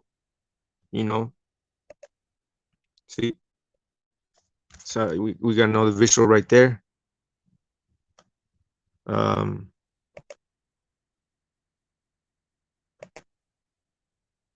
See, that's exactly how it went down, bro. Like the Tyrians, bro, were like fucking smart. They were fucking strong, bro, with their armies and whatever they like, bro. But Alexander the Great outsmarted them, bro. So, you know, it says Alexander countered by building two of the tallest siege towers in ancient history, and then had them moved to the end of the bridge. These wooden towers were covered in raw hide, allowed to protect the frame from burning arrows. These towers shelter Alexander's workers from enemy fire and allow them to continue working. Further, the towers also serve as artillery platforms. Catapults and archers at the top of the siege towers were able to return fire at the soldiers at the walls of Tyre. You see, this is right there. So, see all that? But at the end of the day, man, the Tyrians fell. They were defeated. They became slaves, bro. They were sold to other nations and so on and so forth. So let's see. There it is. The fall of Tyre. It says, to split the Tyrians' attentions, the Greeks' forces launched a number of diversionary attacks on various points of the islands. On the island's walls, and the navy bombarded the city from all sides with projectiles. With Tyre's forces fighting on all sides, two ships approached the breach wall. You see, so now I'm gonna show you what the visuals, right? This is the whole tactics, the tactic of Alexander the Great. The Greeks were literally attacking all across the walls of the island, bro, while they were making an opening, right, with the ships and so on and so forth. You guys can see the visuals. Not only that, but Alexander the Great had help with the Cyprian fleet, bro, another Shemite nation. Again, going back to the scripture when it says that, oh, that many nations, right? Many nations. Let's read the scripture, bro. Let's read the scriptures, because again, going back to the statement that Deacon Haka said, right? That you know, the Canaanites were gonna enslave only or oppress or whatever, like by only Hamites. Even though we're reading in the history, we have a Cyprian fleet and a Shemite nation, which is the Greeks, Alexander the Great. So someone's lying. See, Ezekiel 26 verse 3, therefore thus said the Lord God, behold, I am against thee, O Tyrus, and I will cause many nations to come up against thee, as the seas caused his waves to come up. You see, many nations, bro, many nations. So it's not just the Hamites coming to enslave the Canaanites, bro. It was many nations, just like we read it here in the history. So we're gonna finish this part and then we're gonna call it a night, bro, because I know you brothers gotta go. With Tyre's forces fighting on all sides, two ships approached the breach wall. From a tall siege tower, Alexander personally led some of his elite soldiers onto the walls of Tyre, and they forced their way into the city. The thoroughly demoralized defenders of the Tyre were now in a panic, and Alexander's forces were now able to punch through other areas of the city, including through its harbors. The fighting inside the city was fierce but relatively short-lived. Now, this is where it gets interesting. It says, some citizens of Tyre sought shelter in the temple of Malachart, where Alexander had wanted to sacrifice to Hercules. The city became slaughterhouse. See, 6,000 of the Tyrian defenders died in the battle, while reportedly only 400 of Alexander's men died in the final battle or fight for Tyre. Even if those numbers are exaggerated, the disparity was surely great. 30,000 of the citizens of Tyre were subsequently sold into slavery. You see? I'm gonna read that again. Even if those numbers are exaggerated, to the disparity was surely great. 30 of the citizens of Tyre were subsequently sold into slavery, while 2,000 soldiers who had survived the downfall were forced onto the beaches of Tyre and hung or nailed by the hands onto tree posts and rudimentary frames until they were dead. The Roman Empire would later famously employ this form of slow public execution called in Latin crucifixion. See?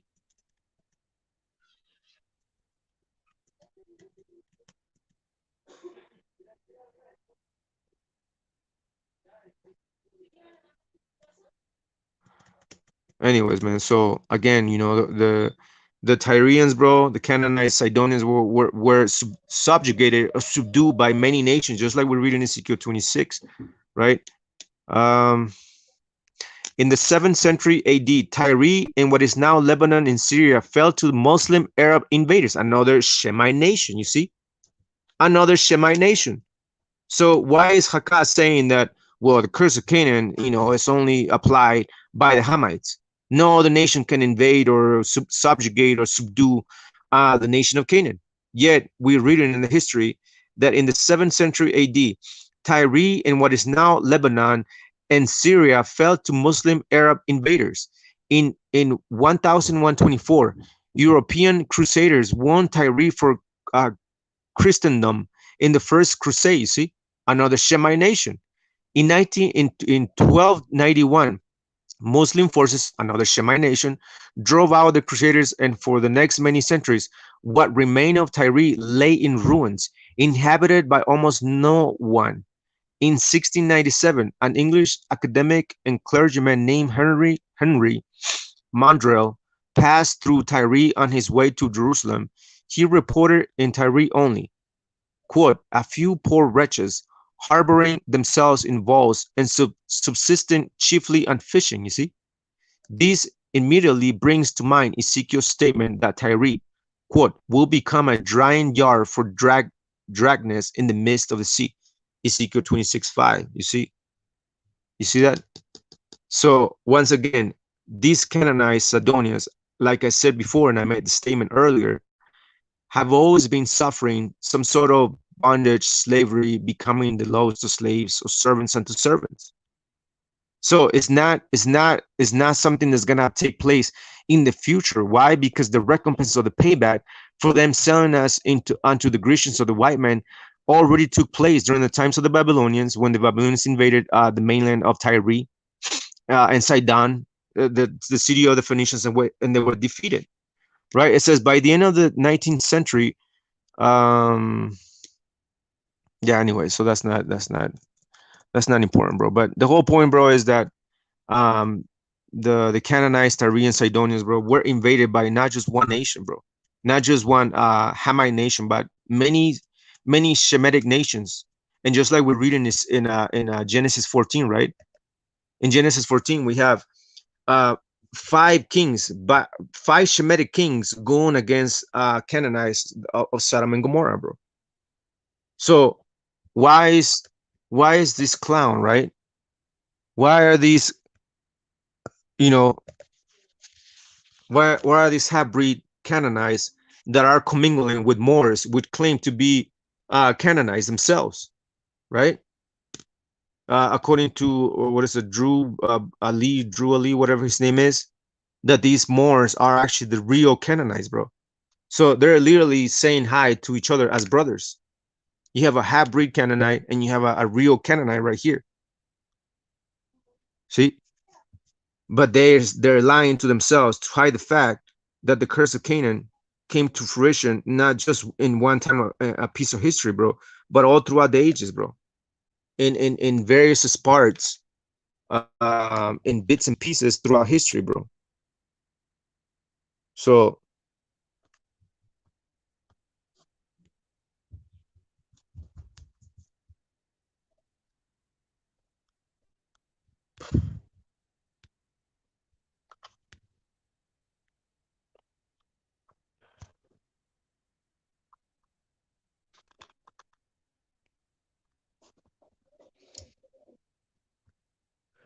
anything else you want to bring out, Jose?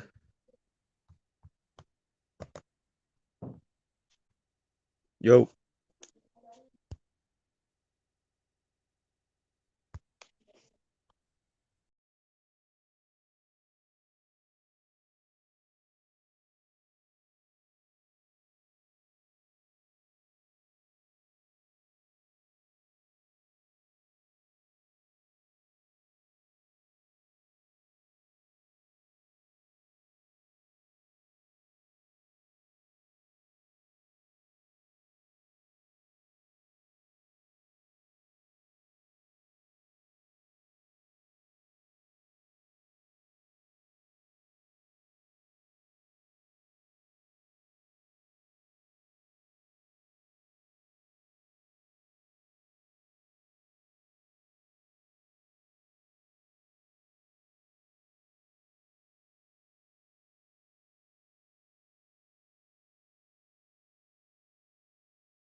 Anyway, man, um,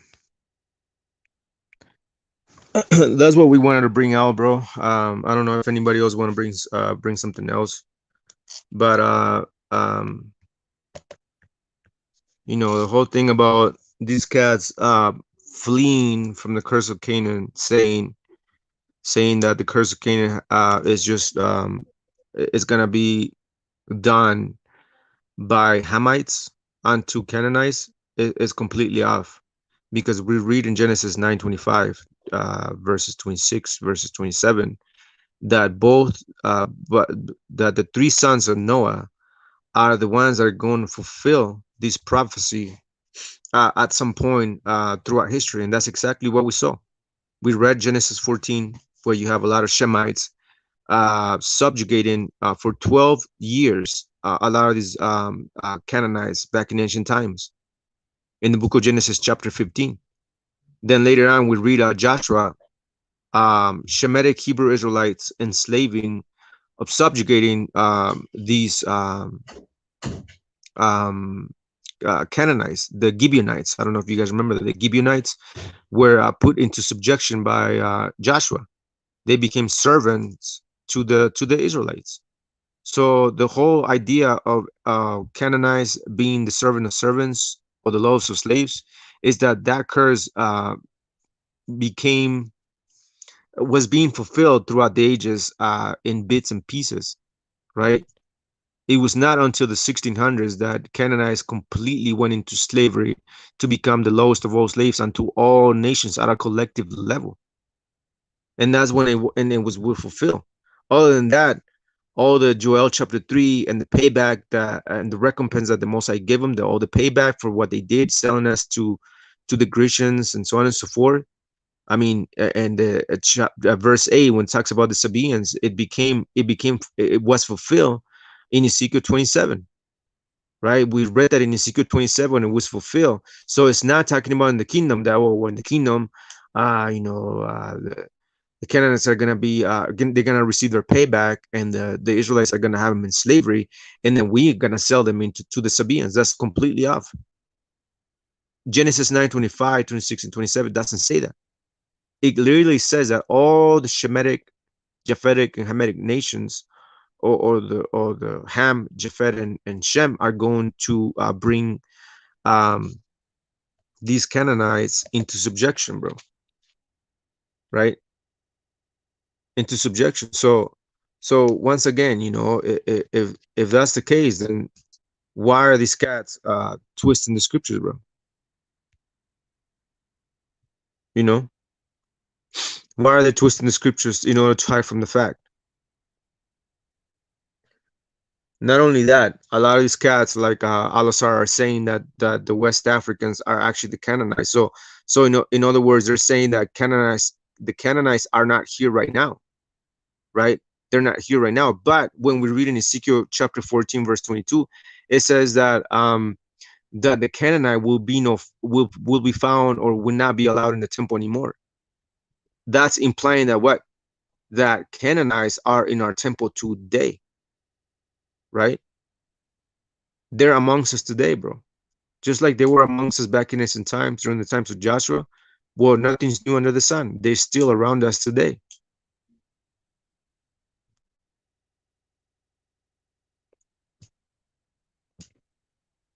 Yeah.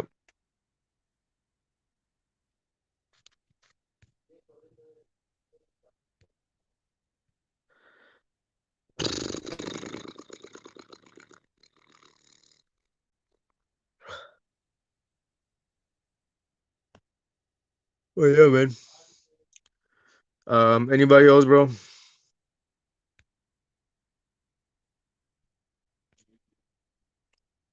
Vega, you there, bro? Yeah, Anything else you want to say? I'm good right now. Pretty tired. Yeah, I'm tired too, bro. We did a lot of reading. But yeah, man, it clearly shows, bro, like Alexander the Great, a Shemitic nation, bro, Edomites, Shemitic Hebrews coming to the Tyrians, enslaving, slaughtering, bringing into subjection these Tyrians. Babylonians, bro, same thing. Hamite nations. Nebuchadnezzar was a Cushite. He came in and sacked the mainland of Tyre and Sidon, put him into subjection, bro. Put him into slavery, bro. You know, just like the scripture says that the Tyrians were gonna be invaded by many nations. So that's exactly what took place back then, and that's exactly what took place in the slave trade of the 1600s, bro. How many nations enslaved the so-called West Africans of the slave trade? Portuguese, Englishman, Spanish man, um, the Arabs. I mean, going back to, you know, prior to the slave trade of the 1600s. So, anybody else have any questions, bro? Before we signed out? Anybody? Anybody has any questions, bro?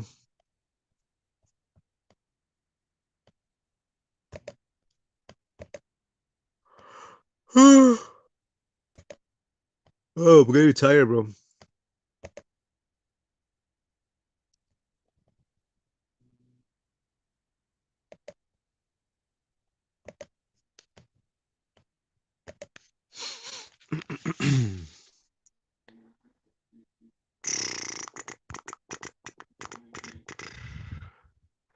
Yo, anybody has any questions before we signed out? Anybody?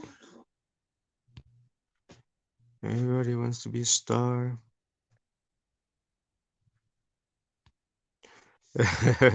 They're in our temples today. I'm heated over that. Still need a minute. Bro, I know how you feel, bro. I know the feeling. Yeah, they're still lying to our people. They're still selling stuff, making merchandise, bro. Uh, charging for the Passover, selling garments at $250 each, bro.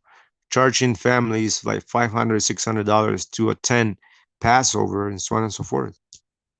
Lying to Hispanics and Native Americans, putting them into subjection mentally and spiritually and emotionally, bro. Now you got a lot of Hispanics acting all dumb and stupid, being a bunch of zombies, bro, believing all the lies. You know what I'm saying? So they're drunk. They're still drunk with strong drink, like we read in Malachi chapter 2:11. You know, they have drunk of that wine of prophecy, bro, and that's why a lot of our people act the way they act when we come up with debunking their doctrines of one ways, bro. They're like, bro, how dare you? You know, you're full of hatred, bro. Or you must be an agent or an Edomite, whatever they like. It's like it's like when we expose their doctrines, like we might be some evil entity, other than perhaps we might be just be telling the truth. You know, why can that be the option? So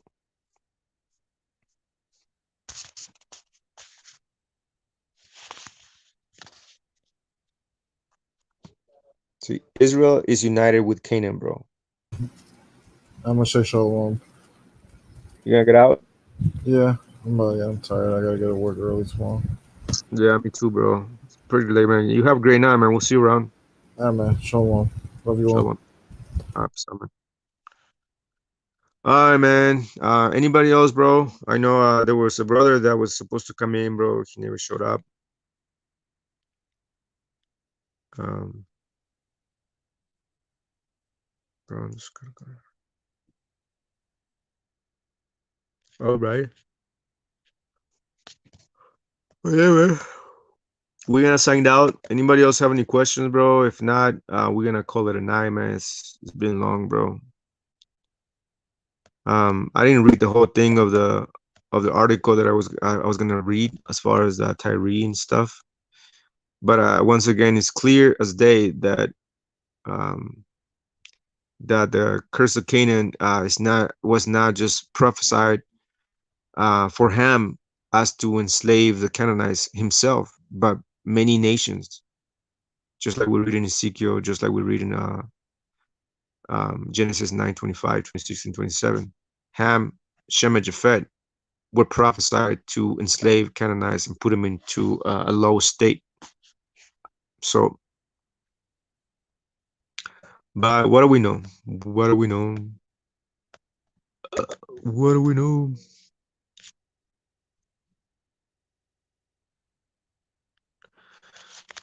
Well, the Canaanites, I mean, they got scattered. A lot of them got scattered, bro. I mean, many were sold into slavery, like we read in the history, right? Let me see. Yeah, so once again, it says some citizens of Tyre sought shelter in the temple of Malachart, where Alexander had wanted a sacrifice to Hercules. The city became a slaughterhouse. 6,000 of Tyrians' defenders died in the battle, while reportedly only 400 of Alexander's men died in the final fight for Tyre. Even if those numbers are exaggerated, the disparity was surely great. 30,000 of the citizens of Tyre were subsequently sold into slavery. You see, they were sold into slavery. That this was their payback for selling us into slavery to the Grecians, bro. See, so again, this was a payback. Now remember, the Tyrians sold us to who? To the Grecians. Well, when the Most said, "I will swiftly give you the payback for what you've done, which is sell the Judeans to the Grecians." Well, guess who came and sold them into slavery? Ding, ding, ding, ding. The Grecians, bro. The Greek Empire, bro. See, that was their payback. That was a swift payback, even though it took some 250 years for that to be fulfilled. Yet it came to pass, just like the Most said that he was going to do, pay them back for what they did against the tribe of Judah, the southern kingdom. See? So it says 30,000 of the citizens of Tyre were subsequently sold into slavery, while 2,000 soldiers who had survived the downfall were forced onto the beaches of Tyre and hung or nailed by the hands onto trees, posts, and rudimentary frames until they were dead. See?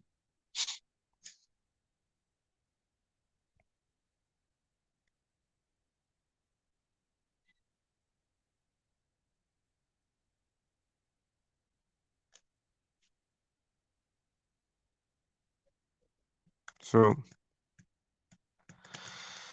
but yeah, so I mean, the Tyrians were enslaved, killed off, subjugated, so on and so forth. But a lot of them also fled. That's why they exist today. Is why they're amongst us today. So obviously they're amongst us today, and they're all over the world because they were scattered to the four corners of the earth also, right? Just like we read in 2 Esdras 1:11. And obviously we know in Ezekiel 28, it says that many nations came and subjugated them also. So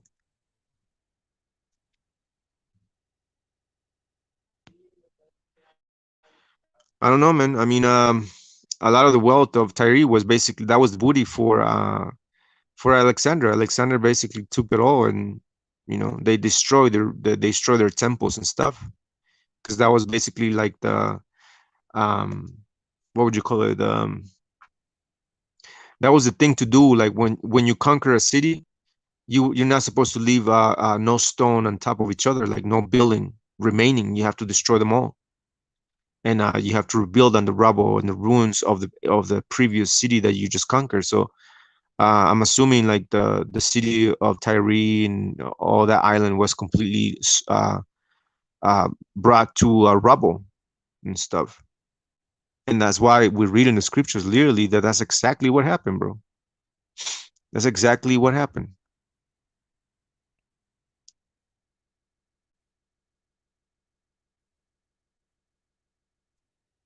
See, Ezekiel 26 verse 5 says, "Will become a drying jar for dragons in the midst of the sea." So that it became so low to that it's just a place to dry your nets that you use for fish, bro. It was bad. As a matter of fact, right here um, it says today's visitors who look for ruins from Phoenicia, Tyre will be disappointed, for nothing at all. For nothing at all remains from the time period. You see, everything from that area was removed and thrown into the sea to build Alexander's causeway, leaving only shining bare rock. You see, just like Ezekiel 26:4 says. See, so nothing was left, bro. It was just there was what was left. It was just a bunch of shining bare rocks, bro. And I think I have a picture of one of the evidence, bro. Let's see if I can show it.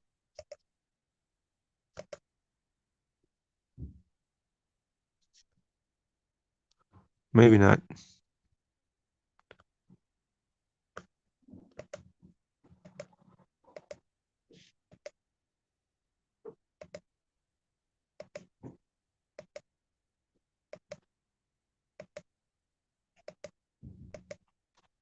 No, I don't have it.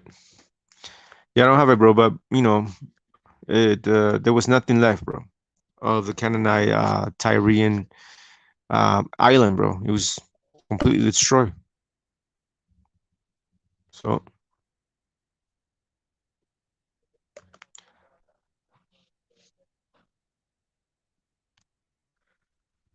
only for the true, bro. Daniel, Shalom, bro. I'm glad you're here, man. But anyway, yeah, man, that's basically what I wanted to bring out. You know, what happened to Tyre. It was invaded by many nations, Shemitic nations, going back to Genesis 4, chapter 14. Many Shemitic nations came and enslaved and put into subjection a lot of these Canaanites from Sodom and Gomorrah, bro. So why is Deacon Hakaka saying such and such and such, all these lies, talking about, oh, well, you know, the curse of Canaan? It was only supposed to happen between Ham and Canaan. That's it. No other nations is supposed to enslave the Canaanites, which is false. So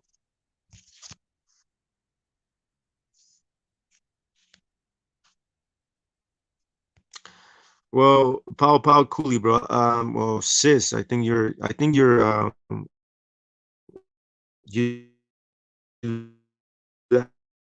sis on the chat group. What is your name again?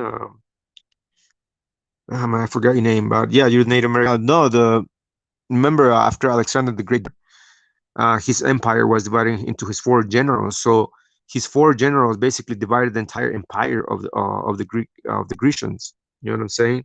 So all the booty, all the plunder, all the gold, the silver that they acquired throughout their conquest, bro, or sis, was, I guess, it was divided into the four generals too. Just like, Alexander the Great's kingdom was divided into his four generals. So I mean, who knows? Who knows what happened with all that wealth?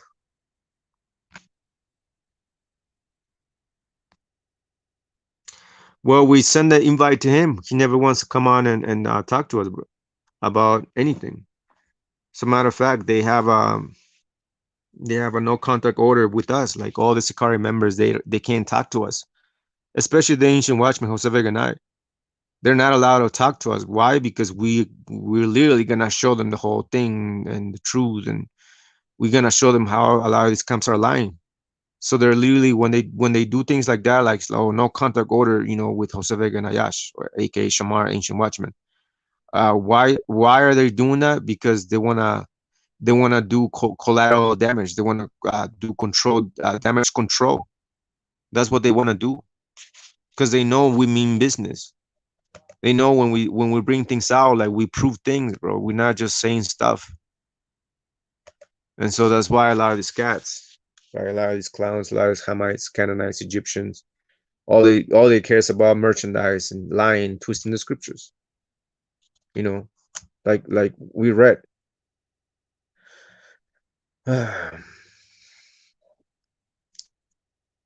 No, that's not just my job. That's everybody's job, man. Everybody's supposed to be, sharpening your swords, bro, and your minds, your spirits against the lies.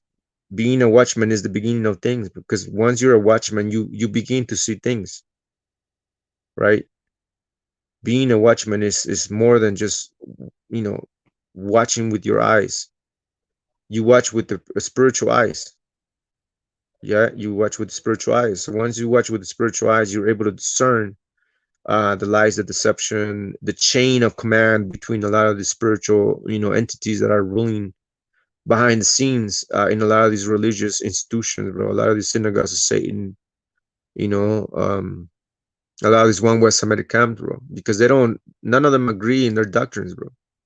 Not even their leaders. I mean, look at these clowns. He's saying one thing, and their leader is saying another thing, and their disciples or students are saying another thing. Bro. So which one is it?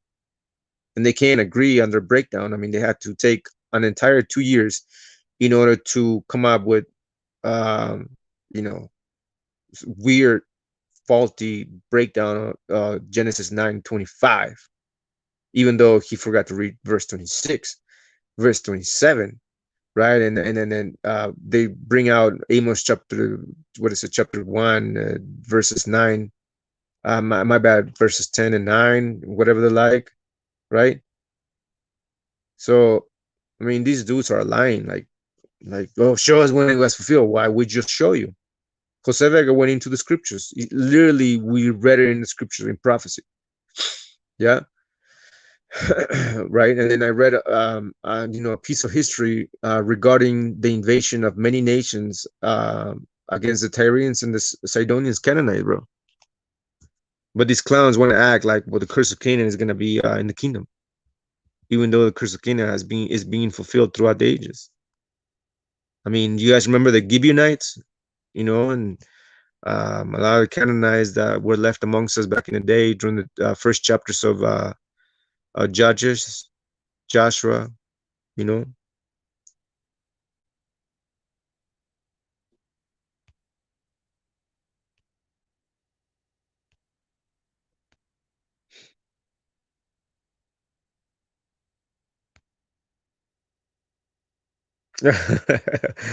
Right. I didn't even think about that, Jeremiah Visaka, bro. You have a dirty mind, man. Only for the true, bro. Daniel, man. Yeah, everybody's a watchman, man. Regardless if you guys want to subscribe with us or not, or support us, bro. Like, you're supposed to be a watchman, regardless, bro. A watchman, man. Like, being a watchman, bro, is like, it's our job, bro. It's literally a job. Like, Jose Vega and I, like, we're always watching for stuff. I'm sure you guys are doing the same too in your respective times. But like, being a watchman, man, it's a spiritual duty. Yeah, it's a spiritual duty. As a matter of fact, hold on. I'm gonna show you something. Watch.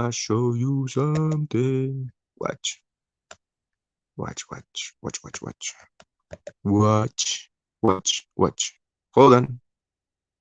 I'm gonna show you something, bro. Watch. Hold on. Give me a minute. Give me a minute, sir.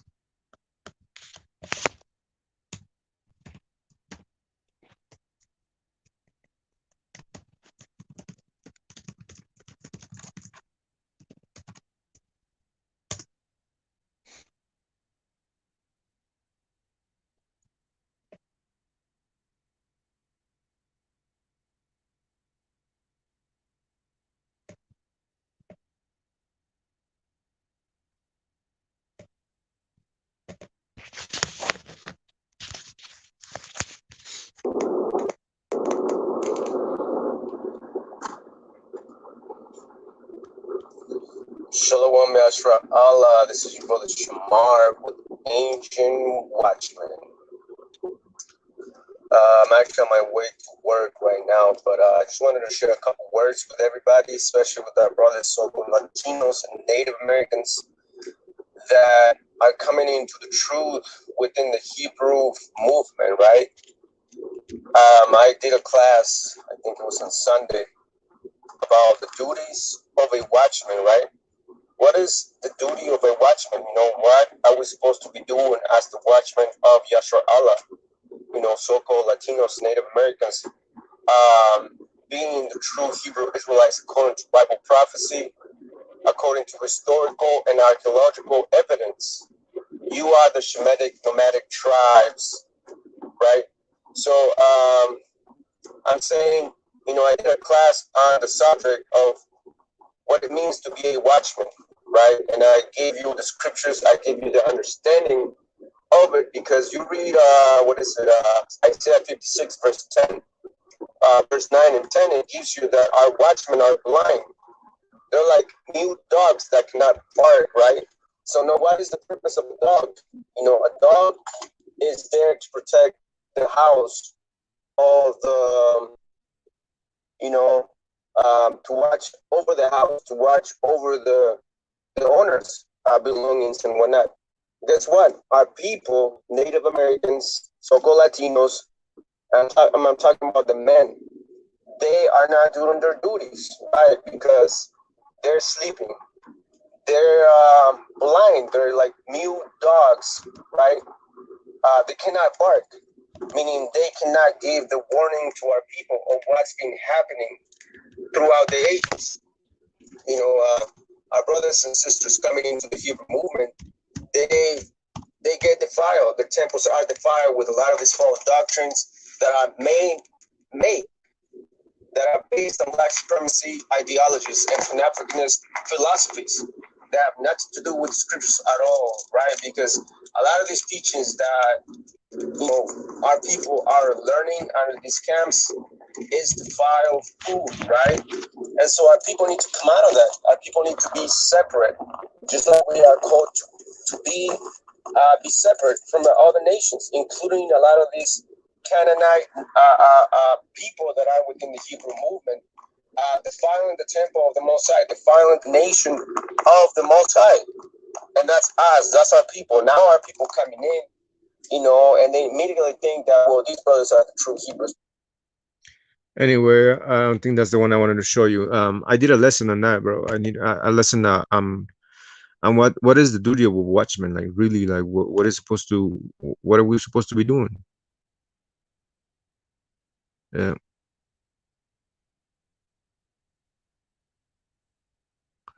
Bro, we have like many classes that we haven't posted on our YouTube channel, man. We have like a lot of YouTube videos that we've done.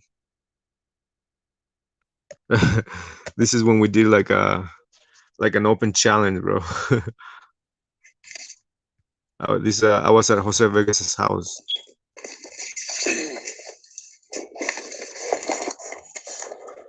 What's going on, Chazak? Yeah, we were calling like this dude named Hasak or something like that, means strength or something. And he was running his mouth right on the boards and whatever they like. And so it's like, okay, well, you know, you guys are typing all this crap on the boards. Like everybody can type stuff, right? Okay, well, let's get into the live, bro, and prove your things. Like prove what you're saying, bro. Right? Prove what you're saying, because he was pushing all this pseudo historical stuff about Native Americans being black and all sort of things, and posting all just pseudo stuff, bro.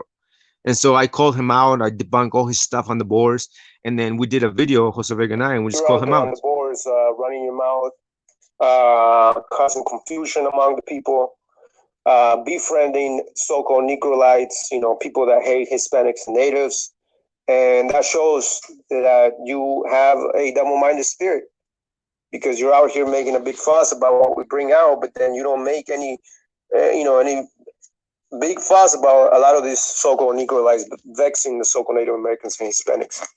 But anyways, we're calling out your nonsense and all your slanderous campaign that you're doing today, right? Because your nonsense was called out. So here we are, you know, come on live. Let's have a friendly discussion about certain things, certain matters, and a lot of the false doctrines from within the Hebrew movement that are being pushed out as true when actually a bunch of lies, a bunch of a huge agenda to deceive natives, so-called natives and Hispanics, right? Because that's what you guys are doing, pushing an agenda, a wicked-ass agenda. You know, and that's what we see. That's what we're seeing. That's what we have been addressing with historical facts, historical evidence, prophetic evidence, right? Yeah, man. We got Jose Vega. Like the brother Hayash has been saying, is just nothing but a slander campaign, because they can't deal with facts. They can't deal with the scriptures. They can't deal with the facts. So all they can do is name call and type ill messages on brothers and stuff like that. But when we get on the comment boards to address their pseudo scholarship, they get mad and start making posts and type ill messages on brothers and stuff like that. But when we get on the comment boards to address their pseudo scholarship, they get mad and start making posts. Oh, look what Jose said here, or look. It's why? Because they can't defend it themselves. So therefore, they're trying to seek other people to try to help them out, or not even really help them out. They just want to to bring out our names, just so that whole post can just be a slander campaign. That's all it is. Right, and that's exactly what we see all across the board, like I said. But let's go to Zephaniah 3:13 again. It says, the remnant of Israel shall not do iniquity. And that's exactly what's happening. Bro, I'm always bringing the same scripture, bro. It's like one of my favorite scriptures. But yeah, man, we've been battling a lot of this Negroites like left and right for a while now, man. We want to address that, right? And why is so? How are they, the Lebanese? Come down, man. Come down. Relax. I've kicked that One West doctrine out of my head years ago. I don't even subscribe to that bullcrap anymore. And their teachings, because it's garbage. Right. But not more garbage than the Negro only Israelites. That's even more easier to debunk. You know what I'm saying? Throwback. Read the scripture. Yeah, I'm gonna read Ezekiel 28, verse 7. Behold, therefore, I will bring strangers upon thee. This is the punishment. The terrible of the nations, and they shall draw their swords against the beauty of thy wisdom, and they shall defile thy brightness. Verse 8. They shall bring thee down to the pit. Now, when it says that they should bring them down to the pit, we all know that it's bringing the word. Yeah, man. So yeah, it's a throwback, bro. Like we have a lot of throwbacks. Like again, a lot of lessons that we done with a lot of Jose Vega, bro, and we have very great discussions sometimes too, bro, with like some Negroes that their spirit just matches, bro. You know what I'm saying? Shalom. See, we got this brother that came with us in our show, on our live. So, how you doing, brother? I'm doing well. How about yourself? Yeah, we're doing good. Hey, man, I appreciate you for having me on. I appreciate it. I just wanted to ask, I heard you say something about the slave trade. What was your position? I just wanted to understand your position fully. Okay, well, our position is that we see a lot of brothers, camp members, and what they like to call what we call only Negroites, who teach that the slave trade ties in with all the curses that are in Deuteronomy 28. Only Negroites or Negroids, you said? Yes. You know what that means? Yeah. Do you know? Do you know what that means? I don't know that term. I would assume it would mean only people of Negroid descent, referring to what people typically call African American, outside of a progenitor of Ham, the progenitor Ham. All right.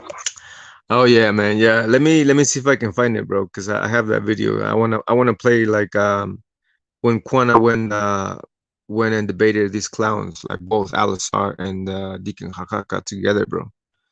So let me see if I can find it. But yeah, man, stick around. Yeah, once again, man, we have a lot of classes, bro, that we've done. I don't know if you guys seen this one, bro, but we burned the black image. Like we literally burned it with fire, man. Watch. Hold on.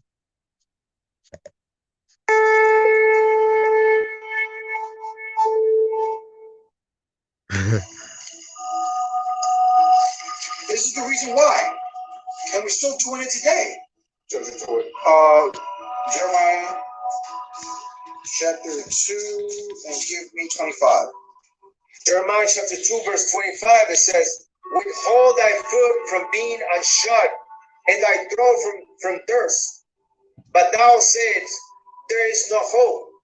No, for I have loved strangers, and after them will I go. See, that's been Israel's problem always. We have always loved the other nations. And their gods. And their gods, and we wanted to follow them. It says, read it again on the last sentence. For I have loved strangers, what?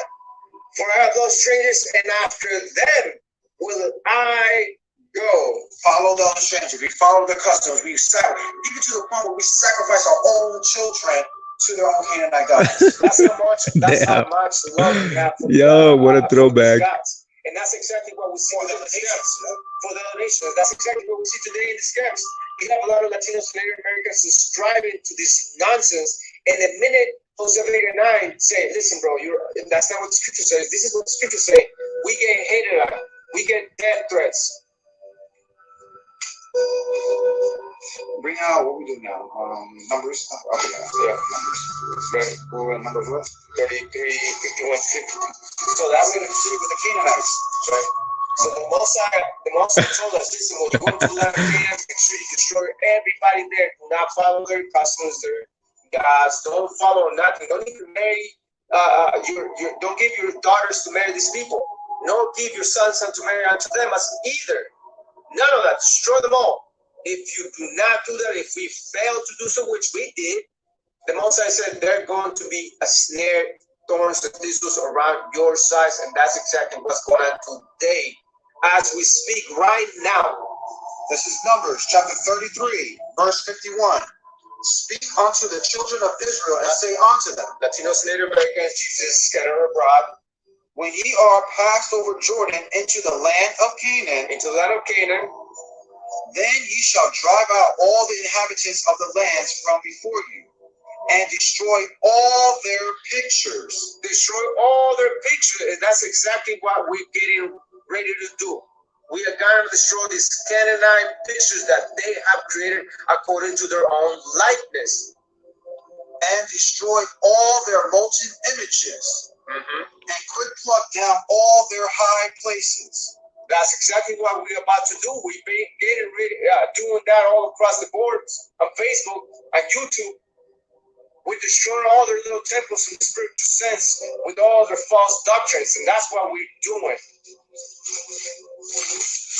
And that's what you Latinos need to understand what the hell's going on. That which have been is that which shall be. There's no new thing under the sun. All right, Yashua. So as we can say, we want to make a statement unto our nation and our people. You see these images right here? These images are false gods. These are the images and idols of the Canaanites that are amongst us today. They're pushing their own images. You see? It's garbage.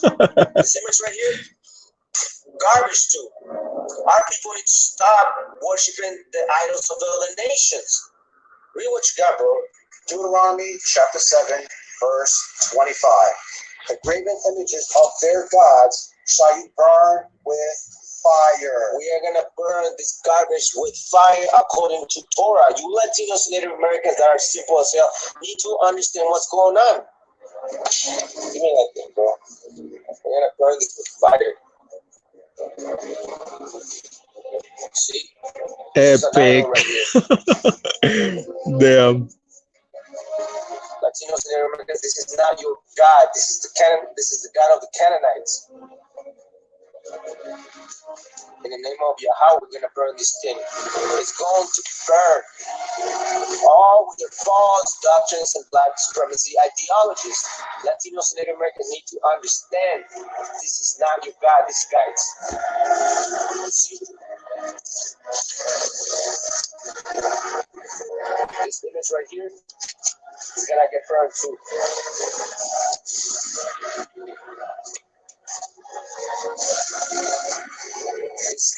These Canaanite gods are gonna get burned along with their doctrines and black supremacy ideologies. We don't give a damn. We don't care about these Canaanites. The Most High told you all to destroy them. And you see the white Christ? Much less.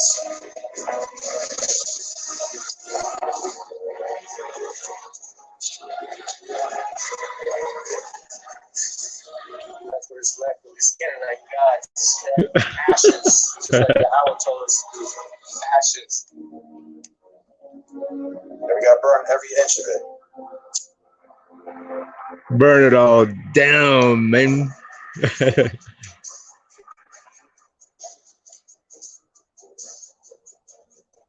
Just like Yahweh told us to burn when we came into the land of Canaan, burn their images and their altars and their pictures and all of it. Anyway, man, yeah. That's a throwback. What a throwback. All right. Let us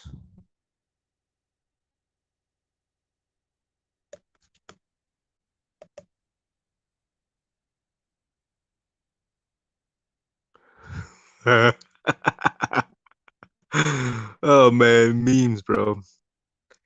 Anyways, man, let me see if I can find that video that Daniel was talking about, bro. And then we're gonna call it a night because it's getting pretty late. Getting pretty late. Getting pretty late. Getting pretty late. Let's see. Where's it at? Where's it at? Where's it at? Where is it at? What is it at? Screenshots. Hmm.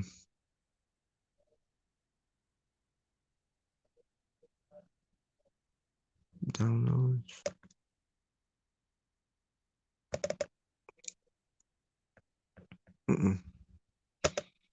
Ah.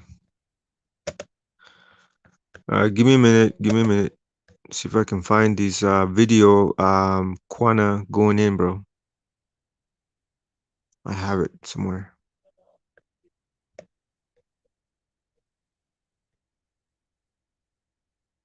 Record master. I think this is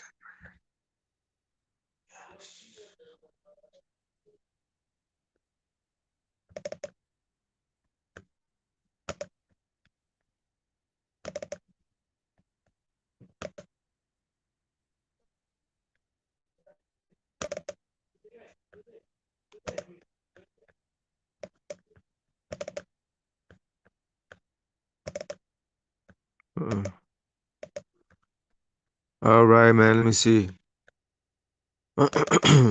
Mm. Let's see if I can find it.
Yeah, but it's not a physical mark though. Yeah, it's like a spiritual mark, like marking your mind.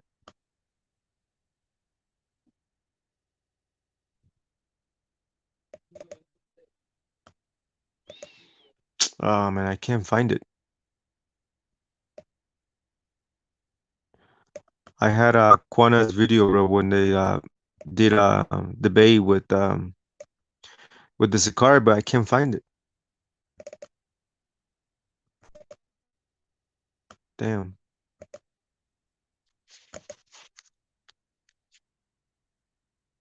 See, I got my folder of stuff. Hixos, Instagram, Lost Tribes. See,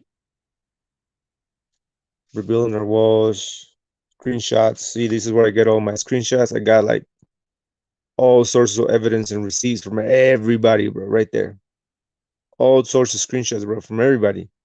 All T Israelites, New Testament Israelites, Christians, campers, One West leaders, and everybody else, bro. It's right there. See, screenshots, bro. It's all right there. That's the evidence right there. We have the records. We have all the evidence, bro. But we have the slander too. We have slander posts from all these dudes that slander our names before. You see, this is where all my videos are edited. Messenger, all the messages that I get from people, whatever they like. Hixos, evidence on the Hixos, and so on and so forth. You see, I got cuts. That's my folder of cuts, like about doctrines. You know what I'm saying? So these are my folders, bro, that we use for, when we bring out evidence, or the evidence that we have brought out. Lost Tribes evidence, you see. Hispanics and natives right there. So, man, I don't know, probably like around 40,000. I got 40,000 screenshots, bro, of everybody, though. Like all the evidence, people threaten our lives, people showing us guns that they want to try to harm us. We have people paying money to gangs and whatever they like, bro. We have it right here. It's where is it at? Screenshot right there.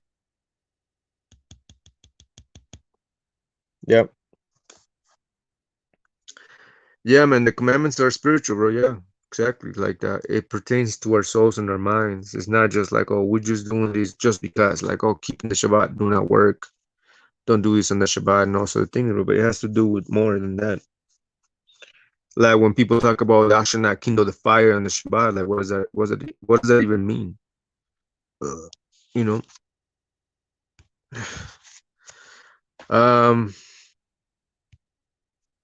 The mark is a cross. Micha, the word mark in the Hebrew means ta, and the word ta is basically, it means like an agreement or like a covenant. Yeah, like an agreement, like you sign up a contract. That's basically what it means. That's why the letter ta in the Hebrew is basically like a cross, like as if you're marking something. Like when you signed up a contract, like what do? They put up a little cross, like where you're gonna sign the contract, as in you're entering into an agreement. So yeah, so the mark on our heads is like a covenant or an agreement that you do in your mind. You know what I'm saying? So that's basically what it means to be sealed, is to like understand the agreement that you're making with the Most High, right? It's not just like some sort of etheric spiritual. It is spiritual, but it's not like hallelujah. It's like a mark on your head. No, bro. Like the mark on your head is like the agreement that you're gonna do, like the ta, contract, covenant, coming to an agreement. And usually that agreement has to do with like some sort of sacrifice that you do, like not like before, back in ancient times, it was a sacrifice of animals and bloodshed, right? But today, like according, let's go to Romans, right? Because a lot of people say that sacrifice is done away with, but it's not. Watch, I'm gonna show you why. Why? Watch.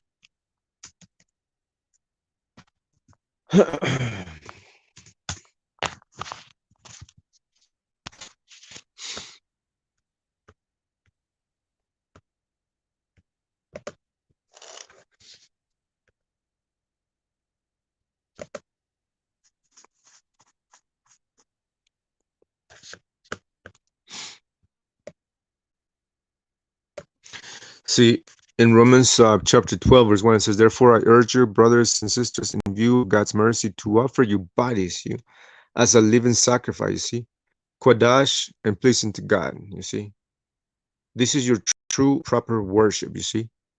So, so when we make an agreement, when we make a thought, like the mark that you're talking about in your mind, you're literally making an agreement as we, right, as we all like do a sacrifice, as to offer our bodies, right, your members, your eyes, our ears, our hearts, our minds, the things that we eat and stuff. You're literally making an offer with your bodies as a living sacrifice. So you're literally a walking sacrifice, because we're dying to this world. That's basically what it means. Like the mark on the mind is to denounce like the all you, the world, this planet, this, the what would you call it, the desires of this world, bro, like the earthly desires. That's when we offer up ourselves and our bodies as a living sacrifice, to deny ourselves, to die, to enter into death, or to go into the valley of shadow of death, meaning into darkness, just like a seed. When you plant a seed into the ground, the seed dies in darkness, meaning you enter yourself into this death, the spiritual death, that later on, as the sun and the water irrigates the seed, it springs forth to life, right? And you become, you become a living entity, like we read in Ezekiel. You literally become, you become alive again, because before we were dead. So that's the whole thing, the mark, going into a contract, or a covenant that you do. But you have to do, every time you make a covenant, you enter into a living sacrifice. Like back in ancient times, the first contract or covenant that our people did was under Moses, and Moses had to sacrifice, and then later on sprinkle blood on people's heads all over to the entire nation, like literally sprinkle blood like this. That was the agreement. We signed up an agreement with blood back in the day. So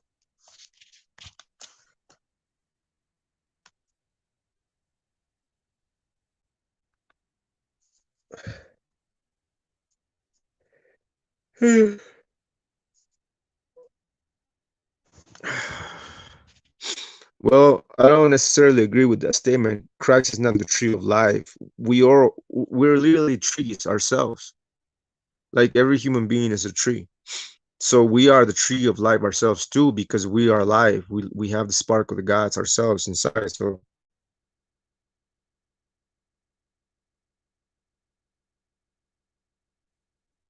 So yeah. But yeah, man, we're gonna call it a night. We're gonna sign out. It's getting late.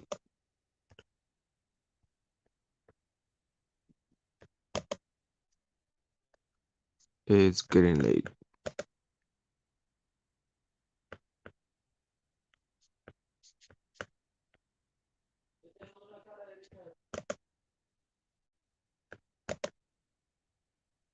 Mija, the cross is begging for towel.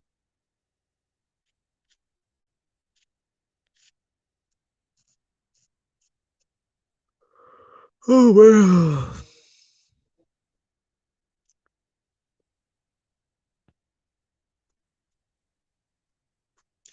Yeah, only for true, bro. Daniel, man, I'm gonna look for that, and if I have it, bro, I'll send it to you guys. So I'll tag you guys on it.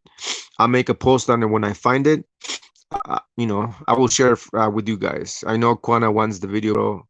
I'm just gonna give you the glimpse, or the small section where he goes in to cut like Al-Azhar and Deacon Hakaka. So yeah, man, look for that one out. When I find it, I'll post it. I'll make a post, bro, and I'll share it with you guys. So don't worry about it, bro. I'm not being selfish. I just can't find it, bro. It's like I don't even know where I put it, where I saved it, bro. You know, once again.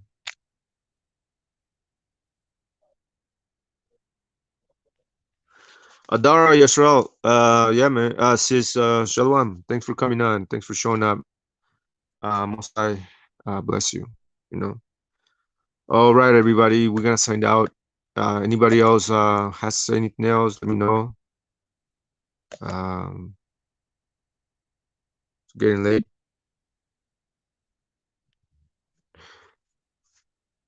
Let me see. Oh, I see. All right, let me see.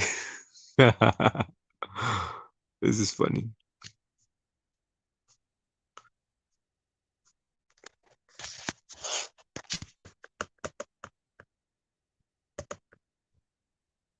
Ah.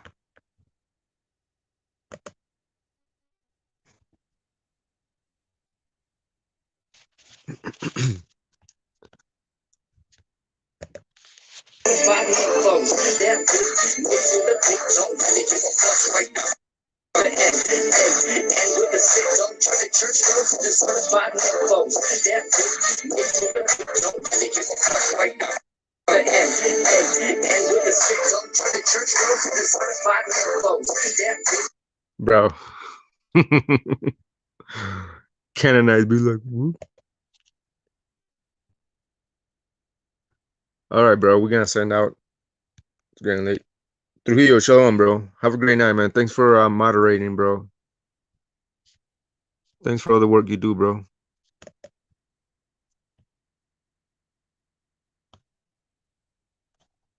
Me, shalom, sis. We'll see you around Friday night, Miami. Most I willing.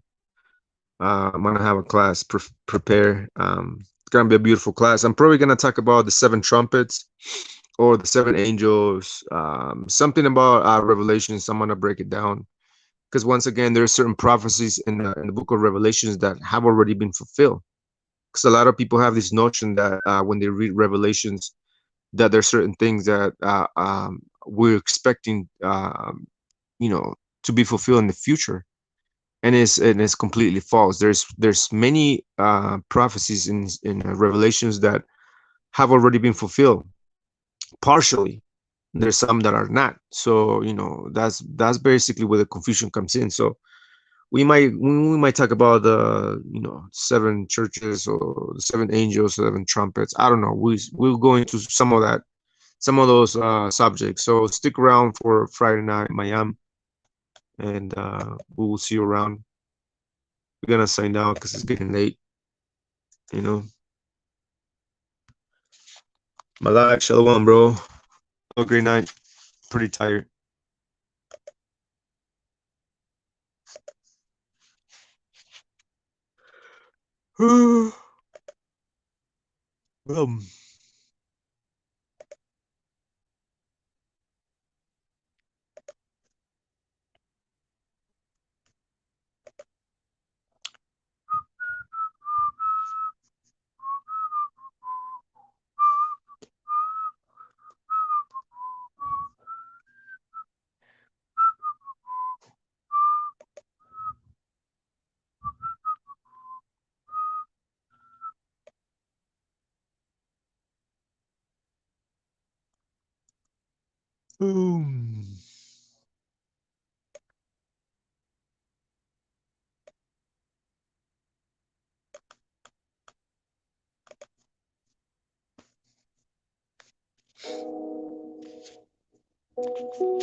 All right, Yashra. Oh man, thanks for tuning in. Thanks for being here, bros, sisters, and everybody else that joined in. hopefully you guys got something out of the class, out of the reading that we did, out of the scriptures that we read. I know it was a lot of reading, bro, but you know, it was good. Reading, bro, is essential, bro. We gotta read stuff. You know, once again, we're in the battle of knowledge. We're in the age of knowledge, bro. If we don't read stuff, bro, we don't weaponize our minds with knowledge, bro, our people are gonna get lied to and deceived. And that's exactly what we're fighting against. Like the battle that we're up against is it's against information, and a lot of the information that's being put out there, it's pseudo, it's false. Trujillo, yeah, thank you very much, bro. Yeah, we'll be in touch definitely for sure. We'll figure it out. I don't know how we're gonna deal with that or how we're gonna go about that, but you know, we'll manage. We'll see. But I really appreciate it, man. Thanks a lot for the contribution. Once again, we'll see you around. Thanks for everything you do, bro. Thanks for the support as well. Yeah, man. 144 Israelite words. See you, man. Shalom. Have a great night. Enjoy the rest of your Shabbat, everybody else, bro. Or I mean, my bad. You know, the rest of your week. So yeah, definitely we'll see you on Friday night, Miami, everybody else. Man, once again, don't forget to share and subscribe. You know, support us, bro. Give us a like. Once again, if you give us a like, we'll be able to change the algorithms on YouTube. That's basically how it works. The more you guys give us a like, the more we're gonna change the algorithms on Facebook and YouTube, and then YouTube is gonna be able to like show our videos under homepage of suggested videos, and so you know our videos are gonna start appearing in a lot of these Negro like pages and whatever they like. So yeah, give us a like, bro. Share our videos, bro. You know, tag whoever you think is gonna help these videos too. So other than that, man, you guys have a great night. I love you guys. Shalom, everybody. Have a great night. I'm gonna go. I'm getting tired.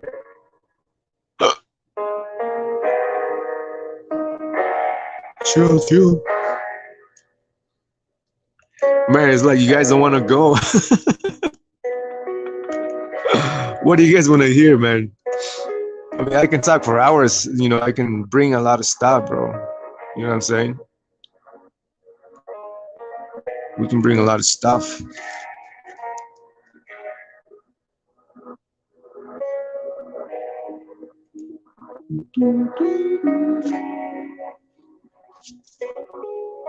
Yeah, man. Shalom, everybody. You guys have a great night, man. Thanks for tuning in once again. I appreciate it, every single one of you, bro. Thanks for the support. Thanks for the comments, bro. Thanks for the suggestions, and keep us in your prayers, man. You know, doing this is not easy, bro. Just keep us in your prayers, bro.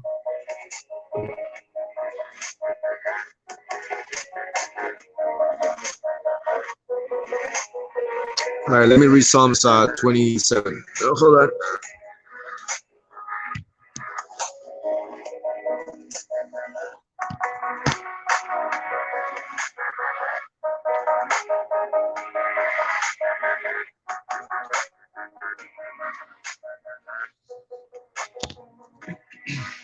All right, 27.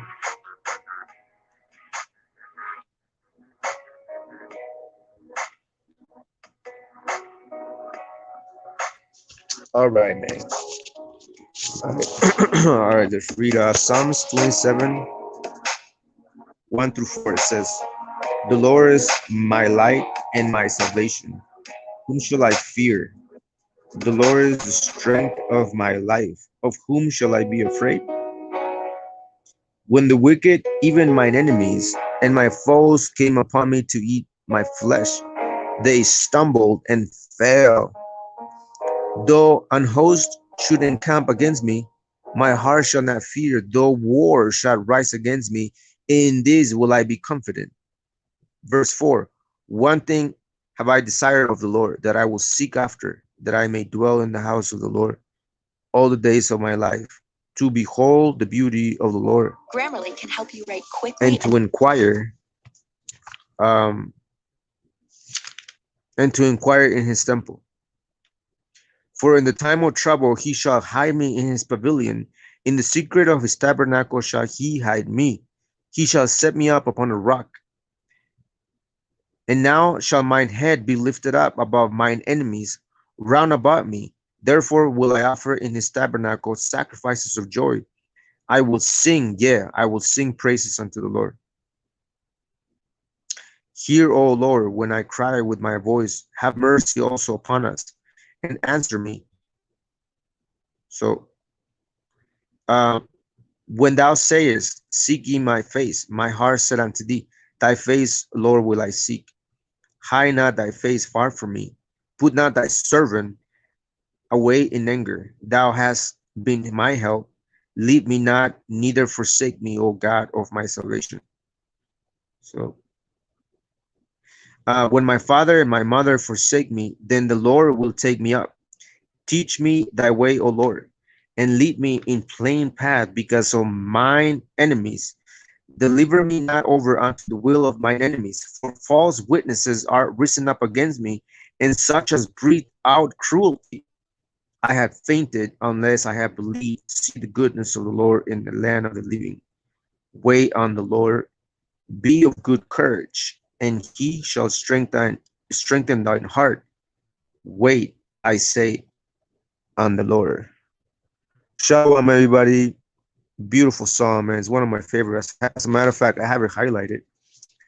But you guys have a great night. Jeremiah, great suggestion, man. Great read. Shalom, everybody. We're gonna sign out, man. It's great night. You guys have a great night. Shalom, everybody. Once again, thanks for tuning in. We'll see you on Friday night, Miami, most I willing. Stay strong, stay guarded, stay prayed, man. Stay protected from energy vampires, bro, and evil entities and demons. Protect your mind, man. Protect your spirit, protect your heart, man. Protect your body. You know what I'm saying?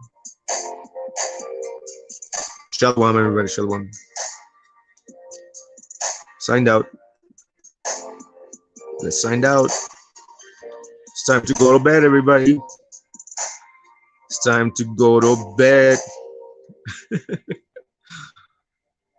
Bro, let's go to bed, man. It's getting late. Let's go.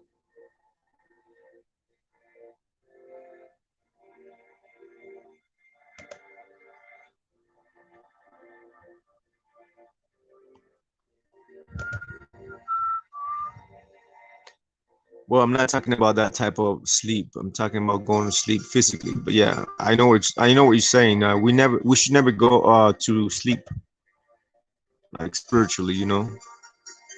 And that's also part of like the Watchman, is that we never sleep. You know, we're always watching, like as the guardians of truth. See, the guardians, the watchmen, the keepers and guardians, watchers. See, guardians of truth.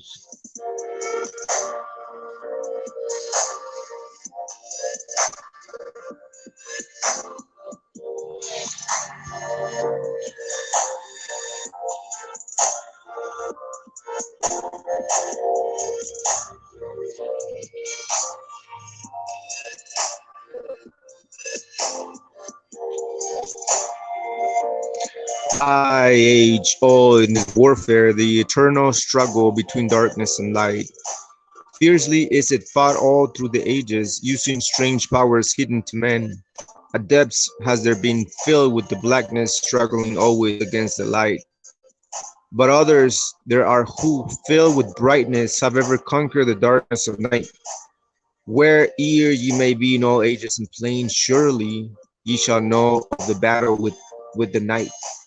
See, there's a constant battle, man, between darkness and light. Sons of light, sons of darkness, brothers. It's always been a struggle since times immemorial, bro.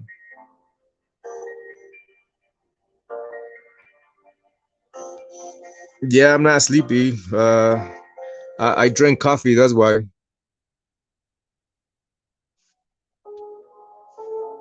Oh, right, yeah, of course, bro. Yeah, I remember that. You work at night, man. Yeah, be safe, man. Be safe out there driving, bro. I know I don't know if you guys getting snow, but we got some snow in the morning today. And then Wednesday and Thursday, supposedly there's gonna be like a storm, like a snowstorm. So just be safe out there, man. Shalom.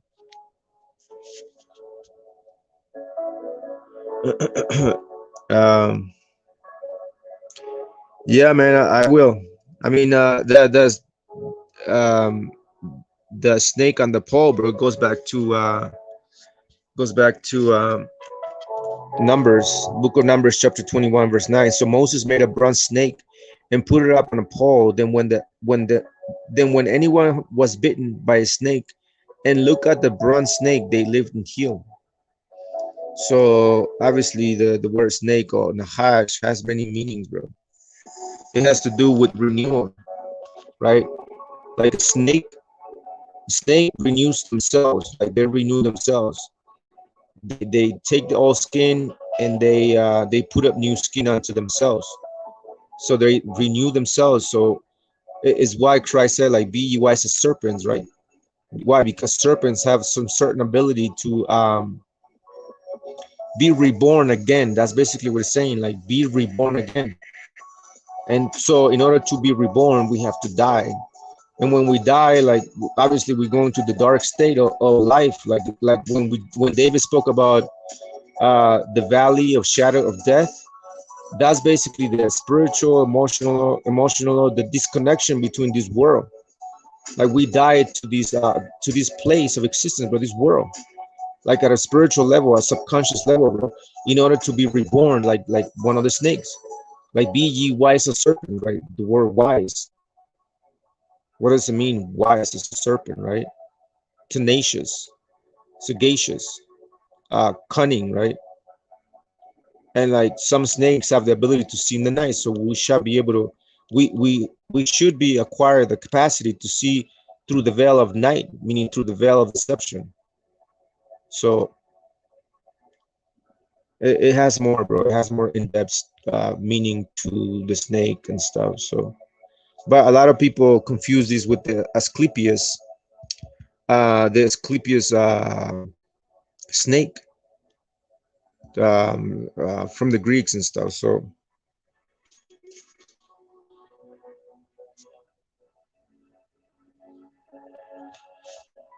right, okay, man, okay, yeah, you guys be safe out there, man. I know I don't like driving through the snow, bro.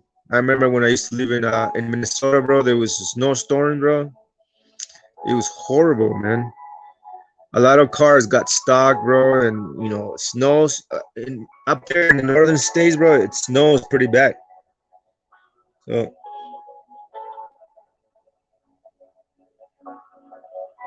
yeah, man, I don't know. You guys give me a topic to bring out. I can bring about any topic you guys want, but it's gonna be like at the top of my head, bro, just flowing through the topics and stuff. So we can talk about anything, man. I can go into mysteries of the ancient times. We can talk about history. We can talk about science. We can talk about the mystery schools. We can talk about, I don't know. Yeah, black eyes, bro. I remember, like, my brother and my siblings, we went to play soccer at a neighboring state in Wisconsin. And then when we came out, there was a black ice on the road, and one of the dudes, he lost control of the car, bro, and we kind of like tipped over into a ditch. We went into a ditch, bro. But the freeway, bro, it got piled up with a lot of car crashes and accidents and stuff. It took us like at least 5 hours before we got out of there, bro. It was horrible. But yeah, it's horrible. You guys be safe out there, man.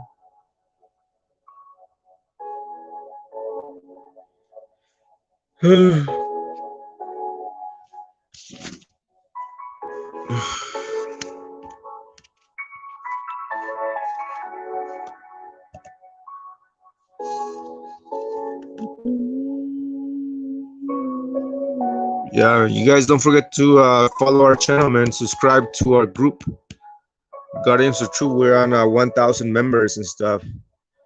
I don't know. I want to reach 5,000 or 10,000 members at least, whatever. So, you know, you brothers are more welcome to join, bro, and post stuff, post knowledge, whatever. You know, we post a lot of stuff in here, all sorts of stuff, like different types of knowledge, different types of levels, history, esoteric, exoteric, playing knowledge, bro, just all types of stuff. I'm also looking for a moderator and what would you call it? Someone that's gonna be in charge of this group, bro. So if you anybody interested, let me know, bro. I'll bring you in, bro. Send you a request or join. Just join, bro. You just join the group. Yeah, it's on Facebook. Good night, bro. Good night. Yeah, man, do it, bro. Yeah, do it, man. I don't know if you're part of the group, but if you're not, join the group, bro. And then you know, if you want to be a moderator or whatever you like, on an administrator. I'm looking for an administrator, bro, for this group. Anybody that wants to be an administrator to this group, let me know. I'll bring you in. I'll put you as an administrator, bro. I'll give you power to, you know, check out, you know, approve posts and check out, you know, whether or not Negro Lights are bringing stuff into this group or whatever they like. I don't know. You know. But yeah, when you post it, bro, let me know so I can approve it. Or I don't know if you're part of the group. If you're part of the group, you can just post away. So, all right, bro. Yeah, go for it, man. Go for it. Vámonos. Vámonos.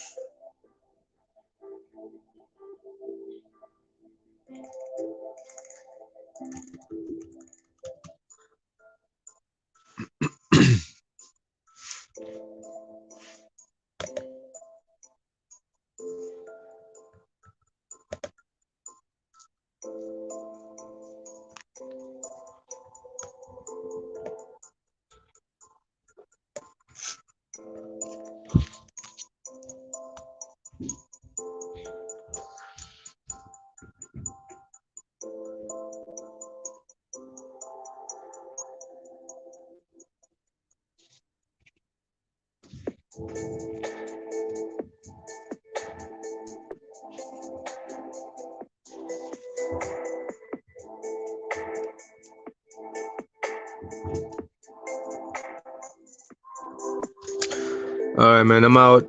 We're gonna sign out, man. Thanks for being here once again. We'll see you on Friday night, Miami. I gotta get some sleep because I work tomorrow. So we'll see you around, guys. Peace out.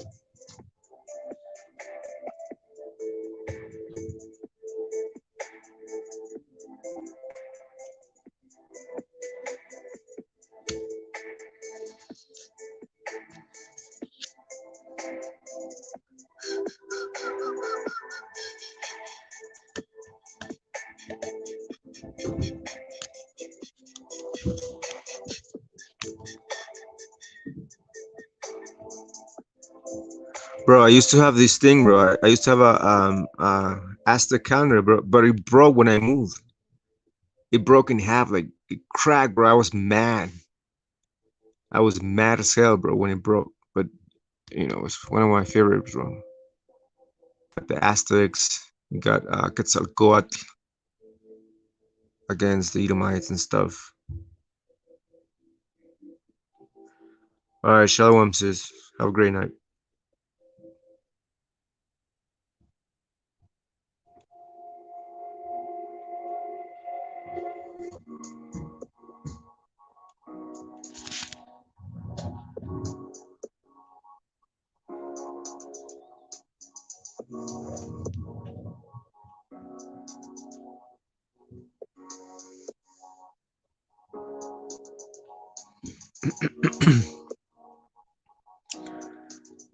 No, I didn't know that, bro. You're gonna have to explain. Yeah, you're gonna have to explain. Maybe on Friday night, Miami, you go ahead and bring yourself on the panel, and you can explain it.